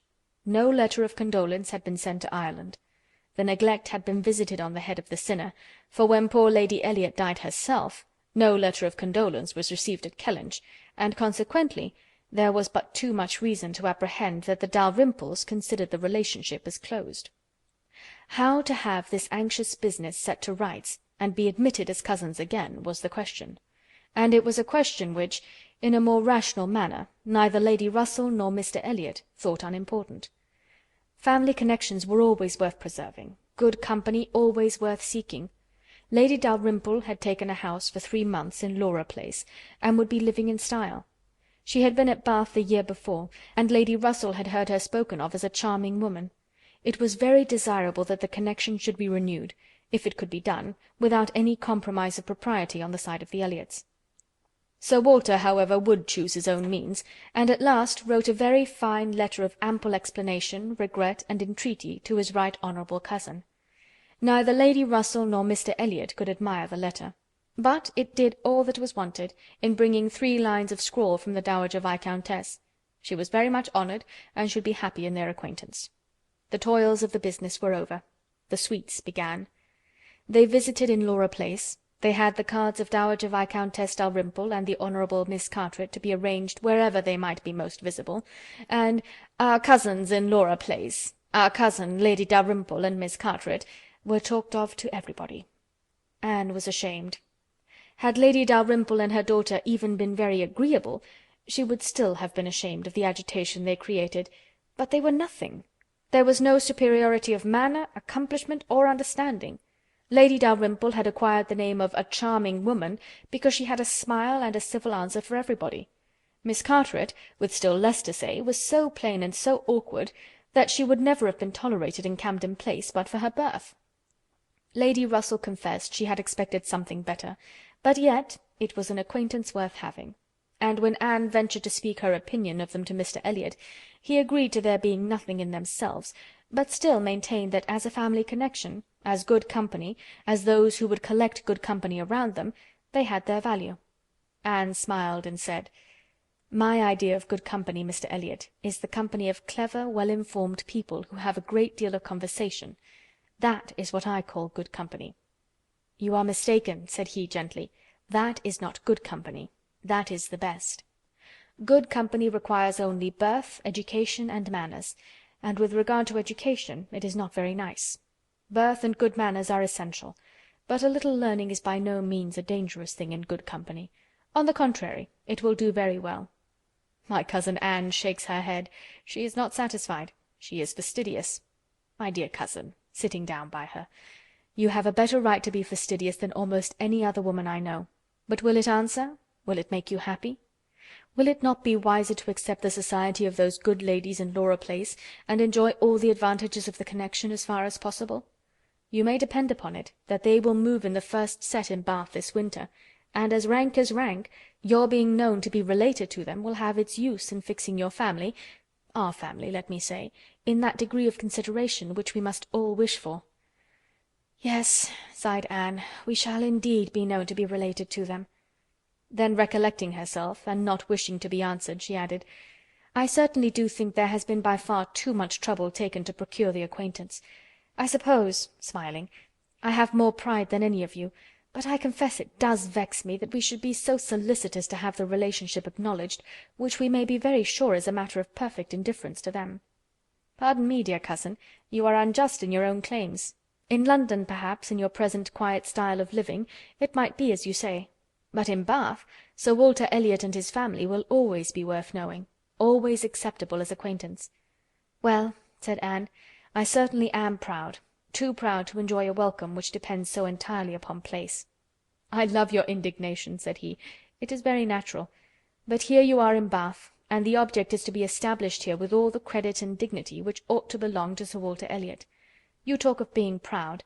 I am called proud, I know, and I shall not wish to believe myself otherwise, for our pride, if investigated, would have the same object, I have no doubt, though the kind may seem a little different. In one point I am sure, my dear cousin," he continued, speaking lower, though there was no one else in the room, "in one point I am sure we must feel alike. We must feel that every addition to your father's society among his equals or superiors may be of use in diverting his thoughts from those who are beneath him." He looked, as he spoke, to the seat which Mrs. Clay had been lately occupying, a sufficient explanation of what he particularly meant, and though Anne could not believe in their having the same sort of pride, she was pleased with him for not liking Mrs. Clay, and her conscience admitted that his wishing to promote her father's getting great acquaintance was more than excusable in the view of defeating her. Chapter 16.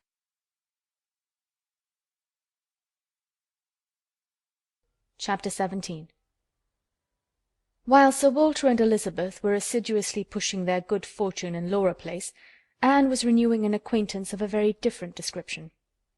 She had called on her former governess, and had heard from her of there being an old schoolfellow in Bath, who had the two strong claims on her attention of past kindness and present suffering.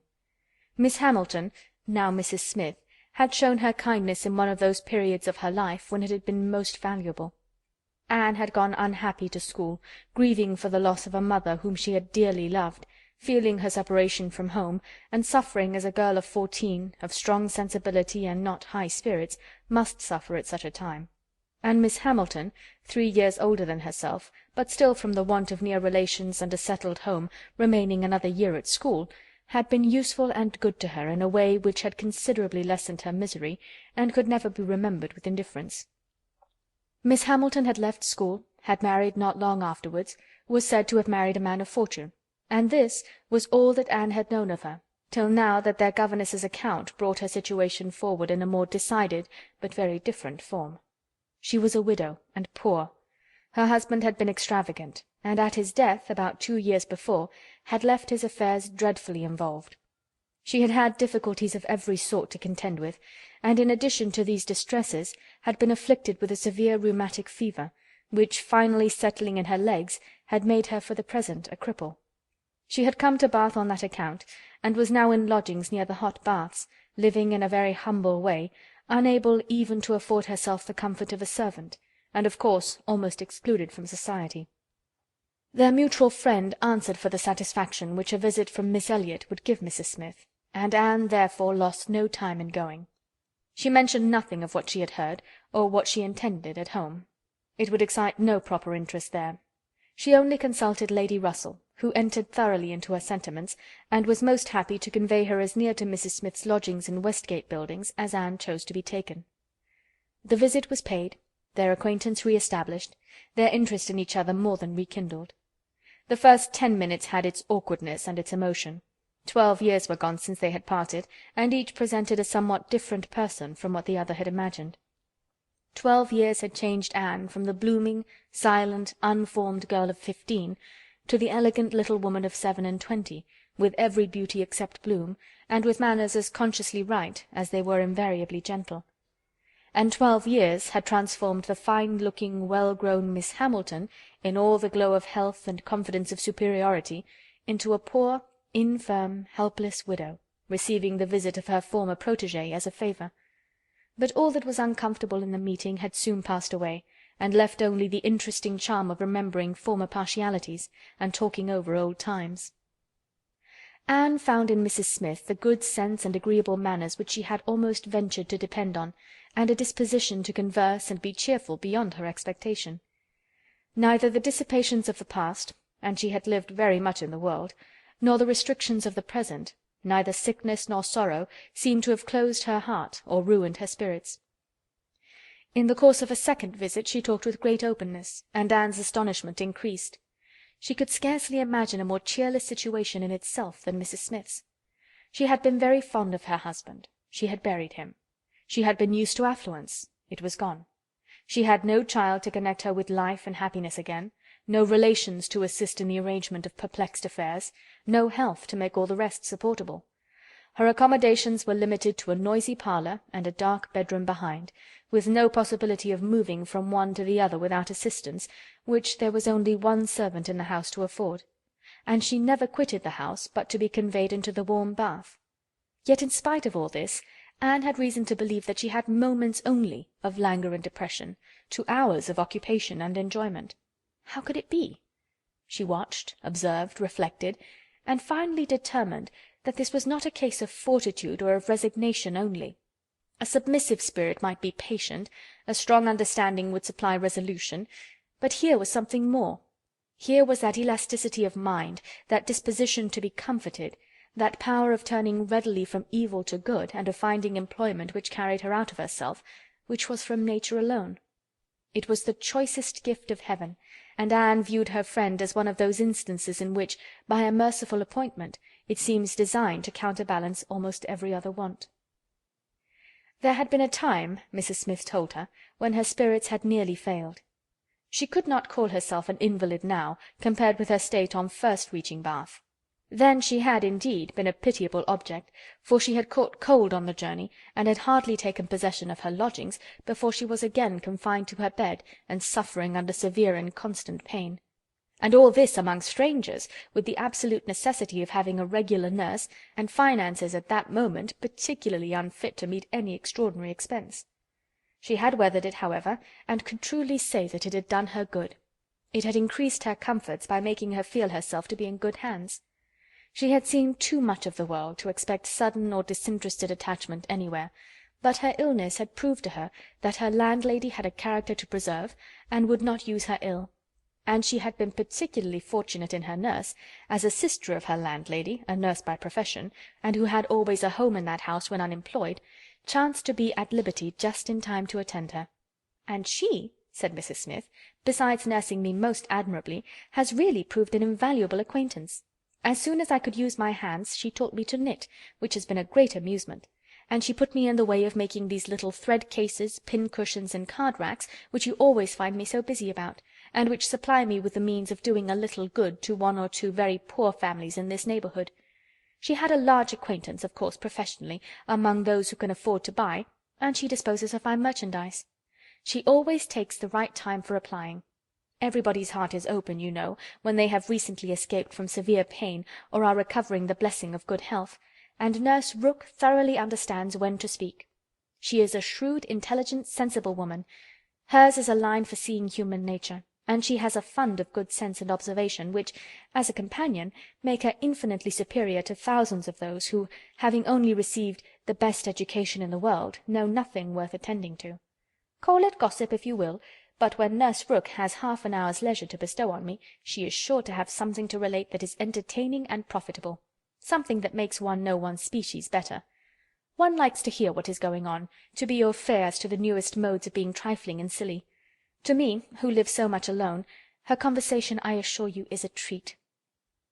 Anne, far from wishing to cavil at the pleasure, replied, "I can easily believe it. Women of that class have great opportunities, and if they are intelligent, may be well worth listening to. Such varieties of human nature as they are in the habit of witnessing, and it is not merely in its follies that they are well read, for they see it occasionally under every circumstance that can be most interesting or affecting.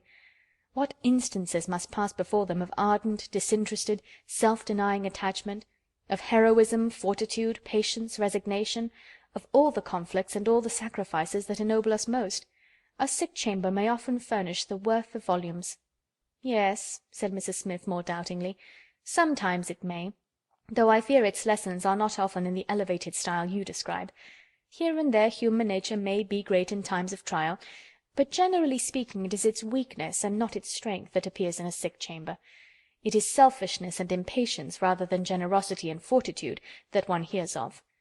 There is so little real friendship in the world, and unfortunately, speaking low and tremulously, there are so many who forget to think seriously till it is almost too late." Anne saw the misery of such feelings. The husband had not been what he ought, and the wife had been led among that part of mankind which made her think worse of the world than she hoped it deserved. It was but a passing emotion, however, with Mrs. Smith. She shook it off, and soon added in a different tone, "I do not suppose the situation my friend Mrs. Rooke is in at present will furnish much either to interest or edify me. She is only nursing Mrs. Wallace of Marlborough Buildings, a mere pretty, silly, expensive, fashionable woman, I believe, and of course will have nothing to report but of lace and finery. I mean to make my profit of Mrs. Wallace, however. She has plenty of money, and I intend she shall buy all the high-priced things I have in hand now." Anne had called several times on her friend before the existence of such a person was known in Camden Place. At last it became necessary to speak of her. Sir Walter, Elizabeth, and Mrs. Clay returned one morning from Laura Place with a sudden invitation from Lady Dalrymple for the same evening, and Anne was already engaged to spend that evening in Westgate Buildings. She was not sorry for the excuse. They were only asked, she was sure, because Lady Dalrymple, being kept at home by a bad cold, was glad to make use of the relationship which had been so pressed on her, and she declined on her own account with great alacrity. She was engaged to spend the evening with an old schoolfellow. They were not much interested in anything relative to Anne, but still there were questions enough asked to make it understood what this old schoolfellow was, and Elizabeth was disdainful, and Sir Walter severe. "Westgate Buildings," said he, "and who is Miss Anne Elliot to be visiting in Westgate Buildings? A Mrs. Smith, a widow Mrs. Smith. And who was her husband? One of 5,000 Mr. Smiths whose names are to be met with everywhere. And what is her attraction? That she is old and sickly? Upon my word, Miss Anne Elliot, you have the most extraordinary taste. Everything that revolts other people, low company, paltry rooms, foul air, disgusting associations, are inviting to you. But surely you may put off this old lady till to-morrow. She is not so near her end, I presume, but that she may hope to see another day. What is her age? 40? No, sir, she is not 31, but I do not think I can put off my engagement, because it is the only evening for some time which will at once suit her and myself. She goes into the warm bath to-morrow, and for the rest of the week you know we are engaged." "But what does Lady Russell think of this acquaintance?" asked Elizabeth. "She sees nothing to blame in it," replied Anne. "On the contrary, she approves it, and has generally taken me when I have called on Mrs. Smith." "Westgate Buildings must have been rather surprised by the appearance of a carriage drawn up near its pavement," observed Sir Walter. "Sir Henry Russell's widow, indeed, has no honours to distinguish her arms, but still it is a handsome equipage, and no doubt is well known to convey a Miss Elliot. A widow Mrs. Smith lodging in Westgate Buildings, a poor widow barely able to live between 30 and 40, a mere Mrs. Smith, an everyday Mrs. Smith, of all people and all names in the world, to be the chosen friend of Miss Anne Elliot, and to be preferred by her to her own family connections among the nobility of England and Ireland. Mrs. Smith! Such a name!" Mrs. Clay, who had been present while all this passed, now thought it advisable to leave the room, and Anne could have said much, and did long to say a little in defence of her friend's not very dissimilar claims to theirs, but her sense of personal respect to her father prevented her. She made no reply. She left it to himself to recollect that Mrs. Smith was not the only widow in Bath between 30 and 40, with little to live on, and no surname of dignity. Anne kept her appointment, the others kept theirs, and of course she heard the next morning that they had had a delightful evening. She had been the only one of the set absent, for Sir Walter and Elizabeth had not only been quite at their ladyship's service themselves, but had actually been happy to be employed by her in collecting others, and had been at the trouble of inviting both Lady Russell and Mr. Elliot. And Mr. Elliot had made a point of leaving Colonel Wallis early, and Lady Russell had fresh arranged all her evening engagements in order to wait on her. Anne had the whole history of all that such an evening could supply from Lady Russell. To her its greatest interest must be in having been very much talked of between her friend and Mr. Elliot, in having been wished for, regretted, and at the same time honoured for staying away in such a cause. Her kind, compassionate visits to this old schoolfellow, sick and reduced, seemed to have quite delighted Mr. Elliot. He thought her a most extraordinary young woman, in her temper, manners, mind, a model of female excellence. He could meet even Lady Russell in a discussion of her merits, and Anne could not be given to understand so much by her friend, could not know herself to be so highly rated by a sensible man, without many of those agreeable sensations which her friend meant to create. Lady Russell was now perfectly decided in her opinion of Mr. Elliot. She was as much convinced of his meaning to gain Anne in time as of his deserving her, and was beginning to calculate the number of weeks which would free him from all the remaining restraints of widowhood, and leave him at liberty to exert his most open powers of pleasing. She would not speak to Anne with half the certainty she felt on the subject. She would venture on little more than hints of what might be hereafter, of a possible attachment on his side, of the desirableness of the alliance, supposing such attachment to be real and returned. Anne heard her, and made no violent exclamations. She only smiled, blushed, and gently shook her head. "I am no matchmaker, as you well know," said Lady Russell, "being much too well aware of the uncertainty of all human events and calculations. I only mean that if Mr. Elliot should some time hence pay his addresses to you, and if you should be disposed to accept him, I think there would be every possibility of you being happy together. A most suitable connection, everybody must consider it, but I think it might be a very happy one." "Mr. Elliot is an exceedingly agreeable man, and in many respects I think highly of him," said Anne, "but we should not suit." Lady Russell let this pass, and only said in rejoinder, "I own that to be able to regard you as the future mistress of Kellinch, the future Lady Elliot, to look forward and see you occupying your dear mother's place, succeeding to all her rights and all her popularity, as well as to all her virtues, would be the highest possible gratification to me. You are your mother's self in countenance and disposition, and if I might be allowed to fancy you such as she was, in situation and name and home, presiding and blessing in the same spot, and only superior to her in being more highly valued, my dearest Anne, it would give me more delight than is often felt at my time of life." Anne was obliged to turn away, to rise, to walk to a distant table, and leaning there in pretended employment, try to subdue the feelings this picture excited. For a few moments her imagination and her heart were bewitched. The idea of becoming what her mother had been, of having the precious name of Lady Elliot first revived in herself, of being restored to Kellinch, calling it her home again, her home for ever, was a charm which she could not immediately resist. Lady Russell said not another word, willing to leave the matter to its own operation, and believing that, could Mr. Elliot at that moment with propriety have spoken for himself, she believed, in short, what Anne did not believe. The same image of Mr. Elliot speaking for himself brought Anne to composure again. The charm of Kellinch and of Lady Elliot all faded away. She never could accept him. And it was not only that her feelings were still adverse to any man save one. Her judgment, on a serious consideration of the possibilities of such a case, was against Mr. Elliot. Though they had now been acquainted a month, she could not be satisfied that she really knew his character. That he was a sensible man, an agreeable man, that he talked well, professed good opinions, seemed to judge properly and as a man of principle, this was all clear enough. He certainly knew what was right, nor could she fix on any one article of moral duty evidently transgressed, but yet she would have been afraid to answer for his conduct. She distrusted the past, if not the present. The names which occasionally dropped of former associates, the allusions to former practices and pursuits, suggested suspicions not favourable of what he had been. She saw that there had been bad habits, that Sunday travelling had been a common thing, that there had been a period of his life, and probably not a short one, when he had been, at least, careless in all serious matters. And though he might now think very differently, who could answer for the true sentiments of a clever, cautious man, grown old enough to appreciate a fair character? How could it ever be ascertained that his mind was truly cleansed? Mr. Elliot was rational, discreet, polished, but he was not open. There was never any burst of feeling, any warmth of indignation or delight at the evil or good of others. This, to Anne, was a decided imperfection. Her early impressions were incurable. She prized the frank, the open-hearted, the eager character beyond all others. Warmth and enthusiasm did captivate her still.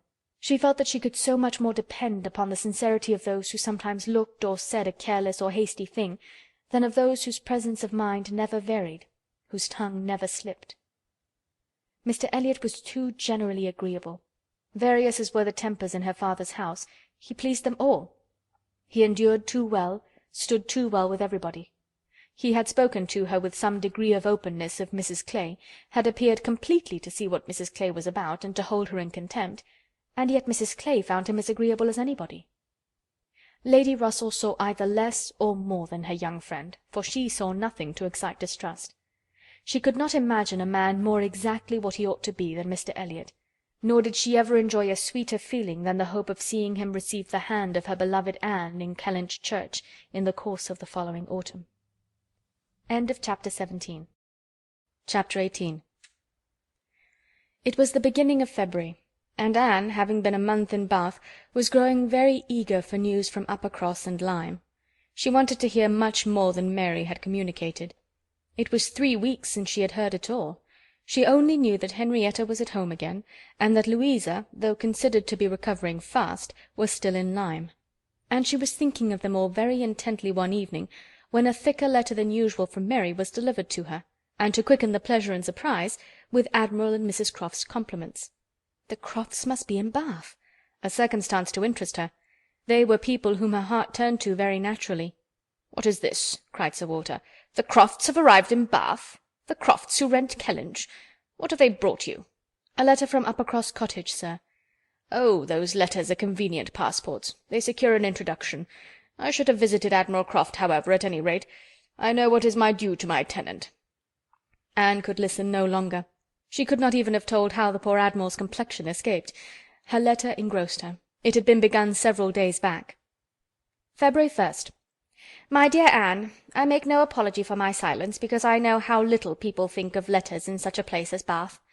You must be a great deal too happy to care for Uppercross, which, as you well know, affords little to write about. We have had a very dull Christmas. Mr. and Mrs. Musgrove have not had one dinner-party all the holidays. I do not reckon the Hayters as anybody. The holidays, however, are over at last. I believe no children ever had such long ones. I am sure I had not. The house was cleared yesterday, except of the little Harvilles, but you will be surprised to hear they have never gone home. Mrs. Harville must be an odd mother to part with them so long. I do not understand it. They are not at all nice children, in my opinion, but Mrs. Musgrove seems to like them quite as well, if not better, than her grandchildren. What dreadful weather we have had! It may not be felt in Bath, with your nice pavements, but in the country it is of some consequence. I have not had a creature call on me since the 2nd week of January, except Charles Hayter, who had been calling much oftener than was welcome. Between ourselves, I think it a great pity Henrietta did not remain at Lyme as long as Louisa. It would have kept her a little out of his way. The carriage is gone to-day to bring Louisa and the Harvilles to-morrow. We are not asked to dine with them, however, till the day after. Mrs. Musgrove is so afraid of her being fatigued by the journey, which is not very likely, considering the care that will be taken of her, and it would be much more convenient to me to dine there to-morrow. I am glad you find Mr. Elliot so agreeable, and I wish I could be acquainted with him too, but I have my usual luck. I am always out of the way when anything desirable is going on, always the last of my family to be noticed. What an immense time Mrs. Clay has been staying with Elizabeth! Does she never mean to go away? But perhaps if she were to leave the room vacant, we might not be invited. Let me know what you think of this. I do not expect my children to be asked, you know. I can leave them at the great house very well, for a month or 6 weeks. I have this moment heard that the Crofts are going to Bath almost immediately. They think the Admiral gouty. Charles heard it quite by chance. They have not had the civility to give me any notice, or of offering to take anything. I do not think they improve at all as neighbours. We see nothing of them, and this is really an instance of gross inattention. Charles joins me in love and everything proper. Yours affectionately, Mary M. I am sorry to say that I am very far from well, and Jemima has just told me that the butcher says there is a bad sore throat very much about. I dare say I shall catch it, and my sore throats, you know, are always worse than anybody's. So ended the first part, which had been afterwards put into an envelope containing nearly as much more. I kept my letter open that I might send you word how Louisa bore her journey, and now I am extremely glad I did, having a great deal to add. In the first place, I had a note from Mrs. Croft yesterday, offering to convey anything to you, a very kind, friendly note indeed, addressed to me, just as it ought. I shall therefore be able to make my letter as long as I like. The Admiral does not seem very ill, and I sincerely hope Bath will do him all the good he wants. I shall be truly glad to have them back again. Our neighbourhood cannot spare such a pleasant family. But now for Louisa. I have something to communicate that will astonish you not a little. She and the Harvilles came on Tuesday very safely, and in the evening we went to ask her how she did, when we were rather surprised not to find Captain Benwick of the party, for he had been invited as well as the Harvilles. And what do you think was the reason? Neither more nor less than his being in love with Louisa, and not choosing to venture to Uppercross till he had had an answer from Mr. Musgrove. For it was all settled between him and her before she came away, and he had written to her father by Captain Harville. True, upon my honour. Are not you astonished? I shall be surprised at least if you ever received a hint of it, for I never did. Mrs. Musgrove protests solemnly that she knew nothing of the matter. We are all very pleased, however, for though it is not equal to her marrying Captain Wentworth, it is infinitely better than Charles Hayter, and Mr. Musgrove has written his consent, and Captain Benwick is expected to-day. Mrs. Harville says her husband feels a good deal on his poor sister's account, but however, Louisa is a great favourite with both. Indeed, Mrs. Harville and I quite agree that we love her the better for having nursed her. Charles wonders what Captain Wentworth will say, but if you remember, I never thought him attached to Louisa. I never could see anything of it. And this is the end, you see, of Captain Benwick's being supposed to be an admirer of yours. How Charles could take such a thing into his head was always incomprehensible to me. I hope he will be more agreeable now. Certainly not a great match for Louisa Musgrove, but 1,000,000 times better than marrying among the Hayters." Mary need not have feared her sister's being in any degree prepared for the news. She had never in her life been more astonished. Captain Benwick and Louisa Musgrove! It was almost too wonderful for belief, and it was with the greatest effort that she could remain in the room, preserve an air of calmness, and answer the common questions of the moment. Happily for her they were not many. Sir Walter wanted to know whether the Crofts travelled with 4 horses, and whether they were likely to be situated in such a part of Bath as it might suit Miss Elliot and himself to visit in, but had little curiosity beyond. "How is Mary?" said Elizabeth, and without waiting for an answer, "and pray what brings the Crofts to Bath?" "They come on the Admiral's account. He is thought to be gouty." "Gout and decrepitude," said Sir Walter. "Poor old gentleman." "Have they any acquaintance here?" asked Elizabeth. "I do not know, but I can hardly suppose that at Admiral Croft's time of life, and in his profession, he should not have many acquaintance in such a place as this." "I suspect," said Sir Walter coolly, "that Admiral Croft will be best known in Bath as the renter of Kellinch Hall. Elizabeth, may we venture to present him and his wife in Laura Place?" "Oh, no, I think not. Situated as we are with Lady Dalrymple, cousins, we ought to be very careful not to embarrass her with acquaintance she might not approve. If we were not related, it would not signify, but as cousins, she would feel scrupulous as to any proposal of ours. We had better leave the Crofts to find their own level. There are several odd-looking men walking about here who, I am told, are sailors. The Crofts will associate with them." This was Sir Walter and Elizabeth's share of interest in the letter.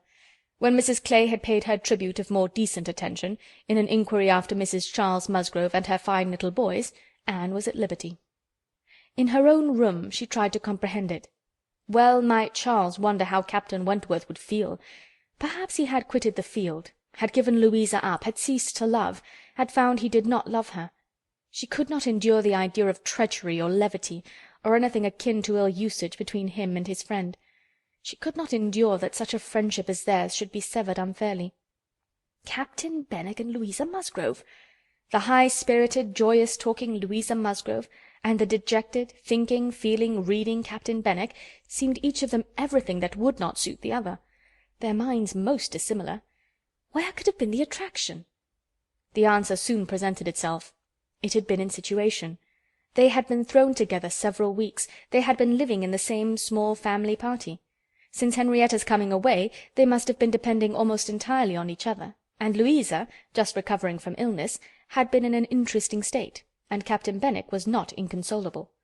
That was a point which Anne had not been able to avoid suspecting before, and instead of drawing the same conclusion as Mary from the present course of events, they served only to confirm the idea of his having felt some dawning of tenderness toward herself. She did not mean, however, to derive much more from it to gratify her vanity than Mary might have allowed. She was persuaded that any tolerably pleasing young woman who had listened and seemed to feel for him would have received the same compliment. He had an affectionate heart. He must love somebody. She saw no reason against their being happy. Louisa had fine naval fervour to begin with, and they would soon grow more alike. He would gain cheerfulness, and she would learn to be an enthusiast for Scott and Lord Byron. Nay, that was probably learnt already. Of course they had fallen in love over poetry. The idea of Louisa Musgrove turned into a person of literary taste and sentimental reflection was amusing, but she had no doubt of its being so. The day at Lyme, the fall from the Cobb, might influence her health, her nerves, her courage, her character, to the end of her life, as thoroughly as it appeared to have influenced her fate. The conclusion of the whole was, that if the woman who had been sensible of Captain Wentworth's merits could be allowed to prefer another man, there was nothing in the engagement to excite lasting wonder. And if Captain Wentworth lost no friend by it, certainly nothing to be regretted. No, It was not regret which made Anne's heart beat in spite of herself, and brought the colour into her cheeks when she thought of Captain Wentworth unshackled and free. She had some feelings which she was ashamed to investigate. They were too much like joy, senseless joy. She longed to see the Crofts, but when the meeting took place, it was evident that no rumour of the news had yet reached them. The visit of ceremony was paid and returned, and Louisa Musgrove was mentioned, and Captain Benwick too, without even half a smile. The Crofts had placed themselves in lodgings in Gay Street, perfectly to Sir Walter's satisfaction. He was not at all ashamed of the acquaintance, and did, in fact, think and talk a great deal more about the Admiral than the Admiral ever thought or talked about him. The Crofts knew quite as many people in Bath as they wished for, and considered their intercourse with the Elliots as a mere matter of form, and not in the least likely to afford them any pleasure. They brought with them their country habit of being almost always together. He was ordered to walk to keep off the gout, and Mrs. Croft seemed to go shares with him in everything, and to walk for her life to do him good. Anne saw them wherever she went. Lady Russell took her out in her carriage almost every morning, and she never failed to think of them, and never failed to see them. Knowing their feelings as she did, it was a most attractive picture of happiness to her. She always watched them as long as she could, delighted to fancy she understood what they might be talking of as they walked along in happy independence, or equally delighted to see the Admiral's hearty shake of the hand when he encountered an old friend, and observe their eagerness of conversation when occasionally forming into a little knot of the navy, Mrs. Croft looking as intelligent and keen as any of the officers around her. Anne was too much engaged with Lady Russell to be often walking herself, but it so happened one morning, about a week or 10 days after the Crofts' arrival, it suited her best to leave her friend, or her friend's carriage, in the lower part of the town, and return alone to Camden Place, and in walking up Milson Street she had the good fortune to meet with the Admiral. He was standing by himself at a print-shop window, with his hands behind him, in earnest contemplation of some print, and she not only might have passed him unseen, but was obliged to touch as well as address him before she could catch his notice. When he did perceive and acknowledge her, however, it was done with all his usual frankness and good humour. "Ah, is it you? Thank you, thank you. This is treating me like a friend. Here I am, you see, staring at a picture. I can never get by this shop without stopping. But what a thing here is by way of a boat. Do look at it. Did you ever see the like? What queer fellows your fine painters must be to think that anybody would venture their lives in such a shapeless old cockle-shell as that. And yet here are 2 gentlemen stuck up in it, mightily at their ease, and looking about them at the rocks and mountains, as if they were not to be upset the next moment, which they certainly must be. I wonder where that boat was built," laughing heartily. "I would not venture over a horse-pond in it. Well," turning away, "now, where are you bound? Can I go anywhere for you, or with you? Can I be of any use?" "None, I thank you, unless you will give me the pleasure of your company the little way our road lies together. I am going home." "That I will with all my heart, and father too. Yes, yes, we will have a snug walk together, and I have something to tell you as we go along. There, take my arm, that's right. I do not feel comfortable if I have not a woman there. Lord, what a boat it is!" taking a last look at the picture as they began to be in motion. "Did you say that you had something to tell me, sir?" "Yes, I have, presently. But here comes a friend, Captain Bridgen. I shall only say, how do you do, as we pass, however. I shall not stop. How do you do? Bridgen stares to see anybody with me but my wife. She, poor soul, is tied by the leg. She has a blister on one of her heels, as large as a 3-shilling piece. If you look across the street, you will see Admiral Brand coming down, and his brother. Shabby fellows, both of them. I am glad they are not on this side of the way. Sophie cannot bear them. They played me a pitiful trick once, got away with some of my best men. I will tell you the whole story another time. There comes old Sir Archibald Drew and his grandson. Look, he sees us. He kisses his hand to you. He takes you for my wife. Ah, the peace has come too soon for that yonker. Poor old Sir Archibald. How do you like Bath, Miss Elliot? It suits us very well. We're always meeting with some old friend or other. The street's full of them every morning. Sure to have plenty of chat.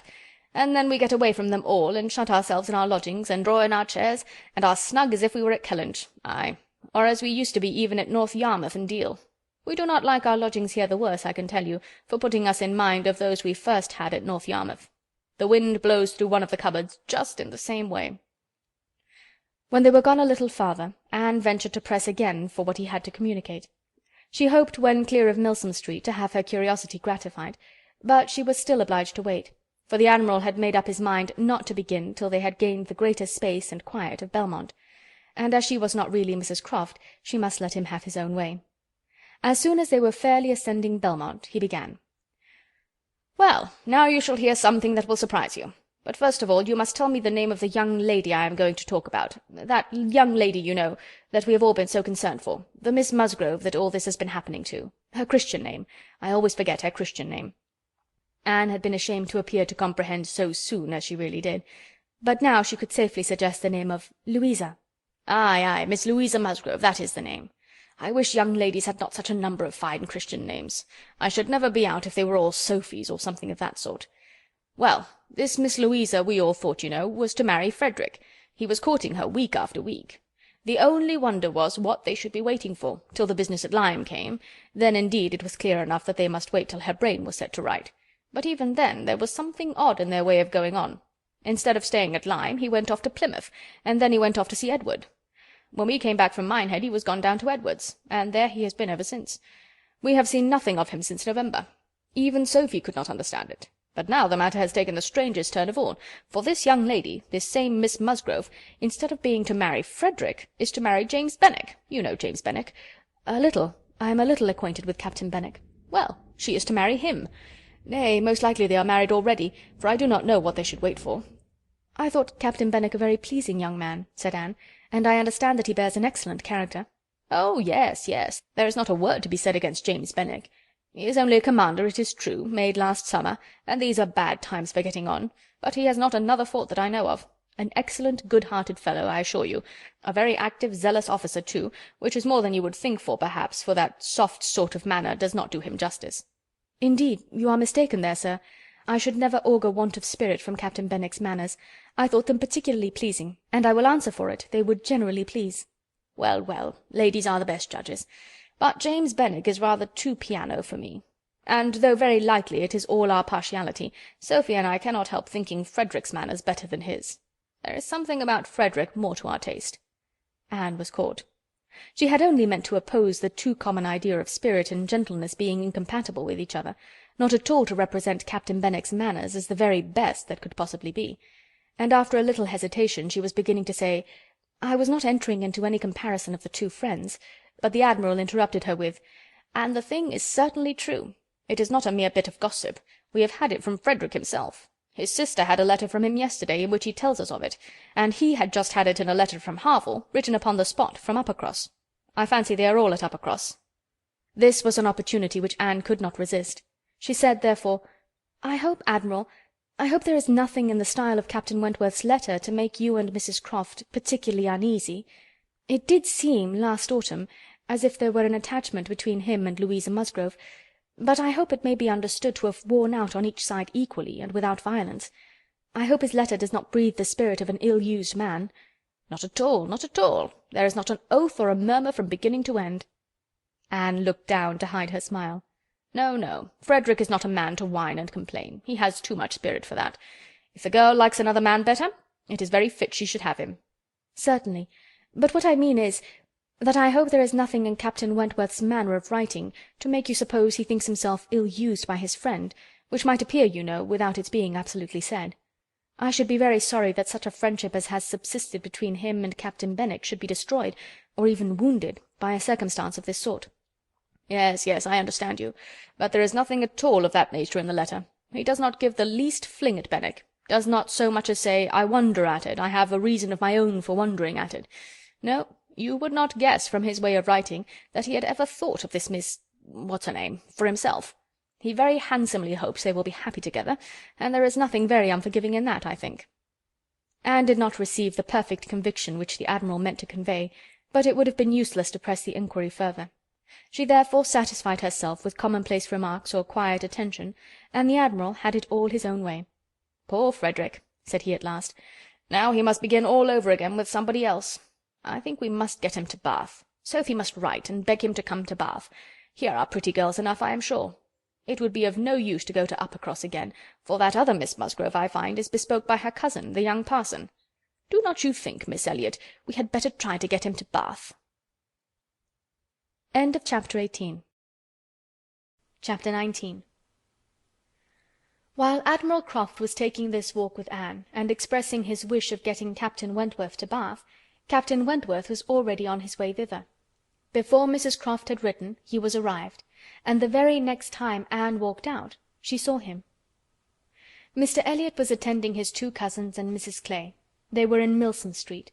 It began to rain, not much, but enough to make shelter desirable for women, and quite enough to make it very desirable for Miss Elliot to have the advantage of being conveyed home in Lady Dalrymple's carriage, which was seen waiting at a little distance.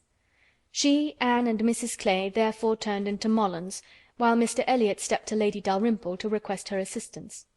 He soon joined them again, successful of course. Lady Dalrymple would be most happy to take them home, and would call for them in a few minutes.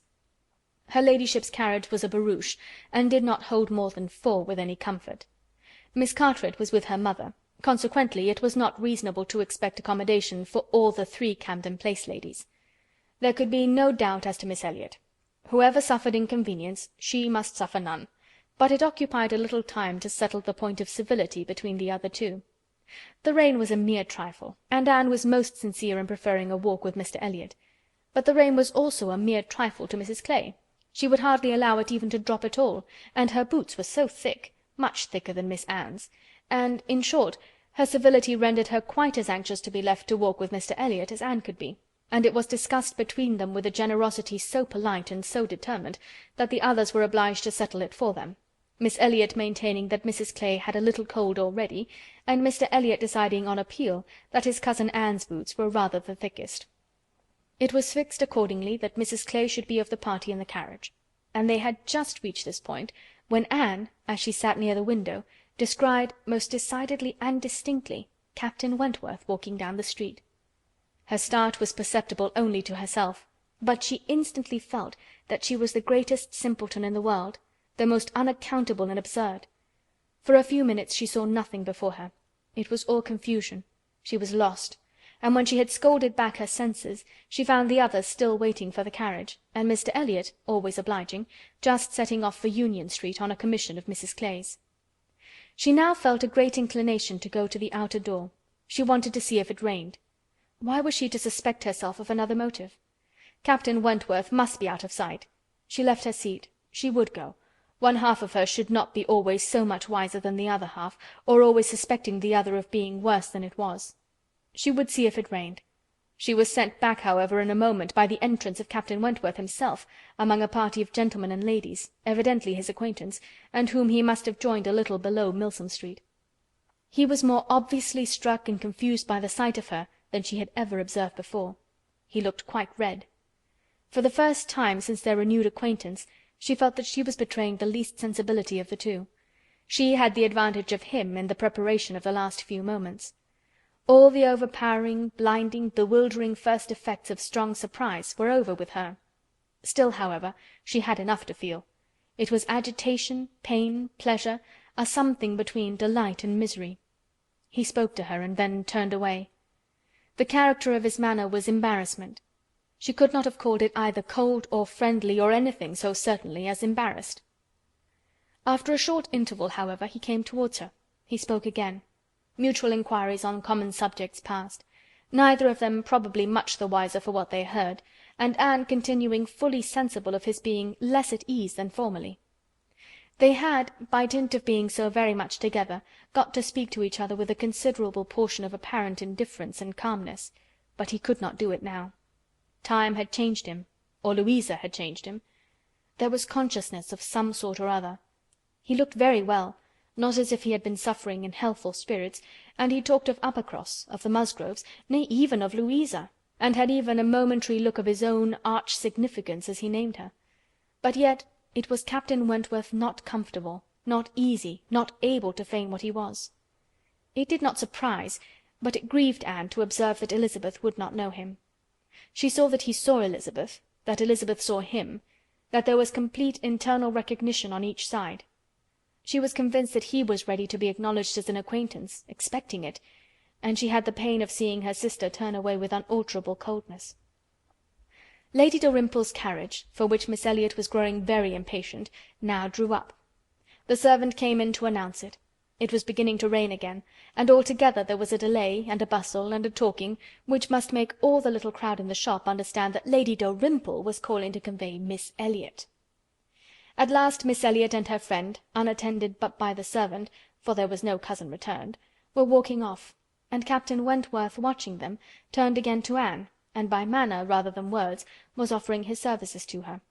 "I am much obliged to you," was her answer, "but I am not going with them. The carriage would not accommodate so many. I walk. I prefer walking." "But it rains." "Oh, very little. Nothing that I regard." After a moment's pause he said, "Though I came only yesterday, I have equipped myself properly for Bath already, you see," pointing to a new umbrella. "I wish you would make use of it, if you are determined to walk, though I think it would be more prudent to let me get you a chair." She was very much obliged to him, but declined it all, repeating her conviction that the rain would come to nothing at present. "I am only waiting for Mr. Elliot. He will be here in a moment, I am sure." She had hardly spoken the words when Mr. Elliot walked in. Captain Wentworth recollected him perfectly. There was no difference between him and the man who had stood on the steps at Lyme, admiring Anne as she passed, except in the air and look and manner of the privileged relation and friend. He came in with eagerness, appearing to see and think only of her, apologized for his stay, was grieved to have kept her waiting, and anxious to get her away without further loss of time and before the rain increased. And in another moment they walked off together, her arm under his, a gentle and embarrassed glance and a "Good morning to you" being all that she had time for as she passed away. As soon as they were out of sight, the ladies of Captain Wentworth's party began talking of them. "Mr. Elliot does not dislike his cousin, I fancy." "Oh, no, that is clear enough. One can guess what will happen there. He is always with them, half lives in the family, I believe. What a very good-looking man!" "Yes, and Miss Atkinson, who dined with him once at the Wallaces, says he is the most agreeable man she was ever in company with. She is pretty, I think, Anne Elliot, very pretty, when one comes to look at her. It is not the fashion to say so, but I confess I admire her more than her sister. Oh, so do I. And so do I. No comparison.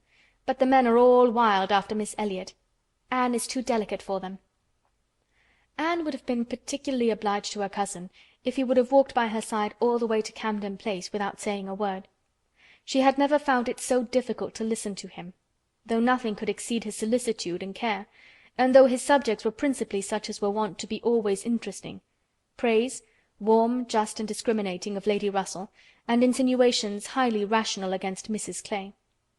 But just now she could think only of Captain Wentworth. She could not understand his present feelings, whether he were really suffering much from disappointment or not. Until that point was settled, she could not be quite herself. She hoped to be wise and reasonable in time, but alas, alas! She must confess to herself that she was not wise yet. Another circumstance very essential for her to know was how long he meant to be in Bath. He had not mentioned it, or she could not recollect it. He might be only passing through. But it was more probable that he should be come to stay. In that case, so liable as everybody was to meet everybody in Bath, Lady Russell would in all likelihood see him somewhere. Would she recollect him? How would it all be? She had already been obliged to tell Lady Russell that Louisa Musgrove was to marry Captain Benwick. It had cost her something to encounter Lady Russell's surprise, and now, if she were by any chance to be thrown into company with Captain Wentworth, her imperfect knowledge of the matter might add another shade of prejudice against him. The following morning Anne was out with her friend, and for the first hour in an incessant and fearful sort of watch for him in vain. But at last, in returning down Pulteney Street, she distinguished him on the right-hand pavement, at such a distance as to have him in view the greater part of the street. There were many other men about him, many groups walking the same way, but there was no mistaking him. She looked instinctively at Lady Russell, but not from any mad idea of her recognizing him so soon as she did herself. No, it was not to be supposed that Lady Russell would perceive him till they were nearly opposite. She looked at her, however, from time to time, anxiously, and when the moment approached which must point him out, though not daring to look again, for her own countenance she knew was unfit to be seen, she was yet perfectly conscious of Lady Russell's eyes being turned exactly in the direction for him, of her being, in short, intently observing him. She could thoroughly comprehend the sort of fascination he must possess over Lady Russell's mind, the difficulty it must be for her to withdraw her eyes, the astonishment she must be feeling that 8 or 9 years should have passed over him, and in foreign climes and in active service too, without robbing him of one personal grace. At last Lady Russell drew back her head. "Now, How would she speak of him? "You will wonder," said she, "what has been fixing my eye so long, but I was looking after some window curtains which Lady Alicia and Mrs. Franklin were telling me of last night.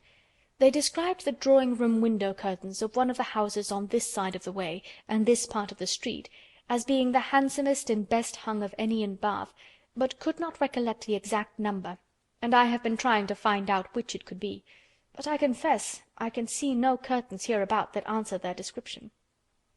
Anne sighed and blushed and smiled, in pity and disdain, either at her friend or herself. The part that provoked her most was that in all this waste of foresight and caution she should have lost the right moment for seeing whether he saw them. A day or two passed without producing anything. The theatre or the rooms where he was most likely to be were not fashionable enough for the Elliots, whose evening amusements were solely in the elegant stupidity of private parties, in which they were getting more and more engaged. And Anne, wearied of such a state of stagnation, sick of knowing nothing, and fancying herself stronger because her strength was not tried, was quite impatient for the concert evening. It was a concert for the benefit of a person patronized by Lady Dalrymple. Of course they must attend. It was really expected to be a good one, and Captain Wentworth was very fond of music. If only she could have a few minutes' conversation with him again, she fancied she should be satisfied, and as to the power of addressing him, she felt all over courage if the opportunity occurred. Elizabeth had turned from him, Lady Russell overlooked him. Her nerves were strengthened by these circumstances. She felt that she owed him attention. She had once partly promised Mrs. Smith to spend the evening with her, but in a short hurried call she excused herself and put it off, with the more decided promise of a longer visit on the morrow. Mrs. Smith gave a most good-humoured acquiescence. "By all means," said she, "only tell me all about it when you do come. Who is your party?" Anne named them all. Mrs. Smith made no reply, but when she was leaving her said, and with an expression half serious, half arch, "Well, I heartily wish your concert may answer, and do not fail me to-morrow if you can come, for I begin to have a foreboding that I may not have many more visits from you." Anne was startled and confused, but after standing in a moment's suspense, was obliged, and not sorry to be obliged, to hurry away. Chapter 20. Sir Walter, his 2 daughters, and Mrs. Clay were the earliest of all their party at the rooms in the evening, and as Lady Dalrymple must be waited for, they took their station by one of the fires in the octagon room. But hardly were they so settled when the door opened again, and Captain Wentworth walked in alone. Anne was the nearest to him, and making yet a little advance, she instantly spoke. He was preparing only to bow and pass on, but her gentle "How do you do?" brought him out of the straight line to stand near her, and make inquiries in return, in spite of the formidable father and sister in the background. Their being in the background was a support to Anne. She knew nothing of their looks, and felt equal to everything which she believed right to be done. While they were speaking, a whispering between her father and Elizabeth caught her ear. She could not distinguish, but she must guess the subject, and on Captain Wentworth's making a distant bow, she comprehended that her father had judged so well as to give him that simple acknowledgment of acquaintance, and she was just in time by a side-glance to see a slight curtsy from Elizabeth herself. This, though late and reluctant and ungracious, was yet better than nothing, and her spirits improved. After talking, however, of the weather, and Bath, and the concert, their conversation began to flag, and so little was said at last that she was expecting him to go every moment. But he did not. He seemed in no hurry to leave her, and presently, with renewed spirit, with a little smile, a little glow, he said, "I have hardly seen you since our day at Lyme. I am afraid you must have suffered from the shock, and the more from its not overpowering you at the time." She assured him that she had not. "It was a frightful hour," said he, "a frightful day," and he passed his hand across his eyes, as if the remembrance were still too painful, but in a moment, half smiling again, added, "The day has produced some effects, however, has had some consequences which must be considered as the very reverse of frightful. When you had the presence of mind to suggest that Benwick would be the properest person to fetch a surgeon, you could have little idea of his being eventually one of those most concerned in her recovery." "Certainly I could have none. But it appears, I should hope, it would be a very happy match. There are on both sides good principles and good temper." "Yes," said he, looking not exactly forward, "but there, I think, ends the resemblance. With all my soul I wish them happy, and rejoice over every circumstance in favour of it. They have no difficulties to contend with at home, no opposition, no caprice, no delays. The Musgroves are behaving like themselves, most honourably and kindly, only anxious with true parental hearts to promote their daughter's comfort. All this is much, very much, in favour of their happiness. More than perhaps—" He stopped. A sudden recollection seemed to occur, and to give him some taste of that emotion which was reddening Anne's cheeks and fixing her eyes on the ground. After clearing his throat, however, he proceeded thus: "I confess that I do think there is a disparity, too great a disparity, and in a point no less essential than mind. I regard Louisa Musgrove as a very amiable, sweet-tempered girl, and not deficient in understanding, but Benwick is something more. He is a clever man, a reading man, and I confess that I do consider his attaching himself to her with some surprise. Had it been the effect of gratitude, had he learnt to love her because he believed her to be preferring him, it would have been another thing. But I have no reason to suppose it so. It seems, on the contrary, to have been a perfectly spontaneous, untaught feeling on his side, and this surprises me. A man like him, in his situation, with a heart pierced, wounded, almost broken. Fanny Harville was a very superior creature, and his attachment to her was indeed attachment. A man does not recover from such a devotion of the heart to such a woman. He ought not. He does not." Either from the consciousness, however, that his friend had recovered, or from other consciousness, he went no further; and Anne, who, in spite of the agitated voice in which the latter part had been uttered, and in spite of all the various noises of the room, the almost ceaseless slam of the door, and ceaseless buzz of persons walking through, had distinguished every word, was struck, gratified, confused, and beginning to breathe very quick, and feel 100 things in a moment. It was impossible for her to enter on such a subject, and yet, after a pause, feeling the necessity of speaking, and having not the smallest wish for a total change, she only deviated so far as to say, "You were a good while at Lyme, I think?" "About a fortnight. I could not leave it till Louisa's doing well was ascertained. I had been too deeply concerned in the mischief to be soon at peace. It had been my doing, solely mine. She would not have been obstinate if I had not been weak. The country round Lyme is very fine. I walked and rode a great deal, and the more I saw, the more I found to admire." "I should very much like to see Lyme again," said Anne. "Indeed! I should not have supposed that you could have found anything in Lyme to inspire such a feeling. The horror and distress you were involved in, the stretch of mind, the wear of spirits, I should have thought your last impressions of Lyme must have been strong disgust." "The last hours were certainly very painful," replied Anne, "but when pain is over, the remembrance of it often becomes a pleasure. One does not love a place the less for having suffered in it, unless it has been all suffering, nothing but suffering, which was by no means the case at Lyme. We were only in anxiety and distress during the last 2 hours, and previously there had been a great deal of enjoyment, so much novelty and beauty. I have travelled so little that every fresh place would be interesting to me, but there is real beauty at Lyme, and, in short," with a faint blush at some recollections, "altogether my impressions of the place are very agreeable." As she ceased, the entrance door opened again, and the very party appeared for whom they were waiting. "Lady Dalrymple! Lady Dalrymple!" was the rejoicing sound, and with all the eagerness compatible with anxious elegance, Sir Walter and his 2 ladies stepped forward to meet her. Lady Dalrymple and Miss Carteret, escorted by Mr. Elliot and Colonel Wallis, who had happened to arrive nearly at the same instant, advanced into the room. The others joined them, and it was a group in which Anne found herself also necessarily included. She was divided from Captain Wentworth. Their interesting, almost too interesting conversation must be broken up for a time, but slight was the penance compared with the happiness which brought it on.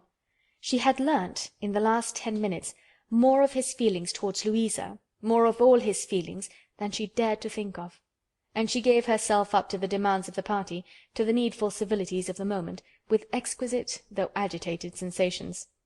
She was in good humour with all. She had received ideas which disposed her to be courteous and kind to all, and to pity everyone as being less happy than herself. The delightful emotions were a little subdued, when, on stepping back from the group, to be joined again by Captain Wentworth, she saw that he was gone. She was just in time to see him turn into the concert-room. He was gone. He had disappeared. She felt a moment's regret. But they should meet again. He would look for her. He would find her out before the evening were over, and at present, perhaps, it was as well to be asunder. She was in need of a little interval for recollection. Upon Lady Russell's appearance soon afterwards, the whole party was collected, and all that remained was to marshal themselves, and proceed into the concert-room, and be of all the consequence in their power, draw as many eyes, excite as many whispers, and disturb as many people as they could. Very, very happy were both Elizabeth and Anne Elliot as they walked in. Elizabeth arm in arm with Miss Carteret, and looking on the broad back of the Dowager Viscountess Dalrymple before her, had nothing to wish for which did not seem within her reach. And Anne— but it would be an insult to the nature of Anne's felicity to draw any comparison between it and her sister's. The origin of one all selfish vanity, of the other all generous attachment. Anne saw nothing, thought nothing of the brilliancy of the room. Her happiness was from within. Her eyes were bright and her cheeks glowed, but she knew nothing about it. She was thinking only of the last half-hour, and as they passed to their seats, her mind took a hasty range over it. His choice of subjects, his expressions, and still more his manner and look, had been such as she could see in only one light.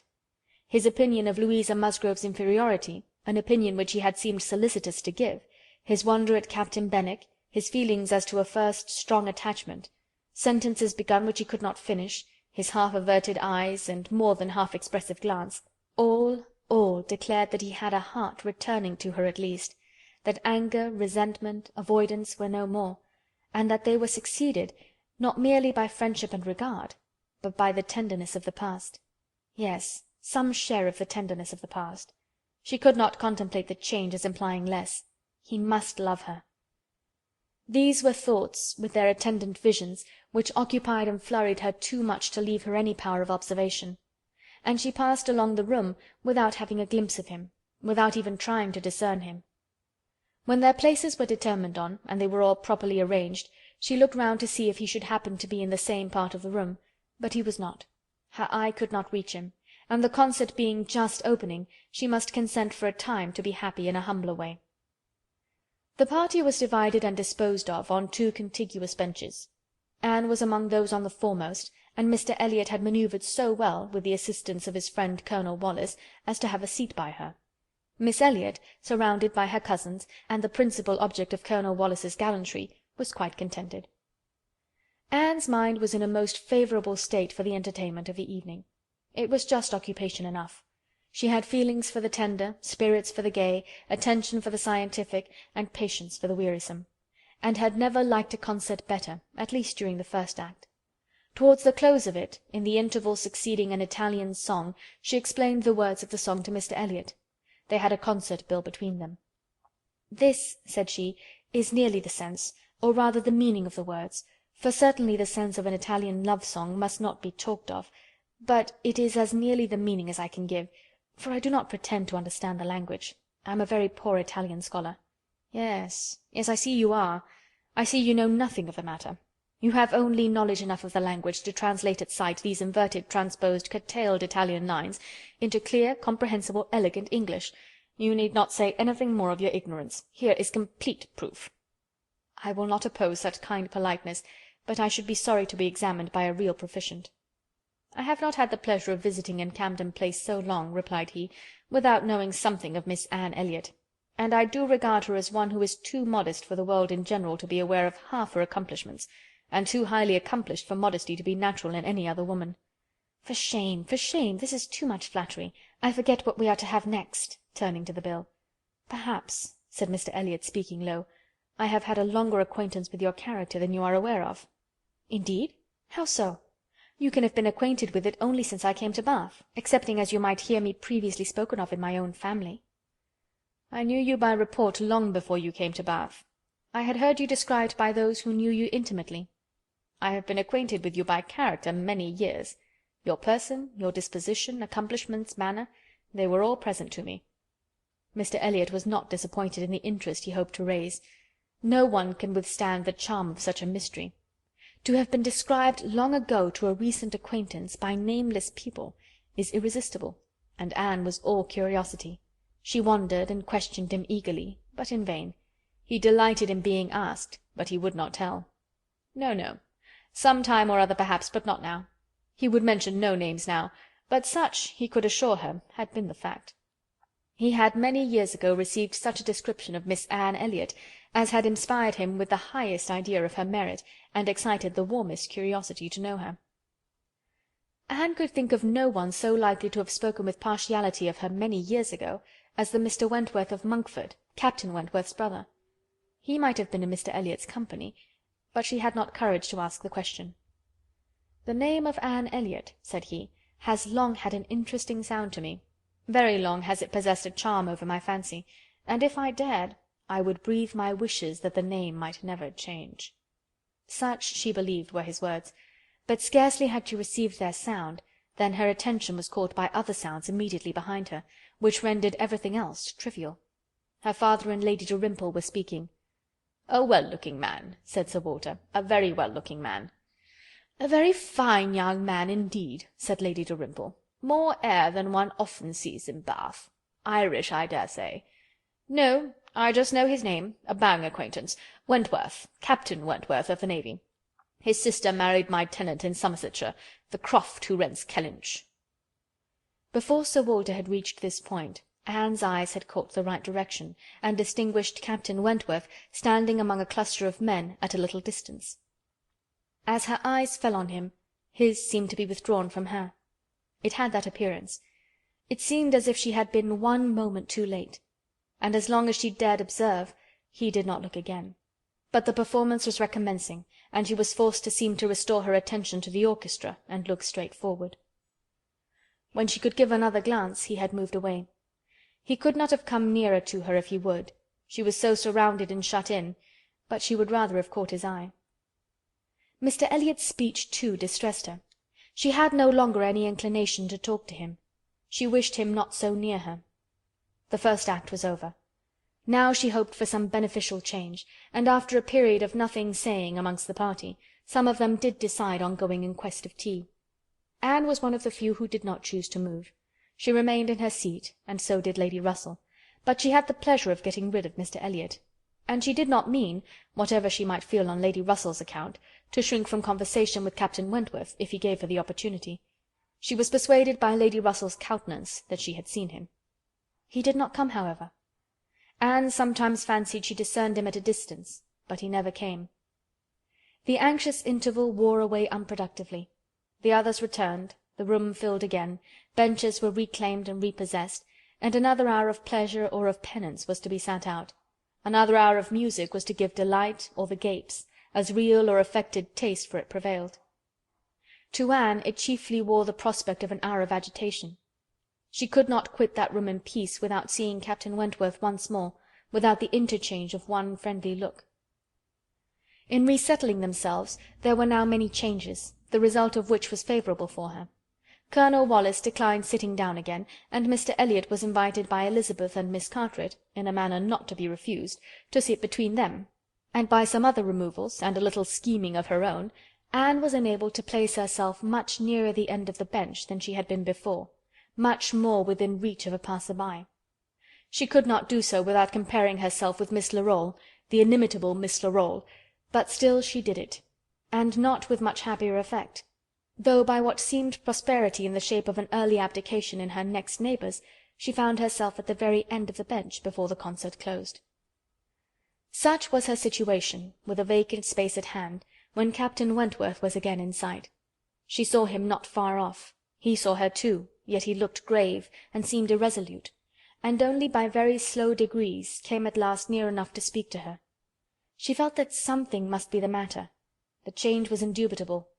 The difference between his present air and what it had been in the octagon room was strikingly clear. Why was it? She thought of her father, of Lady Russell. Could there have been any unpleasant glances? He began by speaking of the concert gravely, more like the Captain Wentworth of Uppercross, owned himself disappointed, had expected singing, and in short must confess that he should not be sorry when it was over. Anne replied and spoke in defence of the performance so well, and yet in allowance for his feelings so pleasantly, that his countenance improved, and he replied again with almost a smile. They talked for a few minutes more. The improvement held. He even looked down towards the bench, as if he saw a place on it well worth occupying, when at that moment a touch on her shoulder obliged Anne to turn round. It came from Mr. Elliot. He begged her pardon, but she must be applied to explain Italian again. Miss Carteret was very anxious to have a general idea of what was next to be sung. Anne could not refuse, but never had she sacrificed to politeness with a more suffering spirit. A few minutes, though as few as possible, were inevitably consumed, and when her own mistress again, when able to turn and look as she had done before, she found herself accosted by Captain Wentworth in a reserved yet hurried sort of farewell. He must wish her good night. He was going. He should get home as fast as he could. "Is not this song worth staying for?" said Anne, suddenly struck by an idea which made her yet more anxious to be encouraging. "No," he replied impressively. "There is nothing worth my staying for." And he was gone directly. Jealousy of Mr. Elliot! It was the only intelligible motive. Captain Wentworth jealous of her affection! Could she have believed it a week ago? 3 hours ago? For a moment the gratification was exquisite. But alas! there were very different thoughts to succeed. How was such jealousy to be quieted? How was the truth to reach him? How, in all the peculiar disadvantages of their respective situations, would he ever learn of her real sentiments? It was misery to think of Mr. Elliot's attentions. Their evil was incalculable. End of Chapter 20. Chapter 21. Part 1. Anne recollected with pleasure the next morning her promise of going to Mrs. Smith, meaning that it should engage her from home at the time when Mr. Elliot would be most likely to call, for to avoid Mr. Elliot was almost her first object. She felt a great deal of goodwill towards him. In spite of the mischief of his attentions, she owed him gratitude and regard, perhaps compassion. She could not help thinking much of the extraordinary circumstances attending their acquaintance, of the right which he seemed to have to interest her, by everything in situation, by his own sentiments, by his early prepossession. It was altogether very extraordinary, flattering but painful. There was much to regret. How she might have felt had there been no Captain Wentworth in the case was not worth inquiry, for there was a Captain Wentworth, and be the conclusion of the present suspense good or bad, her affection would be his for ever. Their union, she believed, could not divide her more from other men than their final separation. Prettier musings of high-wrought love and eternal constancy could never have passed along the streets of Bath than Anne was sporting with from Camden Place to Westgate Buildings. It was almost enough to spread purification and perfume all the way. She was sure of a pleasant reception, and her friend seemed this morning particularly obliged to her for coming, seemed hardly to have expected her, though it had been an appointment. An account of the concert was immediately claimed, and Anne's recollections of the concert were quite happy enough to animate her features and make her rejoice to talk of it. All that she could tell she told most gladly, but the all was little for one who had been there, and unsatisfactory for such an inquirer as Mrs. Smith, who had already heard, through the short-cut of a laundress and a waiter, rather more of the general success and produce of the evening than Anne could relate, and who now asked in vain for several particulars of the company. Everybody of any consequence or notoriety in Bath was well known by name to Mrs. Smith. "The little Durans were there, I conclude," she said, "with their mouths open to catch the music, like unfledged sparrows ready to be fed. They never miss a concert." "Yes, I did not see them myself, but I heard Mr. Elliot say they were in the room." "The Ibbotsons, were they there? And the 2 new beauties, with the tall Irish officer who is talked of for one of them?" "I do not know. I do not think they were." "Old Lady Mary Maclane?" "I need not ask after her. She never misses, I know, and you must have seen her. She must have been in your own circle, for as you went with Lady Dalrymple you were in the seats of grandeur, round the orchestra, of course." "No, that was what I dreaded. It would have been very unpleasant to me in every respect, but happily Lady Dalrymple always chooses to be farther off, and we were exceedingly well placed, that is, for hearing. I must not say for seeing, because I appear to have seen very little." "Oh, you saw enough for your own amusement, I can understand. There is a sort of domestic enjoyment to be known even in a crowd, and this you had. You were a large party in yourselves, and you wanted nothing beyond." "But I ought to have looked about me more," said Anne, conscious while she spoke that there had in fact been no want of looking about, that the object only had been deficient. "No, no, you were better employed. You need not tell me that you had a pleasant evening. I see it in your eye. I perfectly see how the hours passed, that you always had something agreeable to listen to. In the intervals of the concert it was conversation." Anne half smiled, and said, "Do you see that in my eye?" "Yes, I do. Your countenance perfectly informs me that you were in company last night with the person whom you think the most agreeable in the world, the person who interests you at this present time more than all the rest of the world put together." A blush overspread Anne's cheeks. She could say nothing. "And such being the case," continued Mrs. Smith, after a short pause, "I hope you believe that I do know how to value your kindness in coming to me this morning. It is really very good of you to come and sit with me, when you must have so many pleasanter demands upon your time." Anne heard nothing of this.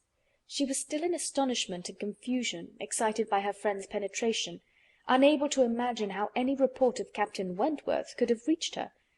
After another short silence, "Pray," said Mrs. Smith, "is Mr. Elliot aware of your acquaintance with me? Does he know that I am in Bath?" "Mr. Elliot?" replied Anne, looking up surprised. A moment's reflection showed her the mistake she had been under. She caught it instantaneously, and recovering her courage with the feeling of safety, soon added more composedly, "Are you acquainted with Mr. Elliot?" "I have been a good deal acquainted with him," replied Mrs. Smith gravely, "but it seems worn out now. It is a great while since we met." "I was not at all aware of this. You never mentioned it before." "Had I known it, I would have had the pleasure of talking to him about you." "To confess the truth," said Mrs. Smith, assuming her usual air of cheerfulness, "that is exactly the pleasure I want you to have. I want you to talk about me to Mr. Elliot. I want your interest with him. He can be of essential service to me, and if you would have the goodness, my dear Miss Elliot, to make it an object to yourself, of course it is done." "I should be extremely happy." "I hope you cannot doubt my willingness to be of even the slightest use to you," replied Anne. "But I suspect that you are considering me as having a higher claim on Mr. Elliot, a greater right to influence him, than is really the case. I am sure you have, somehow or other, imbibed such a notion. You must consider me only as Mr. Elliot's relation. If, in that light, there is anything which you suppose his cousin might fairly ask of him, I beg you would not hesitate to employ me." Mrs. Smith gave her a penetrating glance, and then, smiling, said, "I have been a little premature, I perceive. I beg your pardon. I ought to have waited for official information. But now, my dear Miss Elliot, as an old friend, do give me a hint as to when I may speak. Next week? To be sure, by next week I may be allowed to think it all settled, and build my own selfish schemes on Mr. Elliot's good fortune." "No," replied Anne, "nor next week, nor next, nor next. I assure you that nothing of the sort you are thinking of will be settled any week. I am not going to marry Mr. Elliot. I should like to know why you imagine I am." Mrs. Smith looked at her again, looked earnestly, smiled, shook her head, and exclaimed, "Now how I do wish I understood you! How I do wish I knew what you were at! I have a great idea that you do not design to be cruel, when the right moment occurs. Till it does come, you know, we women never mean to have anybody. It is a thing of course among us, that every man is refused till he offers. But why should you be cruel? Let me plead for my present friend I cannot call him, but for my former friend. Where can you look for a more suitable match? Where could you expect a more gentlemanlike, agreeable man? Let me recommend Mr. Elliot. I am sure you hear nothing but good of him from Colonel Wallis, and who can know him better than Colonel Wallis? My dear Mrs. Smith, Mr. Elliot's wife has not been dead much above half a year. He ought not to be supposed to be paying his addresses to any one." "Oh, if these are your only objections," cried Mrs. Smith archly, "Mr. Elliot is safe, and I shall give myself no more trouble about him. Do not forget me when you are married, that's all. Let him know me to be a friend of yours, and then he will think little of the trouble required, which it is very natural for him now, with so many affairs and engagements of his own, to avoid and get rid of as he can. Very natural, perhaps. 99 out of 100 would do the same. Of course, he cannot be aware of the importance to me. Well, my dear Miss Elliot, I hope and trust you will be very happy. Mr. Elliot has sense to understand the value of such a woman. Your peace will not be shipwrecked as mine has been. You are safe in all worldly matters, and safe in his character. He will not be led astray. He will not be misled by others to his ruin."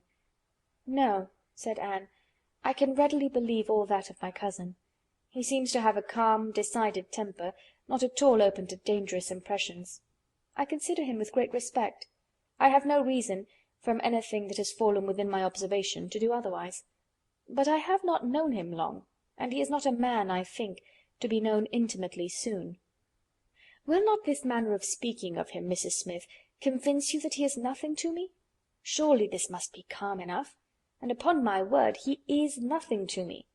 Should he ever propose to me, which I have very little reason to imagine he has any thought of doing, I shall not accept him. I assure you I shall not. I assure you Mr. Elliot had not the share which you have been supposing in whatever pleasure the concert of last night might afford. Not Mr. Elliot.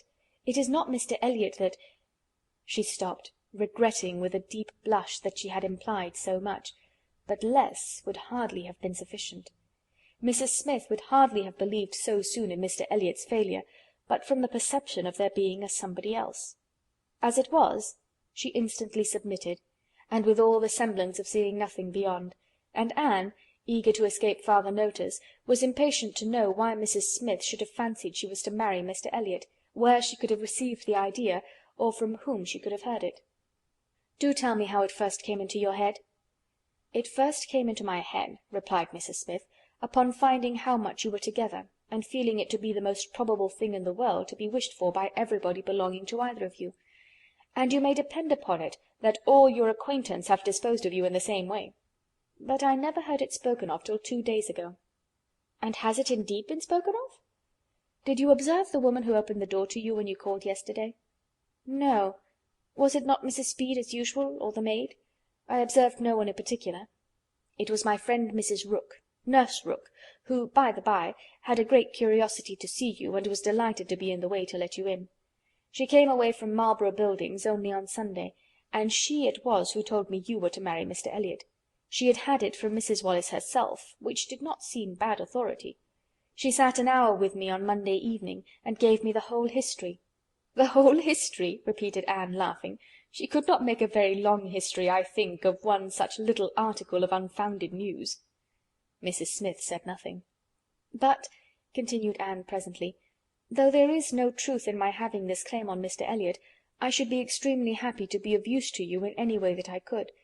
Shall I mention to him your being in Bath? Shall I take any message?" "No, I thank you. No, certainly not. In the warmth of the moment, and under a mistaken impression, I might, perhaps, have endeavoured to interest you in some circumstances, but not now. No, I thank you. I have nothing to trouble you with." "I think you spoke of having known Mr. Elliot many years." "I did." "Not before he was married, I suppose?" "Yes, he was not married when I knew him first." "And you were much acquainted?" "Intimately." "Indeed? Then do tell me what he was at that time of life. I have a great curiosity to know what Mr. Elliot was as a very young man. Was he at all such as he appears now?" "I have not seen Mr. Elliot these 3 years," was Mrs. Smith's answer, given so gravely that it was impossible to pursue the subject farther, and Anne felt that she had gained nothing but an increase of curiosity. They were both silent. Mrs. Smith very thoughtful. At last, "I beg your pardon, my dear Miss Elliot," she cried in her natural tone of cordiality. "I beg your pardon for the short answers I have been giving you, but I have been uncertain what I ought to do. I have been doubting and considering as to what I ought to tell you. There were many things to be taken into the account. One hates to be officious, to be giving bad impressions, making mischief. Even the smooth surface of family union seems worth preserving, though there may be nothing durable beneath. However, I have determined. I think I am right. I think you ought to be made acquainted with Mr. Elliot's real character. Though I fully believe that, at present, you have not the smallest intention of accepting him, there is no saying what may happen. You might some time or other be differently affected towards him. Hear the truth, therefore, now, while you are unprejudiced. Mr. Elliot is a man without heart or conscience, a designing, wary, cold-blooded being, who thinks only of himself, whom, for his own interest or ease, would be guilty of any cruelty or any treachery that could be perpetrated without risk of his general character. He has no feeling for others. Those whom he has been the chief cause of leading into ruin, he can neglect and desert without the smallest compunction. He is totally beyond the reach of any sentiment of justice or compassion. Oh, he is black at heart, hollow and black." Anne's astonished air and exclamation of wonder made her pause, and in a calmer manner she added, "My expression startled you. You must allow for an injured, angry woman. But I will try to command myself. I will not abuse him. I will only tell you what I have found him. Facts shall speak. He was the intimate friend of my dear husband, who trusted and loved him, and thought him as good as himself. The intimacy had been formed before our marriage. I found them most intimate friends, and I too became excessively pleased with Mr. Elliot, and entertained the highest opinion of him. At 19, you know, one does not think very seriously, but Mr. Elliot appeared to me quite as good as others, and much more agreeable than most others, and we were almost always together. We were principally in town, living in very good style. He was then the inferior in circumstances, he was then the poor one. He had chambers in the Temple, and it was as much as he could do to support the appearance of a gentleman. He had always a home with us whenever he chose it. He was always welcome. He was like a brother. My poor Charles, who had the finest, most generous spirit in the world, would have divided his last farthing with him, and I know that his purse was open to him. I know that he often assisted him." "This must have been about that very period of Mr. Elliot's life," said Anne, "which has always excited my particular curiosity. It must have been about the same time that he became known to my father and sister. I never knew him myself, I only heard of him, but there was a something in his conduct then with regard to my father and sister, and afterwards in the circumstances of his marriage, which I never could quite reconcile with present times. It seemed to announce a different sort of man." "I know it all, I know it all," cried Mrs. Smith. "He had been introduced to Sir Walter and your sister before I was acquainted with him, but I heard him speak of them forever. I know he was invited and encouraged, and I know he did not choose to go. I can satisfy you, perhaps, on points which you would little expect, and as to his marriage, I knew all about it at the time. I was privy to all the fors and againsts. I was the friend to whom he confided his hopes and plans, and though I did not know his wife previously, her inferior situation in society indeed rendered that impossible, yet I knew her all her life afterwards, or at least till within the last 2 years of her life, and can answer any question you may wish to put." "Nay," said Anne, "I have no particular inquiry to make about her. I have always understood they were not a happy couple. But I should like to know why, at that time of his life, he should slight my father's acquaintance as he did. My father was certainly disposed to take very kind and proper notice of him. Why did Mr. Elliot draw back?" "Mr. Elliot," replied Mrs. Smith, "at that period of his life, had one object in view, to make his fortune, and by a rather quicker process than the law. He was determined to make it by marriage.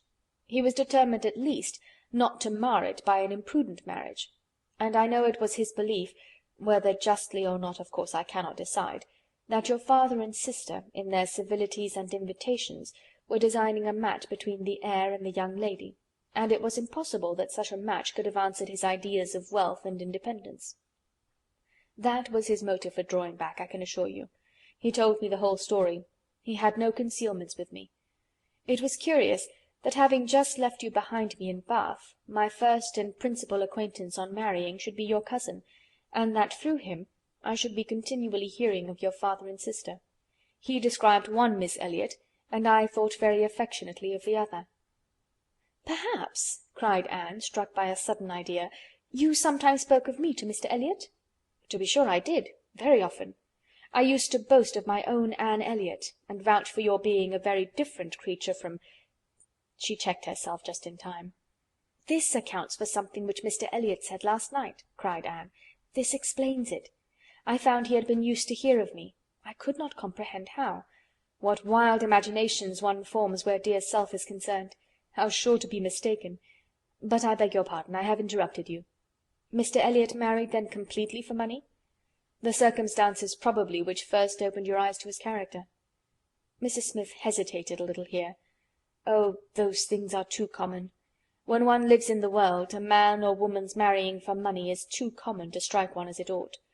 I was very young, and associated only with the young, and we were a thoughtless, gay set, without any strict rules of conduct. We lived for enjoyment. I think differently now. Time and sickness and sorrow have given me other notions, but at that period I must own I saw nothing reprehensible in what Mr. Elliot was doing. to do the best for himself passed as a duty. End of Chapter 21, Part 1. Chapter 21, Part 2. But was she not a very low woman? Yes, which I objected to, but he would not regard. Money was all he wanted. Her father was a grazier, her grandfather had been a butcher, but that was all nothing. She was a fine woman, had had a decent education, was brought forward by some cousins, thrown by chance into Mr. Elliot's company, and fell in love with him. And not a difficulty or a scruple was there on his side with respect to her birth. All his caution was spent in being secured of the real amount of her fortune before he committed himself. Depend upon it, whatever esteem Mr. Elliot may have for his own situation in life now, as a young man he had not the smallest value for it. His chance for the Kellinch estate was something, but all the honour of the family he held as cheap as dirt. I have often heard him declare that if baronetcies were saleable, anybody should have his for £50, arms and motto, name and livery included. But I will not pretend to repeat half that I used to hear him say on that subject. It would not be fair. And yet you ought to have proof, for what is all this but assertion? And you shall have proof. "Indeed, my dear Mrs. Smith, I want none," cried Anne. "You have asserted nothing contradictory to what Mr. Elliot appeared to be some years ago. This is all confirmation, rather, of what we used to hear and believe. I am more curious to know why he should be so different now. But, for my satisfaction, if you will have the goodness to ring for Mary— Stay, I am sure you will have the still greater goodness of going yourself into my bedroom, and bringing me the small inlaid box which you will find on the upper shelf of the closet." Anne, seeing her friend to be earnestly bent on it, did as she was desired. The box was brought and placed before her, and Mrs. Smith, sighing over it as she unlocked it, said, "This is full of papers belonging to him, to my husband, a small portion only of what I had to look over when I lost him. The letter I am looking for was written by Mr. Elliot to him before our marriage, and happened to be why, one can hardly imagine. But he was careless and immethodical, like other men, about those things, and when I came to examine his papers, I found it with others still more trivial, from different people, scattered here and there, while many letters and memorandums of real importance had been destroyed. Here it is. I would not burn it, because being even then very little satisfied with Mr. Elliot, I was determined to preserve every document of former intimacy. I have now another motive for being glad that I can produce it. This was the letter, directed to Charles Smith, Esquire, Tunbridge Wells, and dated from London as far back as July 1803. "Dear Smith, I have received yours. Your kindness almost overpowers me. I wish nature had made such hearts as yours more common, but I have lived 23 years in the world, and have seen none like it. At present, believe me, I have no need of your services, being in cash again. Give me joy, I have got rid of Sir Walter and Miss. They are gone back to Kellinch, and almost made me swear to visit them this summer. But my first visit to Kellinch will be with a surveyor, to tell me how to bring it with best advantage to the hammer. The baronet, nevertheless, is not unlikely to marry again, he is quite fool enough. If he does, however, they will leave me in peace, which may be a decent equivalent for the reversion. He is worse than last year. I wish I had any name but Elliot. I am sick of it. The name of Walter I can drop, thank God, and I desire you will never insult me with my second W again, meaning for the rest of my life to be only yours truly, William Elliot." Such a letter could not be read without putting Anne in a glow, and Mrs. Smith, observing the high colour in her face, said, "The language, I know, is highly disrespectful. Though I have forgot the exact terms, I have a perfect impression of the general meaning, but it shows you the man. Mark his professions to my poor husband. Can anything be stronger?" Anne could not immediately get over the shock and mortification of finding such words applied to her father. She was obliged to recollect that her seeing the letter was a violation of the laws of honour, that no one ought to be judged or to be known by such testimonies, that no private correspondence could bear the eye of others, before she could recover calmness enough to return the letter which she had been meditating over, and say, "Thank you. This is full proof, undoubtedly, proof of everything you were saying. But why be acquainted with us now?" "I can explain this too," cried Mrs. Smith, smiling. "Can you really?" "Yes. I have shown you Mr. Elliot as he was a dozen years ago, and I will show you him as he is now. I cannot produce written proof again, but I can give as authentic oral testimony as you can desire of what he is now wanting and what he is now doing. He is no hypocrite now. He truly wants to marry you. His present attentions to your family are very sincere, quite from the heart. I will give you my authority. His friend Colonel Wallis—" "Colonel Wallis? You were acquainted with him?" "No. It does not come to me in quite so direct a line as that. It takes a bend or two, but nothing of consequence. The stream is as good as at first. The little rubbish it collects in the turnings is easily moved away." Mr. Elliot talks unreservedly to Colonel Wallis of his views on you, which said Colonel Wallis I imagine to be in himself a sensible, careful, discerning sort of character. But Colonel Wallis has a very pretty, silly wife, to whom he tells things which he had better not, and he repeats it all to her. She, in the overflowing spirits of her recovery, repeats it all to her nurse, and the nurse, knowing my acquaintance with you, very naturally brings it all to me. On Monday evening my good friend Mrs. Rooke let me thus much into the secrets of Marlborough Buildings. When I talked of a whole history, therefore, you see I was not romancing so much as you supposed. My dear Mrs. Smith, your authority is deficient. This will not do. Mr. Elliot's having any views on me will not in the least account for the efforts he made towards a reconciliation with my father. That was all prior to my coming to Bath. I found them on the most friendly terms when I arrived. I know you did. I know it all perfectly, but— Indeed, Mrs. Smith, we must not expect to get real information in such a line. Facts or opinions which are to pass through the hands of so many, to be misconceived by folly in one, and ignorance in another, can hardly have much truth left. Only give me a hearing. You will soon be able to judge of the general credit due, by listening to some particulars which you can yourself immediately contradict or confirm. Nobody supposes that you were his first inducement. He had seen you indeed before he came to Bath, and admired you, but without knowing it to be you. So says my historian, at least. Is this true? Did he see you last summer or autumn, somewhere down in the west, to use her own words, without knowing it to be you? He certainly did. So far it is very true. At Lyme. I happened to be at Lyme. Well, continued Mrs. Smith triumphantly, grant my friend the credit due to the establishment of the first point asserted. He saw you then at Lyme, and liked you so well as to be exceedingly pleased to meet with you again in Camden Place, as Miss Anne Elliot, and from that moment, I have no doubt, had a double motive in his visits there. But there was another and an earlier, which I will now explain. If there is anything in my story which you know to be either false or improbable, stop me. My account states that your sister's friend, the lady now staying with you, whom I have heard you mention, came to Bath with Miss Elliot and Sir Walter as long ago as September, in short, when they first came themselves, and has been staying there ever since, that she is a clever, insinuating, handsome woman, poor and plausible, and altogether such in situation and manner as to give a general idea among Sir Walter's acquaintance of her meaning to be Lady Elliot, and as a general surprise that Miss Elliot should be apparently blind to the danger. Here Mrs. Smith paused a moment, but Anne had not a word to say, and she continued. This was the light in which it appeared to those who knew the family long before you returned to it. And Colonel Wallis had his eye upon your father enough to be sensible of it, though he did not then visit in Camden Place. But his regard for Mr. Elliot gave him an interest in watching all that was going on there, and when Mr. Elliot came to Bath for a day or two, as he happened to do a little before Christmas, Colonel Wallis made him acquainted with the appearance of things, and the reports beginning to prevail. Now you are to understand that the time had worked a very material change in Mr. Elliot's opinions as to the value of the baronetcy. Upon all points of blood and connection he is a completely altered man. Having long had as much money as he could spend, nothing to wish for on the side of avarice or indulgence, he has been gradually learning to pin his happiness upon the consequence he is heir to. I thought it coming on before our acquaintance ceased, but it is now a confirmed feeling. He cannot bear the idea of not being Sir William.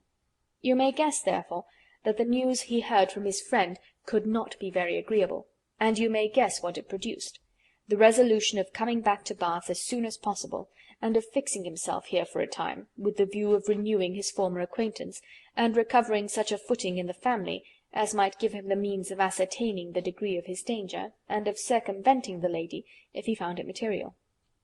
This was agreed upon between the two friends, as the only thing to be done, and Colonel Wallis was to assist in every way that he could. He was to be introduced, and Mrs. Wallace was to be introduced, and everybody was to be introduced.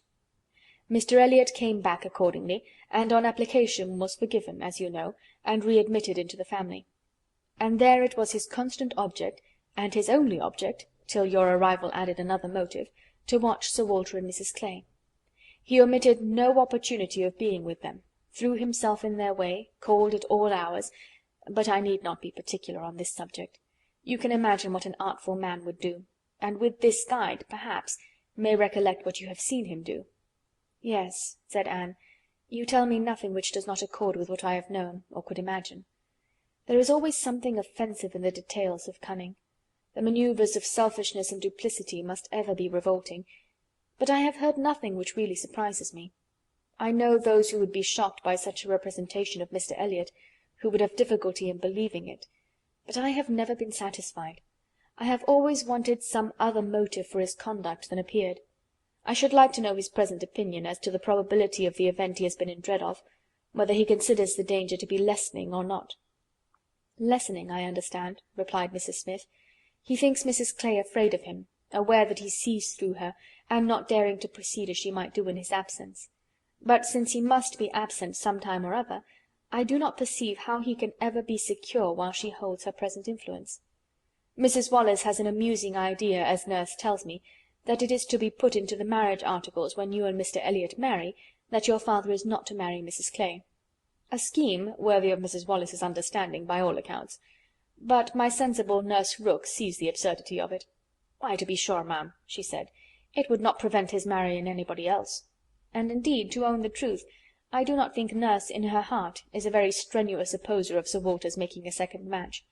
She must be allowed to be a favourer of matrimony, you know. And, since self will intrude, who can say that she may not have some flying visions of attending the next Lady Elliot through Mrs. Wallace's recommendation?" "I am very glad to know all this," said Anne, after a little thoughtfulness. "It will be more painful to me in some respects to be in company with him, but I shall know better what to do. My line of conduct will be more direct. Mr. Elliot is evidently a disingenuous, artificial, worldly man, who has never had any better principle to guide him than selfishness." But Mr. Elliot was not done with. Mrs. Smith had been carried away from her first direction, and Anne had forgotten, in the interest of her own family concerns, how much had been originally implied against him. But her attention was now called to the explanation of those first hints, and she listened to a recital which, if it did not perfectly justify the unqualified bitterness of Mrs. Smith, proved him to have been very unfeeling in his conduct towards her, very deficient both in justice and compassion. She learned that, the intimacy between them continuing unimpaired by Mr. Elliot's marriage, they had been as before always together, and Mr. Elliot had led his friend into expenses much beyond his fortune. Mrs. Smith did not want to take blame to herself, and was most tender of throwing any on her husband, but Anne could collect that their income had never been equal to their style of living, and that from the first there had been a great deal of general and joint extravagance. From his wife's account of him she could discern Mr. Smith to have been a man of warm feelings, easy temper, careless habits, and not strong understanding, much more amiable than his friend, and very unlike him, led by him, and probably despised by him. Mr. Elliot, raised by his marriage to great affluence, and disposed to every gratification of pleasure and vanity which could be commanded without involving himself, for with all his self-indulgence he had become a prudent man, and beginning to be rich just as his friend ought to have found himself to be poor, seemed to have had no concern at all for that friend's probable finances, but on the contrary had been prompting and encouraging expenses which could only end in ruin, and the Smiths accordingly had been ruined.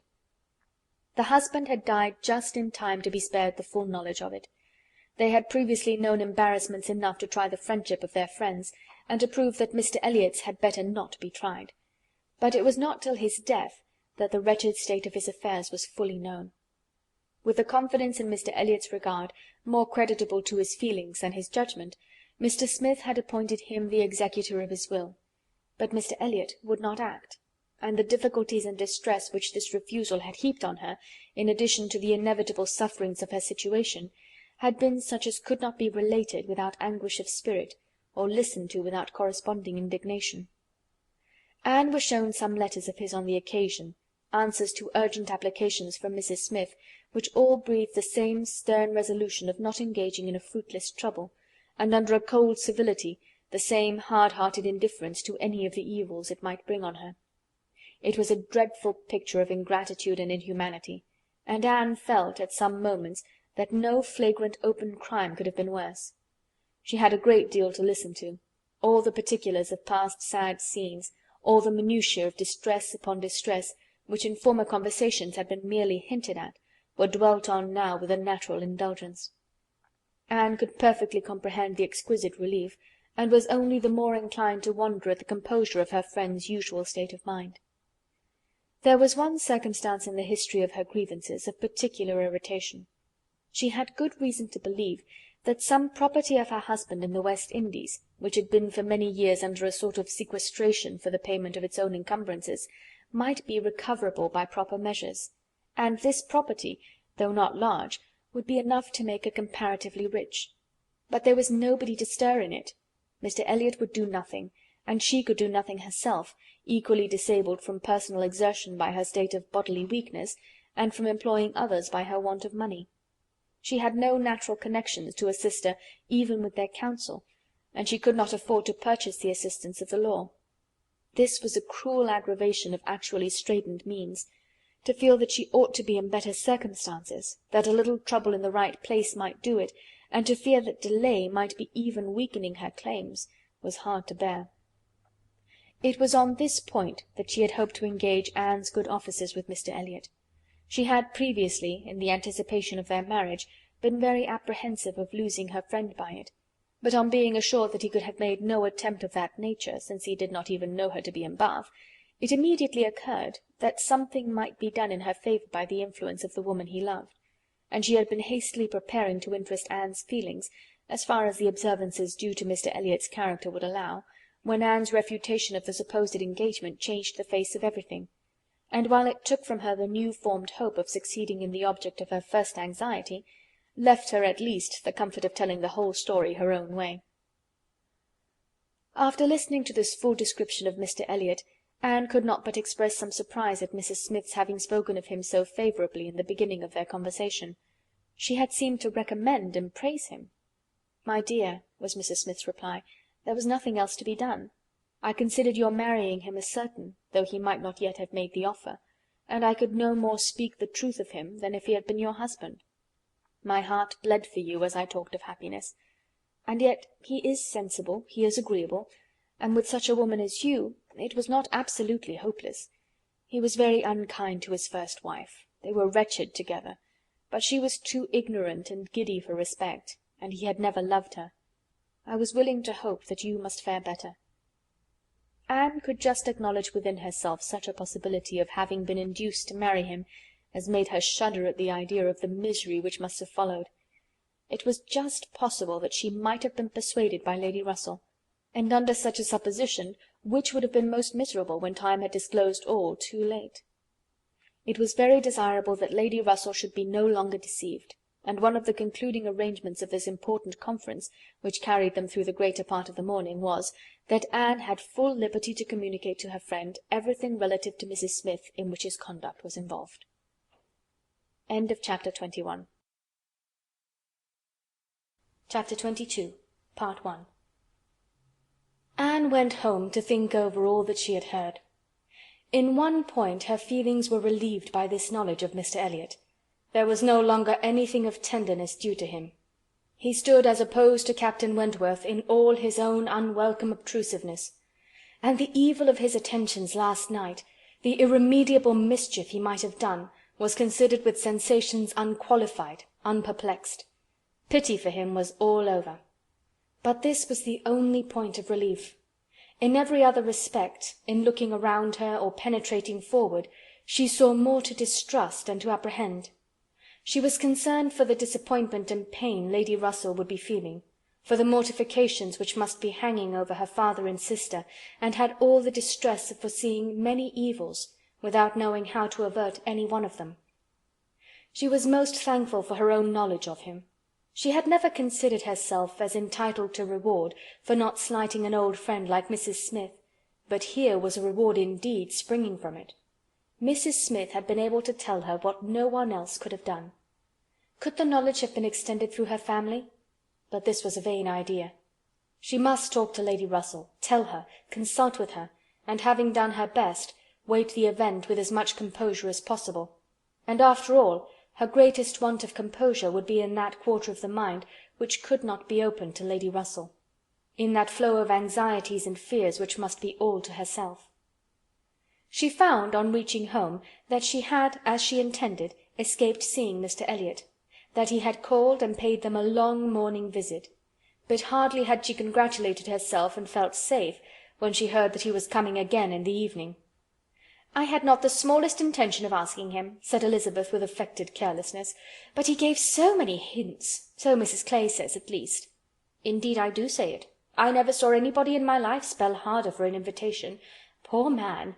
I was really in pain for him, for your hard-hearted sister, Miss Anne, seems bent on cruelty." "Oh," cried Elizabeth, "I have been rather too much used to the game to be soon overcome by a gentleman's hints. However, when I found how excessively he was regretting that he should miss my father this morning, I gave way immediately, for I would never really omit an opportunity of bringing him and Sir Walter together. They appear to so much advantage in company with each other, each behaving so pleasantly, Mr. Elliot looking up with so much respect." "Quite delightful!" cried Mrs. Clay, not daring, however, to turn her eyes towards Anne. "Exactly like father and son. Dear Miss Elliot, may I not say father and son?" "Oh, I lay no embargo on anybody's words, if you will have such ideas, but upon my word I am scarcely sensible of his attentions being beyond those of other men." "My dear Miss Elliot!" exclaimed Mrs. Clay, lifting her hands and eyes, and sinking all the rest of her astonishment in a convenient silence. "Well, my dear Penelope, you need not be so alarmed about him. I did invite him, you know. I sent him away with smiles. When I found he was really going to his friends at Thornbury Park for the whole day to-morrow, I had compassion on him." Anne admired the good acting of the friend in being able to show such pleasure as she did, in the expectation and in the actual arrival of the very person whose presence must really be interfering with her prime object. It was impossible but that Mrs. Clay must hate the sight of Mr. Elliot, and yet she could assume a most obliging, placid look, and appear quite satisfied with the curtailed licence of devoting herself only half as much to Sir Walter as she would have done otherwise. To Anne herself it was most distressing to see Mr. Elliot enter the room, and quite painful to have him approach and speak to her. She had been used before to feel that he could not be always quite sincere, but now she saw insincerity in everything. His attentive deference to her father, contrasted with his former language, was odious, and when she thought of his cruel conduct towards Mrs. Smith, she could hardly bear the sight of his present smiles and mildness, or the sound of his artificial good sentiments. She meant to avoid any such alteration of manners as might provoke a remonstrance on his side. It was a great object to her to escape all inquiry or eclat, but it was her intention to be as decidedly cool to him as might be compatible with their relationship, and to retrace, as quietly as she could, the few steps of unnecessary intimacy she had been gradually led along. She was accordingly more guarded and more cool than she had been the night before. He wanted to animate her curiosity again as to how and where he could have heard her formerly praised, wanted very much to be gratified by more solicitation, but the charm was broken. He found that the heat and animation of a public room was necessary to kindle his modest cousin's vanity. He found, at least, that it was not to be done now by any of those attempts which he could hazard among the too commanding claims of the others. He little surmised that it was a subject acting now exactly against his interest, bringing immediately to her thoughts all those parts of his conduct which were least excusable. She had some satisfaction in finding that he was really going out of Bath the next morning, going early, and that he would be gone the greater part of 2 days. He was invited again to Camden Place the very evening of his return, but from Thursday to Saturday evening his absence was certain. It was bad enough that a Mrs. Clay should be always before her, but that a deeper hypocrite should be added to their party seemed the destruction of everything like peace and comfort. It was so humiliating to reflect on the constant deception practised on her father and Elizabeth, to consider the various sources of mortification preparing for them. Mrs. Clay's selfishness was not so complicated nor so revolting as his, and Anne would have compounded for the marriage at once with all its evils, to be clear of Mr. Elliot's subtleties in endeavouring to prevent it. On Friday morning she meant to go very early to Lady Russell and accomplish the necessary communication, and she would have gone directly after breakfast, but that Mrs. Clay was also going out on some obliging purpose of saving her sister trouble, which determined her to wait till she might be safe from such a companion. She saw Mrs. Clay fairly off, therefore, before she began to talk of spending the morning in Rivers Street. "Very well," said Elizabeth, "I have nothing to send but my love. Oh, you may as well take back that tiresome book she would lend me, and pretend I have read it through. I really cannot be plaguing myself forever with all the new poems and States of the Nation that come out. Lady Russell quite bores one with her new publications. You need not tell her so, but I thought her dress hideous the other night. I used to think she had some taste in dress, but I was ashamed of her at the concert. Something so formal and arranged in her air, and she sits so upright. My best love, of course." "And mine," added Sir Walter. "Kindest regards. And you may say that I mean to call upon her soon. Make a civil message, but I shall only leave my card. Morning visits are never fair by women at her time of life, who make themselves up so little. If she would only wear rouge, she would not be afraid of being seen, but last time I called I observed the blinds were let down immediately." While her father spoke, there was a knock at the door. Who could it be? Anne, remembering the preconcerted visits at all hours of Mr. Elliot, would have expected him, but for his known engagement 7 miles off. After the usual period of suspense, the usual sounds of approach were heard, and Mr. and Mrs. Charles Musgrove were ushered into the room.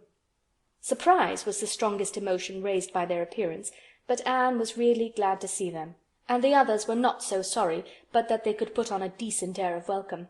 And as soon as it became clear that these, their nearest relations, were not arrived with any views of accommodation in that house, Sir Walter and Elizabeth were able to rise in cordiality, and do the honours of it very well.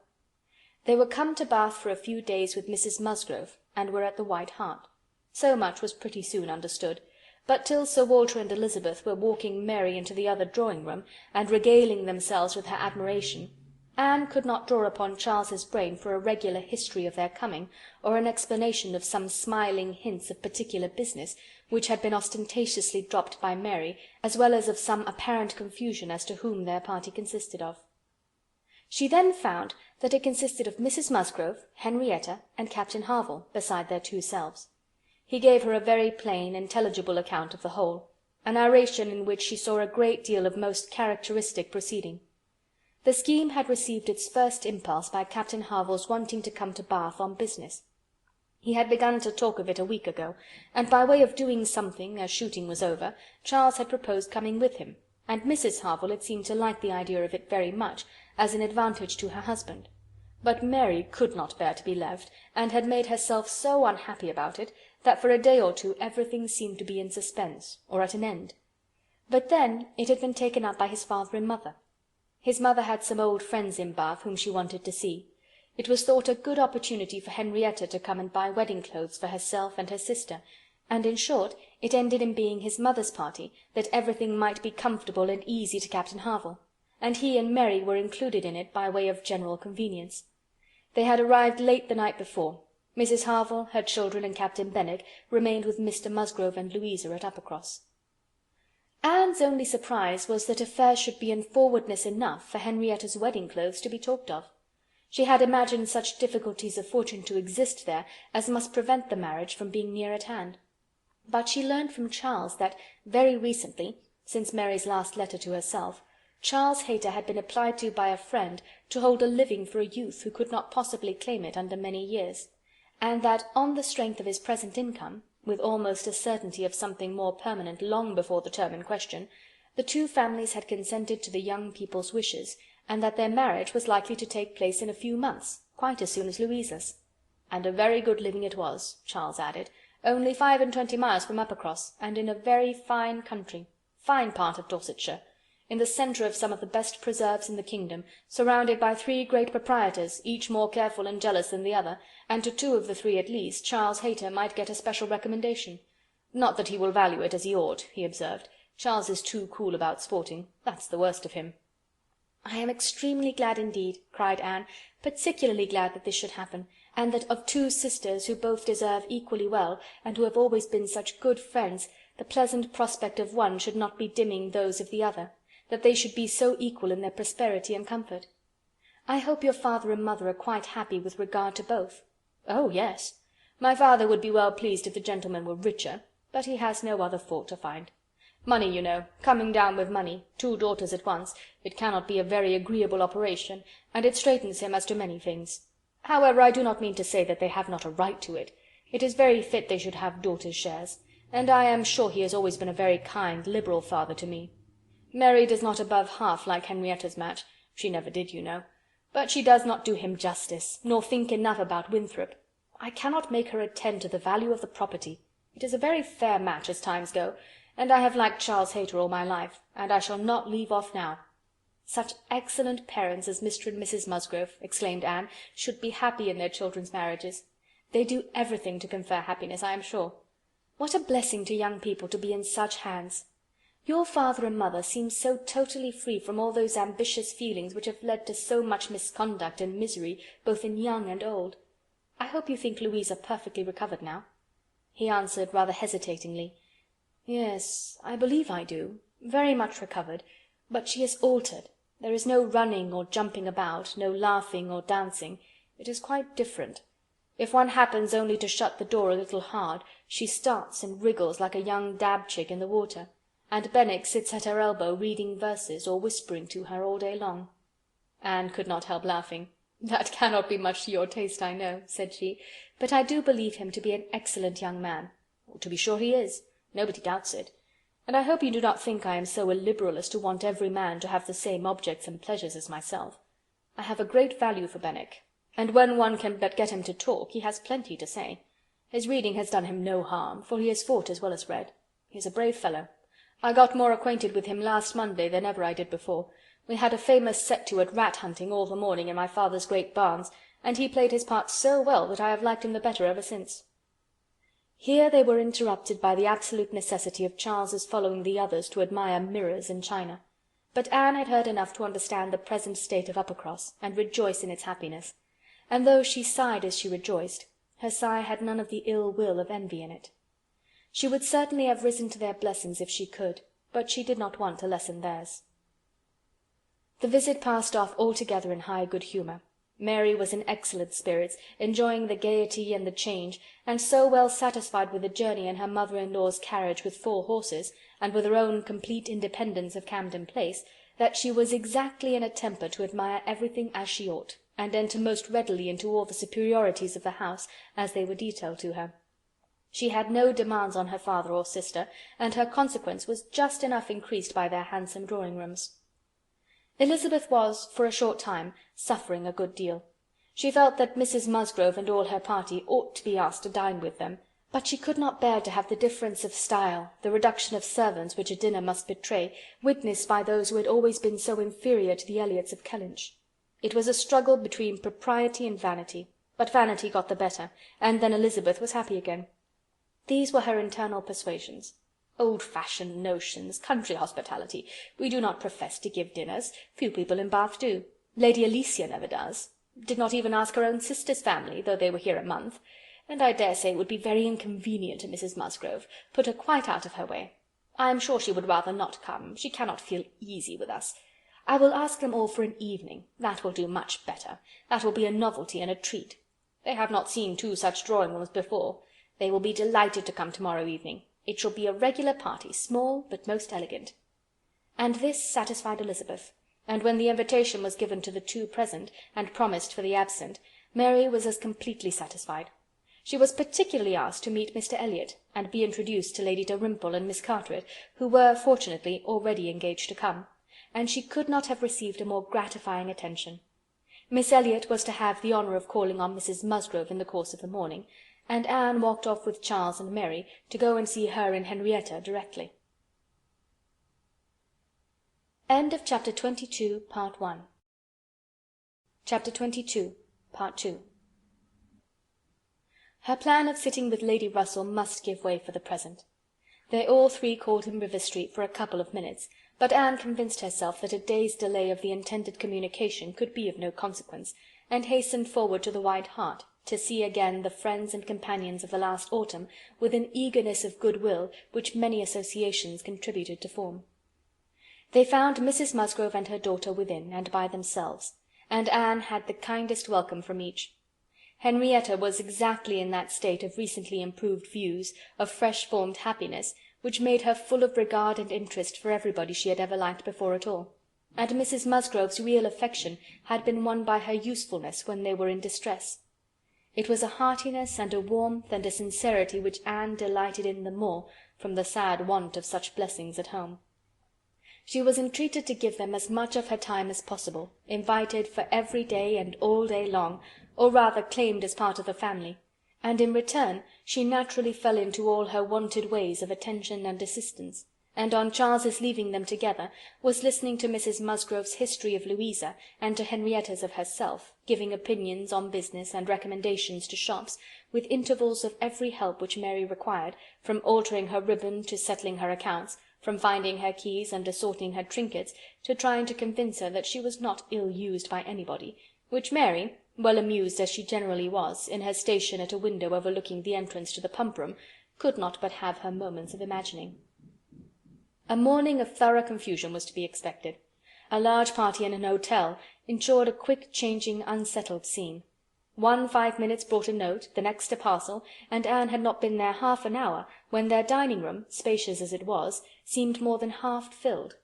A party of steady old friends were seated around Mrs. Musgrove, and Charles came back with Captains Harville and Wentworth. The appearance of the latter could not be more than the surprise of the moment. It was impossible for her to have forgotten to feel that this arrival of their common friends must be soon bringing them together again. Their last meeting had been most important in opening his feelings. She had derived from it a delightful conviction, but she feared from his looks that the same unfortunate persuasion which had hastened him away from the concert-room still governed. He did not seem to want to be near enough for conversation. She tried to be calm, and leave things to take their course, and tried to dwell much on this argument of rational dependence. Surely, if there be constant attachment on each side, our hearts must understand each other ere long. We are not boy and girl to be captiously irritable, misled by every moment's inadvertence, and wantonly playing with our own happiness. And yet, a few minutes afterwards, she felt as if their being in company with each other, under the present circumstances, could only be exposing them to inadvertencies and misconstructions of the most mischievous kind. "Anne," cried Mary, still at her window, "there is Mrs. Clay, I am sure, standing under the colonnade, and a gentleman with her. I saw them turn the corner from Bath Street just now. They seem deep in talk. Who is it? Come and tell me. Good heavens, I recollect. It is Mr. Elliot himself."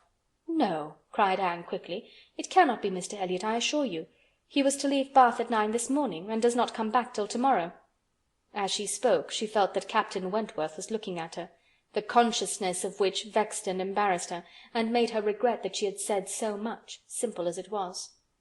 Mary, resenting that she should be supposed not to know her own cousin, began talking very warmly about the family features, and protesting still more positively that it was Mr. Elliot, calling again upon Anne to come and look for herself.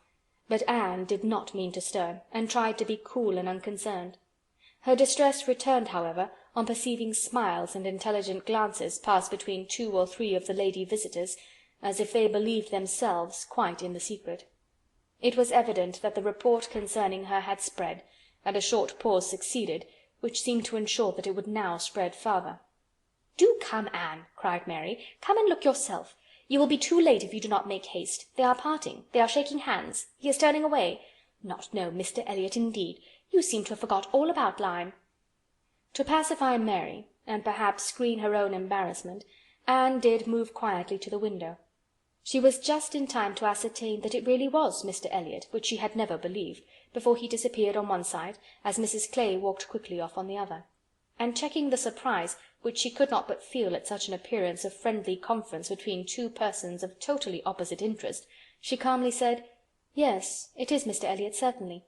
He has changed his hour of going, I suppose, that is all. Or I may be mistaken. I might not attend," and walked back to her chair, recomposed, and with the comfortable hope of having acquitted herself well. The visitors took their leave, and Charles, having civilly seen them off, and then made a face at them and abused them for coming, began with, "Well, mother, I have done something for you that you will like. I have been to the theatre, and secured a box for to-morrow night. Aren't I a good boy? I know you love a play, and there is room for us all. It holds 9. I have engaged Captain Wentworth. Anne will not be sorry to join us, I am sure. We all like a play. Have not I done well, mother?" Mrs. Musgrove was good-humouredly beginning to express her perfect readiness for the play, if Henrietta and all the others liked it, when Mary eagerly interrupted her by exclaiming, "Good heavens, Charles, how can you think of such a thing? Take a box for to-morrow night? Have you forgot that we are engaged to Camden Place to-morrow night, and that we are most particularly asked to meet Lady Dalrymple and her daughter, and Mr. Elliot, and all the principal family connections on purpose to be introduced to them? How can you be so forgetful?" "Phoo, phoo," replied Charles. "What's an evening party? Never worth remembering. Your father might have asked us to dinner, I think, if he had wanted to see us. You may do as you like, but I shall go to the play." "Oh, Charles, I declare it will be too abominable if you do, when you promised to go." "No, I did not promise. I only smirked and bowed, and said the word happy. There was no promise." "But you must go, Charles. It would be unpardonable to fail. We were asked on purpose to be introduced. There was always such a great connection between the Dalrymples and ourselves. Nothing ever happened on either side that was not announced immediately. We are quite near relations, you know, and Mr. Elliot too, whom you ought so particularly to be acquainted with. Every attention is due to Mr. Elliot. Consider, my father's heir, the future representative of the family." "Don't talk to me about heirs and representatives," cried Charles. "I am not one of those who neglect the reigning power to bow to the rising sun. If I would not go for the sake of your father, I should think it scandalous to go for the sake of his heir. What is Mr. Elliot to me?" The careless expression was life to Anne, who saw that Captain Wentworth was all attention, looking and listening with his whole soul, and that the last words brought his inquiring eyes from Charles to herself. Charles and Mary still talked on in the same style, he half serious and half jesting, maintaining the scheme for the play, and she, invariably serious, most warmly opposing it, and not omitting to make it known that, however determined to go to Camden Place herself, she should not think herself very well used if they went to the play without her. Mrs. Musgrove interposed. "We had better put it off. Charles, you had much better go back and change the box for Tuesday. It would be a pity to be divided, and we should be losing Miss Anne too if there is a party at her father's. And I am sure neither Henrietta nor I should care at all for the play if Miss Anne could not be with us." Anne felt truly obliged to her for such kindness, and quite as much so for the opportunity it gave her of decidedly saying, "If it depended only on my inclination, ma'am, the party at home, excepting on Mary's account, would not be the smallest impediment. I have no pleasure in the sort of meeting, and should be too happy to change it for a play and with you. But it had better not be attempted, perhaps." She had spoken it, but she trembled when it was done, conscious that her words were listened to, and daring not even to try to observe their effect. It was soon generally agreed that Tuesday should be the day, Charles only reserving the advantage of still teasing his wife by persisting that he would go to the play to-morrow if nobody else would. Captain Wentworth left his seat and walked to the fireplace, probably for the sake of walking away from it soon afterwards, and taking a station, with less barefaced design, by Anne. "You have not been long enough in Bath," said he, "to enjoy the evening parties of the place." "Oh, no, the usual character of them has nothing for me. I am no card-player." "You were not formerly, I know. You did not used to like cards, but time makes many changes." "I am not yet so much changed," cried Anne, and stopped, fearing she hardly knew what misconstruction. After waiting a few moments, he said, and as if it were the result of immediate feeling, "It is a period indeed. 8 years and a half is a period." Whether he would have proceeded farther was left to Anne's imagination to ponder over in a calmer hour.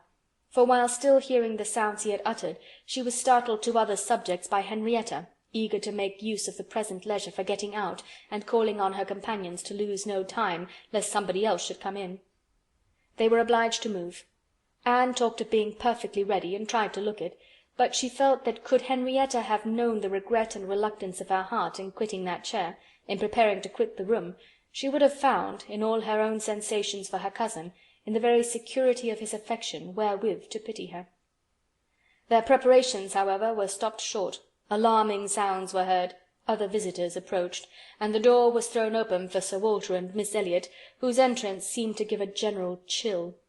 Anne felt an instant oppression, and wherever she looked saw symptoms of the same. The comfort, the freedom, the gaiety of the room was over, hushed into cold composure, determined silence, or insipid talk, to meet the heartless elegance of her father and sister. How mortifying to feel that it was so! Her jealous eye was satisfied in one particular. Captain Wentworth was acknowledged again by each, by Elizabeth more graciously than before. She even addressed him once, and looked at him more than once. Elizabeth was, in fact, revolving a great measure. The sequel explained it. After the waste of a few minutes in saying the proper nothings, she began to give the invitation which was to comprise all the remaining dues of the Musgroves. "To-morrow evening, to meet a few friends, no formal party." It was all said very gracefully, and the cards with which she had provided herself, the Miss Elliot at home, were laid on the table with a courteous, comprehensive smile to all, and one smile and one card more decidedly for Captain Wentworth. The truth was, that Elizabeth had been long enough in Bath to understand the importance of a man of such an air and appearance as his. The past was nothing. The present was that Captain Wentworth would move about well in her drawing-room. The card was pointedly given, and Sir Walter and Elizabeth arose and disappeared. The interruption had been short, though severe, and ease and animation returned to most of those they left as the door shut them out, but not to Anne. She could think only of the invitation she had with such astonishment witnessed, and of the manner in which it had been received, a manner of doubtful meaning, of surprise rather than gratification, of polite acknowledgment rather than acceptance. She knew him. She saw disdain in his eye, and could not venture to believe that he had determined to accept such an offering, as an atonement for all the insolence of the past. Her spirits sank. He held the card in his hand after they were gone, as if deeply considering it. "Only think of Elizabeth's including everybody," whispered Mary very audibly. "I do not wonder Captain Wentworth is delighted. You see he cannot put the card out of his hand." Anne caught his eye, saw his cheeks glow, and his mouth form itself into a momentary expression of contempt, and turned away, that she might neither see nor hear more to vex her. The party separated. The gentlemen had their own pursuits, the ladies proceeded on their own business, and they met no more while Anne belonged to them. She was earnestly begged to return and dine, and give them all the rest of the day, but her spirits had been so long exerted that at present she felt unequal to more, and fit only for home, where she might be sure of being as silent as she chose. Promising to be with them the whole of the following morning, therefore, she closed the fatigues of the present by a toilsome walk to Camden Place, there to spend the evening chiefly in listening to the busy arrangements of Elizabeth and Mrs Clay for the morrow's party, the frequent enumeration of the persons invited, and the continually improving detail of all the embellishments which were to make it the most completely elegant of its kind in Bath, while harassing herself with the never-ending question of whether Captain Wentworth would come or not. They were reckoning him as certain, but with her it was a gnawing solicitude never appeased for 5 minutes together. She generally thought he would come, because she generally thought he ought, but it was a case which she could not so shape into any positive act of duty or discretion as inevitably to defy the suggestions of very opposite feelings. She only roused herself from the broodings of this restless agitation to let Mrs Clay know that she had been seen with Mr Elliot 3 hours after his being supposed to be out of Bath, for having watched in vain for some intimation of the interview from the lady herself, she determined to mention it, and it seemed to her that there was guilt in Mrs Clay's face as she listened. It was transient, cleared away in an instant, but Anne could imagine she read there the consciousness of having, by some complication of mutual trick, or some overbearing authority of his, been obliged to attend, perhaps for half an hour, to his lectures and restrictions on her designs on Sir Walter. She exclaimed, however, with a very tolerable imitation of nature, "Oh dear, very true. Only think, Miss Elliot, to my great surprise I met with Mr Elliot in Bath Street. I was never more astonished. He turned back and walked with me to the pump-yard. He had been prevented setting off for Thornbury, but I really forget by what, for I was in a hurry and could not much attend, and I can only answer for his being determined not to be delayed in his return. He wanted to know how early he might be admitted to-morrow. He was full of to-morrow, and it is very evident that I have been full of it too, ever since I entered the house and learnt the extension of your plan and all that had happened, or my seeing him could never have gone so entirely out of my head." End of Chapter 22. Chapter 23, Part 1. 1 day only had passed since Anne's conversation with Mrs Smith, but a keener interest had succeeded, and she was now so little touched by Mr Elliot's conduct, except by its effects in one quarter, that it became a matter of course the next morning still to defer her explanatory visit in Rivers Street. She had promised to be with the Musgroves from breakfast to dinner. Her faith was plighted, and Mr Elliot's character, like the Sultaness Schaherazade's head, must live another day. She could not keep her appointment punctually, however. The weather was unfavourable, and she had grieved over the rain on her friend's account, and felt it very much on her own, before she was able to attempt the walk. When she reached the White Hart and made her way to the proper apartment, she found herself neither arriving quite in time, nor the first to arrive. The party before her were Mrs. Musgrove talking to Mrs. Croft, and Captain Harville to Captain Wentworth, and she immediately heard that Mary and Henrietta, too impatient to wait, had gone out the moment it had cleared, but would be back again soon, and that the strictest injunctions had been left with Mrs. Musgrove to keep her there till they returned. She had only to submit, sit down, be outwardly composed, and feel herself plunged at once in all the agitations which she had merely laid her account of tasting a little before the morning closed. There was no delay, no waste of time. She was deep in the happiness of such misery, or the misery of such happiness, instantly. 2 minutes after her entering the room, Captain Wentworth said, "We will write the letter we were talking of, Harville, now, if you will give me materials." Materials were at hand, on a separate table. He went to it, and nearly turning his back to them all, was engrossed by writing. Mrs. Musgrove was giving Mrs. Croft the history of her eldest daughter's engagement, and just in that inconvenient tone of voice which was perfectly audible while it pretended to be a whisper. Anne felt that she did not belong to the conversation, and yet, as Captain Harville seemed thoughtful and not disposed to talk, she could not avoid hearing many undesirable particulars, such as how Mr. Musgrove and my brother Hayter had met again and again to talk it over, what my brother Hayter had said one day, and what Mr. Musgrove had proposed the next, and what had occurred to my sister Hayter, and what the young people had wished, and what I said at first I never could consent to, but was afterwards persuaded to think might do very well, and a great deal in the same style of open-hearted communication. Minutiae, which, even with every advantage of taste and delicacy, which good Mrs. Musgrove could not give, could be properly interesting only to the principals. Mrs. Croft was attending with great good humour, and whenever she spoke at all, it was very sensibly. Anne hoped the gentlemen might each be too much self-occupied to hear.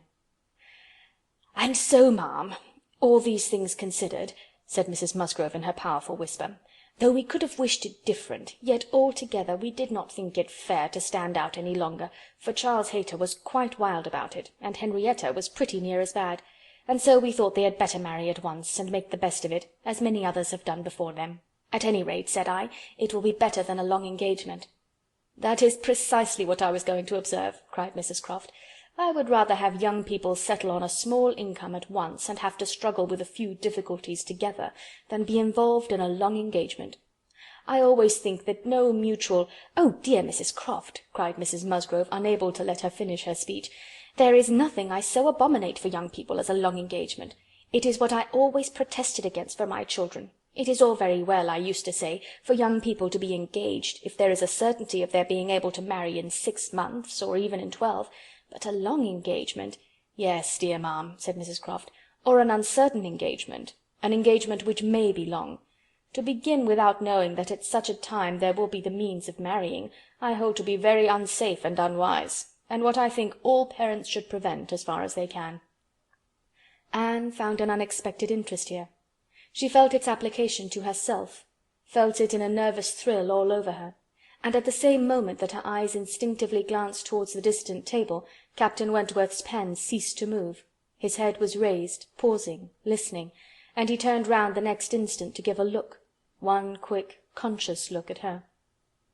The two ladies continued to talk, to re-urge the same admitted truths, and enforce them with such examples of the ill effect of a contrary practice as had fallen within their observation, but Anne heard nothing distinctly. It was only a buzz of words in her ear. Her mind was in confusion.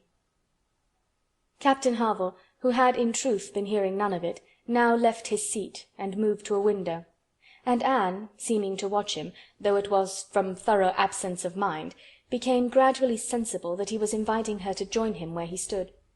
He looked at her with a smile, and a little motion of the head which expressed, "Come to me, I have something to say," and the unaffected, easy kindness of manner which denoted the feelings of an older acquaintance than he really was, strongly enforced the invitation. She roused herself and went to him. The window at which he stood was at the other end of the room from where the two ladies were sitting, and though nearer to Captain Wentworth's table, not very near. As she joined him, Captain Harville's countenance reassumed the serious, thoughtful expression which seemed its natural character. "Look here," said he, unfolding a parcel in his hand, and displaying a small miniature painting. "Do you know who that is?"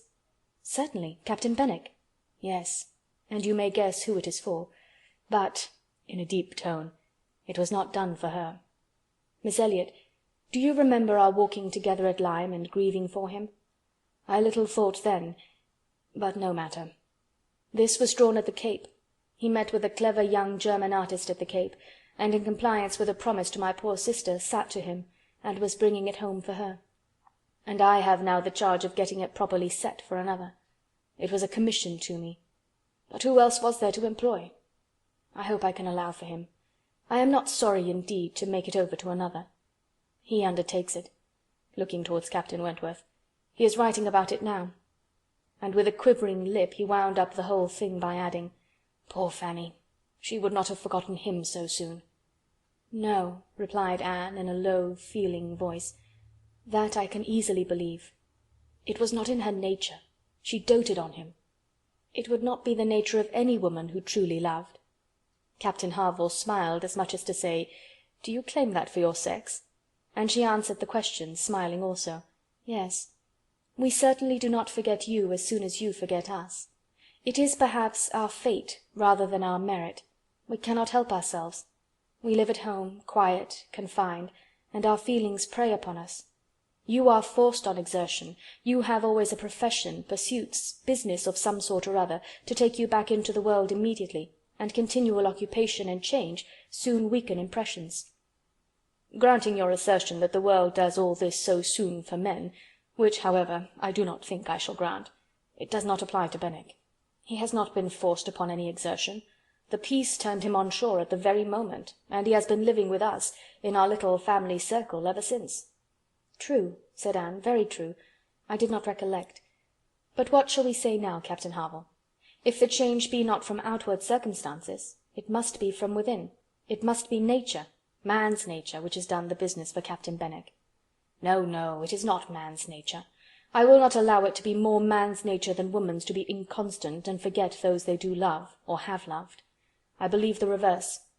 I believe in a true analogy between our bodily frames and our mental, and that as our bodies are the strongest, so are our feelings, capable of bearing most rough usage, and riding out the heaviest weather." "Your feelings may be the strongest," replied Anne, "but the same spirit of analogy will authorize me to assert that ours are the most tender. Man is more robust than woman, but he is not longer lived, which exactly explains my view of the nature of their attachments. Nay, it would be too hard upon you if it were otherwise. You have difficulties and privations and dangers enough to struggle with. You are always labouring and toiling, exposed to every risk and hardship. Your home, country, friends, all quitted, neither time, nor health, nor life to be called your own. It would be hard indeed," with a faltering voice, "if woman's feelings were to be added to all this." "We shall never agree upon this question," Captain Harville was beginning to say, when a slight noise called their attention to Captain Wentworth's hitherto perfectly quiet division of the room. It was nothing more than that his pen had fallen down, but Anne was startled at finding him nearer than she had supposed, and half inclined to suspect that the pen had only fallen because he had been occupied by them, striving to catch sounds, which yet she did not think he could have caught. "Have you finished your letter?" said Captain Harville. "Not quite. A few lines more. I shall have done in 5 minutes. There is no hurry on my side. I am only ready whenever you are. I am in very good anchorage here," smiling at Anne, "well supplied, and want for nothing. No hurry for a signal at all. Well, Miss Elliot," lowering his voice, "as I was saying, we shall never agree, I suppose, upon this point. No man and woman would, probably. But let me observe that all histories are against you, all stories, prose and verse. If I had such a memory as Benwick, I could bring you 50 quotations in a moment on my side of the argument, and I do not think I ever opened a book in my life which had not something to say upon woman's inconstancy. Songs and proverbs all talk of woman's fickleness. But perhaps you will say these were all written by men. Perhaps I shall. Yes, if you please, no reference to examples in books. Men have had every advantage of us in telling their own story. Education has been theirs in so much higher a degree. The pen has been in their hands. I will not allow books to prove anything. But how shall we prove anything? We never shall. We never can expect to prove anything upon such a point. It is a difference of opinion which does not admit of proof. We each begin, probably, with a little bias towards our own sex, and upon that bias build every circumstance in favour of it which has occurred within our own circle, many of which circumstances, perhaps those very cases which strike us the most, may be precisely such as cannot be brought forward without betraying a confidence, or in some respects saying what should not be said. "Ah!" cried Captain Harville in a tone of strong feeling, "if I could but make you comprehend what a man suffers when he takes a last look at his wife and children, and watches the boat that he has sent them off in, as long as it is in sight, and then turns away and says, 'God knows whether we ever meet again.' And then, if I could convey to you the glow of his soul when he does see them again, when, coming back after a 12-months' absence perhaps, and obliged to put into another port, he calculates how soon it be possible to get them there, pretending to deceive himself, and saying, 'They cannot be here till such a day,' but all the while hoping for them 12 hours sooner, and seeing them arrive at last, as if heaven had given them wings, by many hours sooner still. If I could explain to you all this, and all that a man can bear and do, and glories to do, for the sake of these treasures of his existence. I speak, you know, only of such men as have hearts," pressing his own with emotion. "Oh!" cried Anne eagerly, "I hope I do justice to all that is felt by you, and by those who resemble you. God forbid that I should undervalue the warm and faithful feelings of any of my fellow creatures. I should deserve utter contempt if I dared to suppose that true attachment and constancy were known only by woman. No, I believe you capable of everything great and good in your married lives. I believe you equal to every important exertion and to every domestic forbearance, so long as, if I may be allowed the expression, so long as you have an object. I mean, while the woman you love lives, and lives for you. All the privilege I claim for my own sex, it is not a very enviable one, you need not covet it, is that of loving longest when existence or when hope is gone." She could not immediately have uttered another sentence. Her heart was too full, her breath too much oppressed. "You are a good soul," cried Captain Harville, putting his hand on her arm quite affectionately.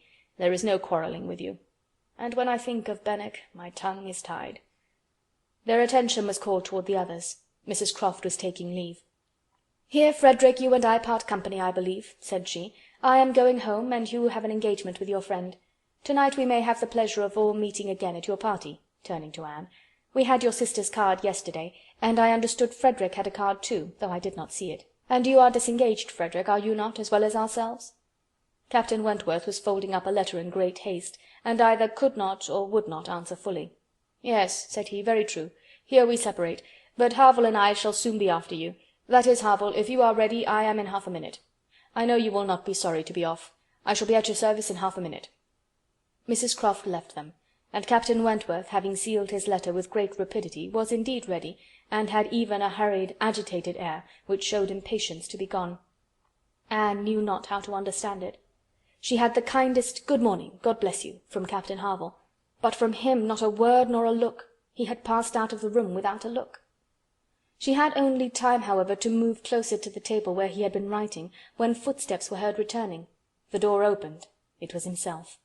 He begged their pardon, but he had forgotten his gloves, and instantly crossing the room to the writing-table, he drew out a letter from under the scattered paper, placed it before Anne with eyes of glowing entreaty fixed on her for a time, and hastily collecting his gloves, was again out of the room, almost before Mrs. Musgrove was aware of his being in it. The work of an instant. End of Chapter 23, Part 1. Chapter 23, Part 2. The revolution which one instant had made in Anne was almost beyond expression. The letter, with a direction hardly legible, to Miss A. E., was evidently the one which he had been folding so hastily. While supposed to be writing only to Captain Benwick, he had been also addressing her. On the contents of that letter depended all which this world could do for her. Anything was possible, anything might be defied rather than suspense. Mrs. Musgrove had little arrangements of her own at her own table. To their protection she must trust, and sinking into the chair which he had occupied, succeeding to the very spot where he had leaned and written, her eyes devoured the following words: "I can listen no longer in silence. I must speak to you by such means as are within my reach. You pierce my soul. I am half agony, half hope. Tell me not that I am too late. that such precious feelings are gone forever. I offer myself to you again with a heart even more your own than when you almost broke it 8 years and a half ago. Dare not say that man forgets sooner than woman, that his love has an earlier death. I have loved none but you. Unjust I may have been, weak and resentful I have been, but never inconstant. You alone have brought me to Bath. For you alone I think and plan. Have you not seen this? Can you fail to have understood my wishes? I had not waited even these 10 days could I have read your feelings, as I think you must have penetrated mine. I can hardly write. I am every instant hearing something which overpowers me. You sink your voice, but I can distinguish the tones of that voice when they would be lost on others. Too good, too excellent creature, you do us justice indeed. You do believe that there is true attachment and constancy among men, believe it to be most fervent, most undeviating in F.W. I must go, uncertain of my fate, but I shall return hither or follow your party as soon as possible. A word, a look, will be enough to decide whether I enter your father's house this evening or never. Such a letter was not to be soon recovered from. Half an hour's solitude and reflection might have tranquillized her, but the 10 minutes only which now passed before she was interrupted with all the restraints of her situation could do nothing towards tranquillity. Every moment rather brought fresh agitation. It was overpowering happiness, and before she was beyond the first stage of full sensation, Charles, Mary, and Henrietta all came in. The absolute necessity of seeming like herself produced then an immediate struggle, but after a while she could do no more. She began not to understand a word they said, and was obliged to plead indisposition and excuse herself. They could then see that she looked very ill, were shocked and concerned, and would not stir without her for the world. This was dreadful. Would they only have gone away and left her in the quiet possession of that room, it would have been her cure, but to have them all standing or waiting around her was distracting, and in desperation she said she would go home. "By all means, my dear," cried Mrs. Musgrove, "go home directly, and take care of yourself, that you may be fit for the evening. I wish Sarah was here to doctor you, but I am no doctor myself. Charles, ring and order a chair. She must not walk." But the chair would never do. Worse than all, to lose the possibility of speaking 2 words to Captain Wentworth in the course of her quiet, solitary progress up the town, and she felt almost certain of meeting him, could not be borne. The chair was earnestly protested against, and Mrs. Musgrove, who thought only of one sort of illness, having assured herself, with some anxiety, that there had been no fall in the case, that Anne had not at any time lately slipped down and got a blow on her head, that she was perfectly convinced of having had no fall, could part with her cheerfully, and depend on finding her better at night. Anxious to omit no possible precaution, Anne struggled and said, "I am afraid, ma, that it is not perfectly understood.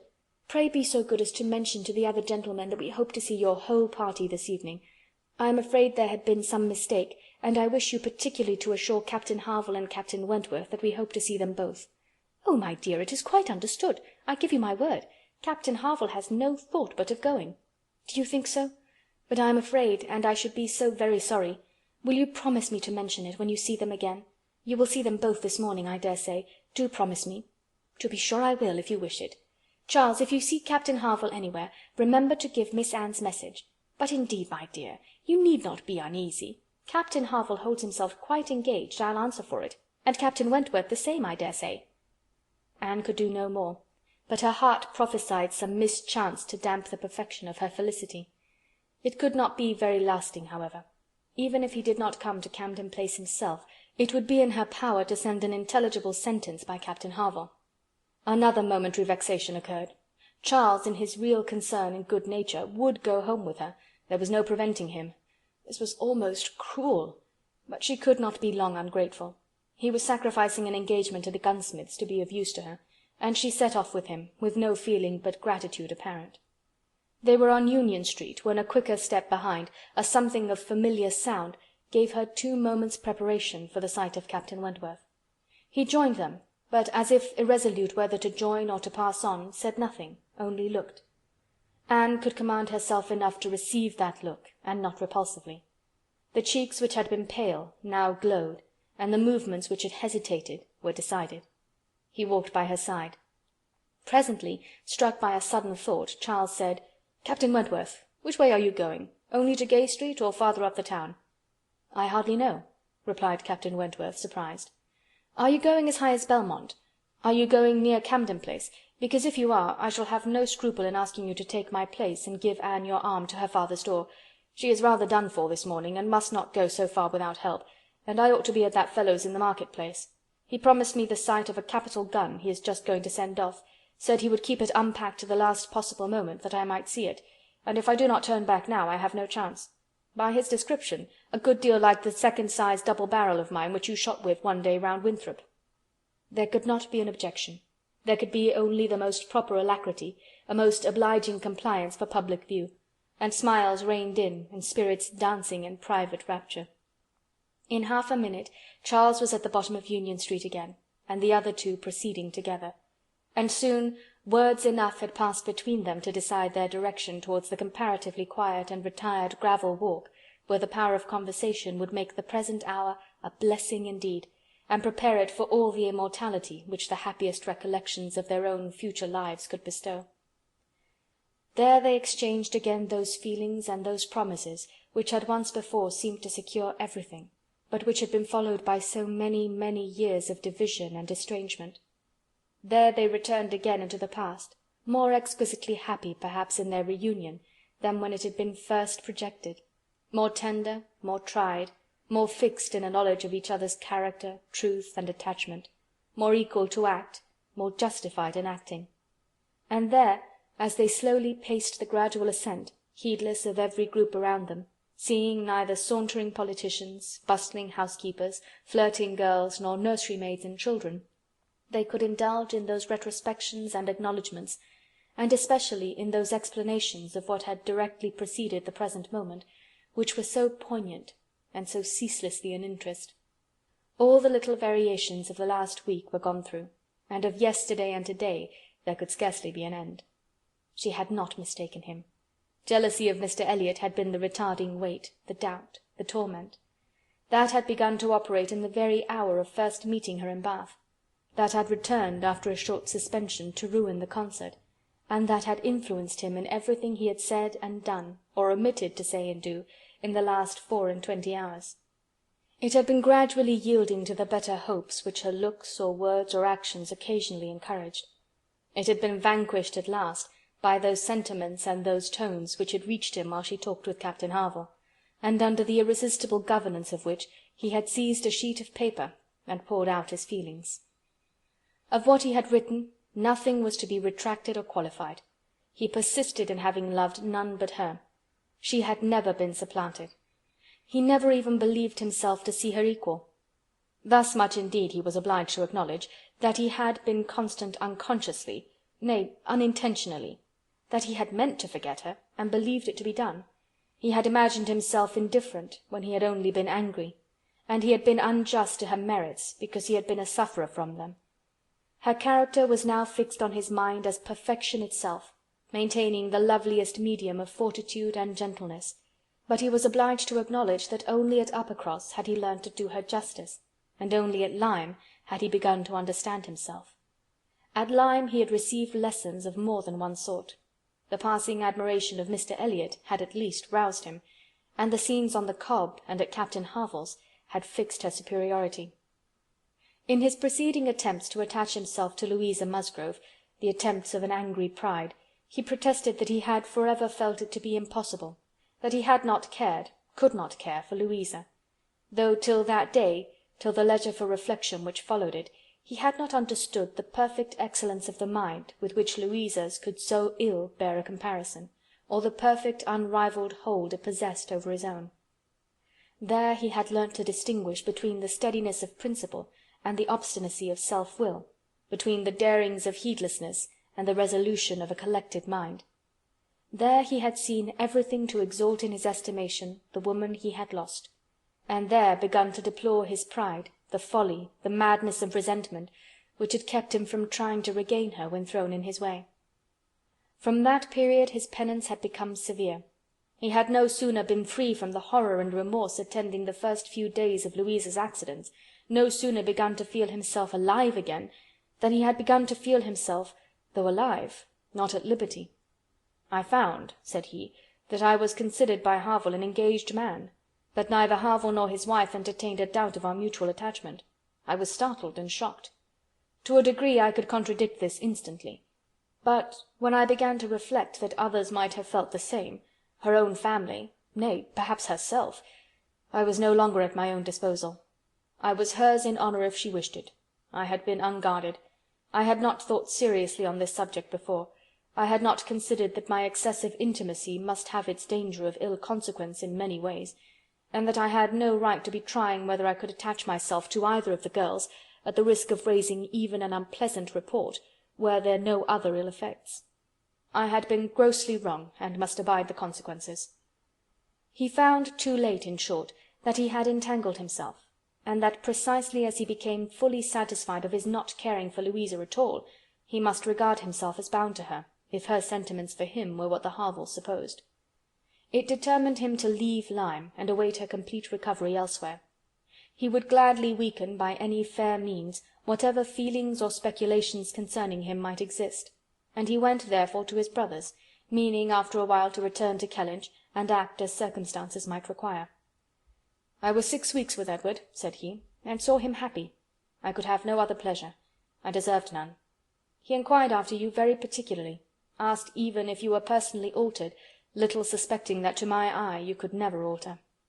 Anne smiled and let it pass. It was too pleasing a blunder for a reproach. It is something for a woman to be assured, in her 28th year, that she has not lost one charm of earlier youth, but the value of such homage was inexpressibly increased to Anne by comparing it with former words, and feeling it to be the result, not the cause, of a revival of his warm attachment. He had remained in Shropshire, lamenting the blindness of his own pride and the blunders of his own calculations, till at once released from Louisa by the astonishing and felicitous intelligence of her engagement with Benwick. "Here," said he, "ended the worst of my state, for now I could at least put myself in the way of happiness. I could exert myself, I could do something. But to be waiting so long in inaction, and waiting only for evil, had been dreadful. Within the first 5 minutes I said, 'I will be at Bath on Wednesday,' and I was. Was it unpardonable to think it worth my while to come, and to arrive with some degree of hope? You were single. It was possible that you might retain the feelings of the past, as I did, and one encouragement happened to be mine. I could never doubt that you would be loved and sought by others, but I knew to a certainty that you had refused one man at least, of better pretensions than myself, and I could not help often saying, 'Was this for me?' Their first meeting in Milsom Street afforded much to be said, but the concert still more. That evening seemed to be made up of exquisite moments. The moment of her stepping forward in the octagon room to speak to him, the moment of Mr. Elliot's appearing and tearing her away, and one or two subsequent moments, marked by returning hope or increasing despondency, were dwelt on with energy. "To see you," cried he, "in the midst of those who could not be my well-wishers, to see your cousin close by you, conversing and smiling, and feel all the horrible eligibilities and proprieties of the match, to consider it as the certain wish of every being who could hope to influence you, even if your own feelings were reluctant or indifferent, to consider what powerful supports would be his. Was it not enough to make the fool of me which I appeared? How could I look on you without agony? Was not the very sight of the friend who sat behind you, was not the recollection of what had been, the knowledge of her influence, the indelible, immovable impression of what Persuasion had once done, was it not all against me?" "You should have distinguished," replied Anne. "You should not have suspected me now. The case is so different, and my age is so different. If I was wrong in yielding to Persuasion once, remember that it was to persuasion exerted on the side of safety, not of risk. When I yielded, I thought it was to duty, but no duty could be called in aid here. In marrying a man indifferent to me, all risk would have been incurred, and all duty violated." "Perhaps I ought to have reasoned thus," he replied, "but I could not. I could not derive benefit from the late knowledge I had acquired of your character. I could not bring it into play. It was overwhelmed, buried, lost in those earlier feelings which I had been smarting under year after year. I could think of you only as one who had yielded, who had given me up, who had been influenced by any one rather than by me. I saw you with the very person who had guided you in that year of misery. I had no reason to believe her of less authority now. The force of habit was to be added." "I should have thought," said Anne, "that my manner to yourself might have spared you much or all of this." "No, no. Your manner might be only the ease which your engagement to another man would give. I left you in this belief, and yet I was determined to see you again. My spirits rallied with the morning, and I felt that I had still a motive for remaining here." At last Anne was at home again, and happier than anyone in that house could have conceived. All the surprise and suspense, and every other painful part of the morning dissipated by this conversation, she re-entered the house so happy as to be obliged to find an alloy in some momentary apprehensions of its being impossible to last.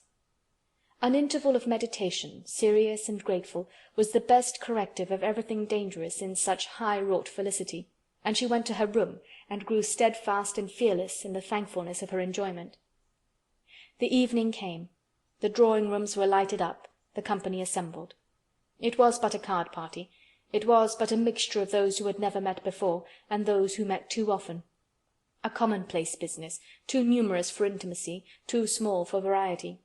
But Anne had never found an evening shorter. Glowing and lovely in sensibility and happiness, and more generally admired than she thought about or cared for, she had cheerful or forbearing feelings for every creature around her. Mr. Elliot was there. She avoided, but she could pity him. The Wallises, she had amusement in understanding them. Lady Dalrymple and Miss Carteret, they would soon be innoxious cousins to her. She cared not for Mrs. Clay, and had nothing to blush for in the public manners of her father and sister. With the Musgroves there was the happy chat of perfect ease; with Captain Harville, the kind-hearted intercourse of brother and sister; with Lady Russell, attempts at conversation which a delicious consciousness cut short; with Admiral and Mrs. Croft, everything of peculiar cordiality and fervent interest, which the same consciousness sought to conceal; and with Captain Wentworth, some moments of communications continually occurring, and always the hope of more, and always the knowledge of his being there. It was in one of these short meetings, each apparently occupied in admiring a fine display of greenhouse plants, that she said, "I have been thinking over the past, and trying impartially to judge of the right and wrong, I mean with regard to myself, and I must believe that I was right, much as I suffered from it, that I was perfectly right in being guided by the friend whom you will love better than you do now. To me she was in the place of a parent. Do not mistake me, however. I am not saying that she did not err in her advice. It was, perhaps, one of those cases in which advice is good or bad only as the event decides; and for myself, I certainly never should, in any circumstance of tolerable similarity, give such advice. But I mean that I was right in submitting to her, and that if I had done otherwise, I should have suffered more in continuing the engagement than I did even in giving it up, because I should have suffered in my conscience. I have now, as far as such a sentiment is allowable in human nature, nothing to reproach myself with, and if I mistake not, a strong sense of duty is no bad part of a woman's portion." He looked at her, looked at Lady Russell, and looking at her again, replied as if in cool deliberation, "Not yet, but there are hopes of her being forgiven in time. I trust to being in charity with her soon. But I too have been thinking over the past, and a question has suggested itself, whether there may not have been one person more my enemy even than that lady, my own self. Tell me if, when I returned to England in the year 8 with a few £1,000 and was posted into the Laconia, if I had then written to you, would you have answered my letter? Would you, in short, have renewed the engagement then?" "Would I?" was all her answer, but her accent was decisive enough. "Good God!" he cried, "you would!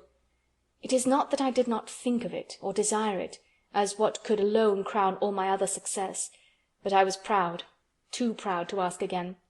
I did not understand you. I shut my eyes and would not understand you, or do you justice. This is a recollection which ought to make me forgive everyone sooner than myself. 6 years of separation and suffering might have been spared. It is a sort of pain, too, which is new to me. I have been used to the gratification of believing myself to earn every blessing that I enjoyed. I have valued myself on honourable toils and just rewards. Like other great men under reverses," he added with a smile, "I must endeavour to subdue my mind to my fortune. I must learn to brook being happier than I deserve." Chapter 23. Chapter 24. Who can be in doubt of what followed? When any two young people take it into their heads to marry, they are pretty sure by perseverance to carry their point, be they ever so poor, or ever so imprudent, or ever so little likely to be necessary to each other's ultimate comfort. This may be bad morality to conclude with, but I believe it to be truth, And if such parties succeed, how could a Captain Wentworth and an Anne Elliot, with the advantage of maturity of mind, consciousness of right, and one independent fortune between them, fail of bearing down every opposition? They might, in fact, have borne down a great deal more than they met with, for there was little to distress them beyond the want of graciousness and warmth. Sir Walter made no objection, and Elizabeth did nothing worse than look cold and unconcerned. Captain Wentworth, with £25,000, and as high in his profession as merit and activity could place him, was no longer nobody. He was now esteemed quite worthy to address the daughter of a foolish, spendthrift baronet, who had not had principle or sense enough to maintain himself in the situation in which Providence had placed him, and who could give his daughter at present but a small part of the share of £10,000 which must be hers hereafter. Sir Walter, indeed, though he had no affection for Anne, and no vanity flattered to make him really happy on the occasion, was very far from thinking it a bad match for her. On the contrary, when he saw more of Captain Wentworth, saw him repeatedly by daylight, and eyed him well, he was very much struck by his personal claims, and felt that his superiority of appearance might be not fairly unbalanced against her superiority of rank. And all this, assisted by his well-sounding name, enabled Sir Walter at last to prepare his pen, with a very good grace, for the insertion of the marriage in the volume of honour. The only one among them whose opposition of feeling could excite any serious anxiety was Lady Russell. Anne knew that Lady Russell must be suffering some pain in understanding and relinquishing Mr. Elliot, and be making some struggles to become truly acquainted with and do justice to Captain Wentworth. This, however, was what Lady Russell had now to do. She must learn to feel that she had been mistaken with regard to both, that she had been unfairly influenced by appearances in each, that because Captain Wentworth's manners had not suited her own ideas, she had been too quick in suspecting them to indicate a character of dangerous impetuosity, and that because Mr. Elliot's manners had precisely pleased her in their propriety and correctness, their general politeness and suavity, she had been too quick in receiving them as the certain result of the most correct opinions and well-regulated mind. There was nothing less for Lady Russell to do than to admit that she had been pretty completely wrong, and to take up a new set of opinions and of hopes. There is a quickness of perception in some, a nicety in the discernment of character, a natural penetration, in short, which no experience in others can equal, and Lady Russell had been less gifted in this part of understanding than her young friend. But she was a very good woman, and if her second object was to be sensible and well-judging, her first was to see Anne happy. She loved Anne better than she loved her own abilities, and when the awkwardness of the beginning was over, found little hardship in attaching herself as a mother to the man who was securing the happiness of her other child. Of all the family, Mary was probably the one most immediately gratified by the circumstance. It was creditable to have a sister married, and she might flatter herself with having been greatly instrumental to the connection, by keeping Anne with her in the autumn. And as her own sister must be better than her husband's sisters, it was very agreeable that Captain Wentworth should be a richer man than either Captain Benwick or Charles Hayter. She had something to suffer, perhaps, when they came into contact again, in seeing Anne restored to the rights of seniority, and the mistress of a very pretty landaulet, but she had a future to look forward to of powerful consolation. Anne had no Uppercross Hall before her, no landed estate, no headship of a family, and if they could but keep Captain Wentworth from being made a baronet, she would not change situations with Anne. It would be well for the eldest sister if she were equally satisfied with her situation, for a change is not very probable there. She had soon the mortification of seeing Mr. Elliot withdraw, and no one of proper condition has since presented himself to raise even the unfounded hopes which sunk with him. The news of his cousin Anne's engagement burst on Mr. Elliot most unexpectedly. It deranged his best plan of domestic happiness, his best hope of keeping Sir Walter single by the watchfulness which a son-in-law's rights would have given. But though discomfited and disappointed, he could still do something for his own interest and his own enjoyment. He soon quitted Bath, and on Mrs. Clay's quitting it soon afterwards, and being next heard of as established under his protection in London, it was evident how double a game he had been playing, and how determined he was to save himself from being cut out by one artful woman at least. Mrs. Clay's affections had overpowered her interest, and she had sacrificed, for the young man's sake, the possibility of scheming longer for Sir Walter. She has abilities, however, as well as affections, and it is now a doubtful point whether his cunning or hers may finally carry the day. whether, after preventing her from being the wife of Sir Walter, he may not be wheedled and caressed at last into making her the wife of Sir William. It cannot be doubted that Sir Walter and Elizabeth were shocked and mortified by the loss of their companion, and the discovery of their deception in her. They had their great cousins, to be sure, to resort to for comfort, but they must long feel that to flatter and follow others, without being flattered and followed in turn, is but a state of half-enjoyment. Anne, satisfied at a very early period of Lady Russell's meaning to love Captain Wentworth as she ought, had no other alloy to the happiness of her prospects than what arose from the consciousness of having no relations to bestow on him which a man of sense could value. There she felt her own inferiority very keenly. The disproportion in their fortune was nothing. It did not give her a moment's regret. But to have no family to receive and estimate him properly, nothing of respectability, of harmony, of goodwill to offer in return for all the worth and all the prompt welcome which met her in his brothers and sisters, was a source of as lively pain as her mind could well be sensible of under circumstances of otherwise strong felicity. She had but two friends in the world to add to his list, Lady Russell and Mrs. Smith. To those, however, he was very well disposed to attach himself. Lady Russell, in spite of all her former transgressions, he could now value from his heart. While he was not obliged to say that he believed her to have been right in originally dividing them, he was ready to say almost everything else in her favour. And as for Mrs. Smith, she had claims of various kinds to recommend her quickly and permanently. Her recent good offices by Anne had been enough in themselves, and their marriage, instead of depriving her of one friend, secured her two.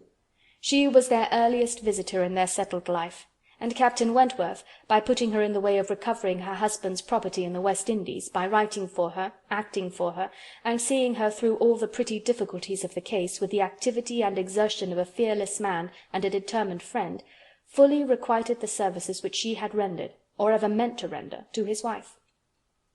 Mrs. Smith's enjoyments were not spoiled by this improvement of income, with some improvement of health, and the acquisition of such friends to be often with, for her cheerfulness and mental alacrity did not fail her.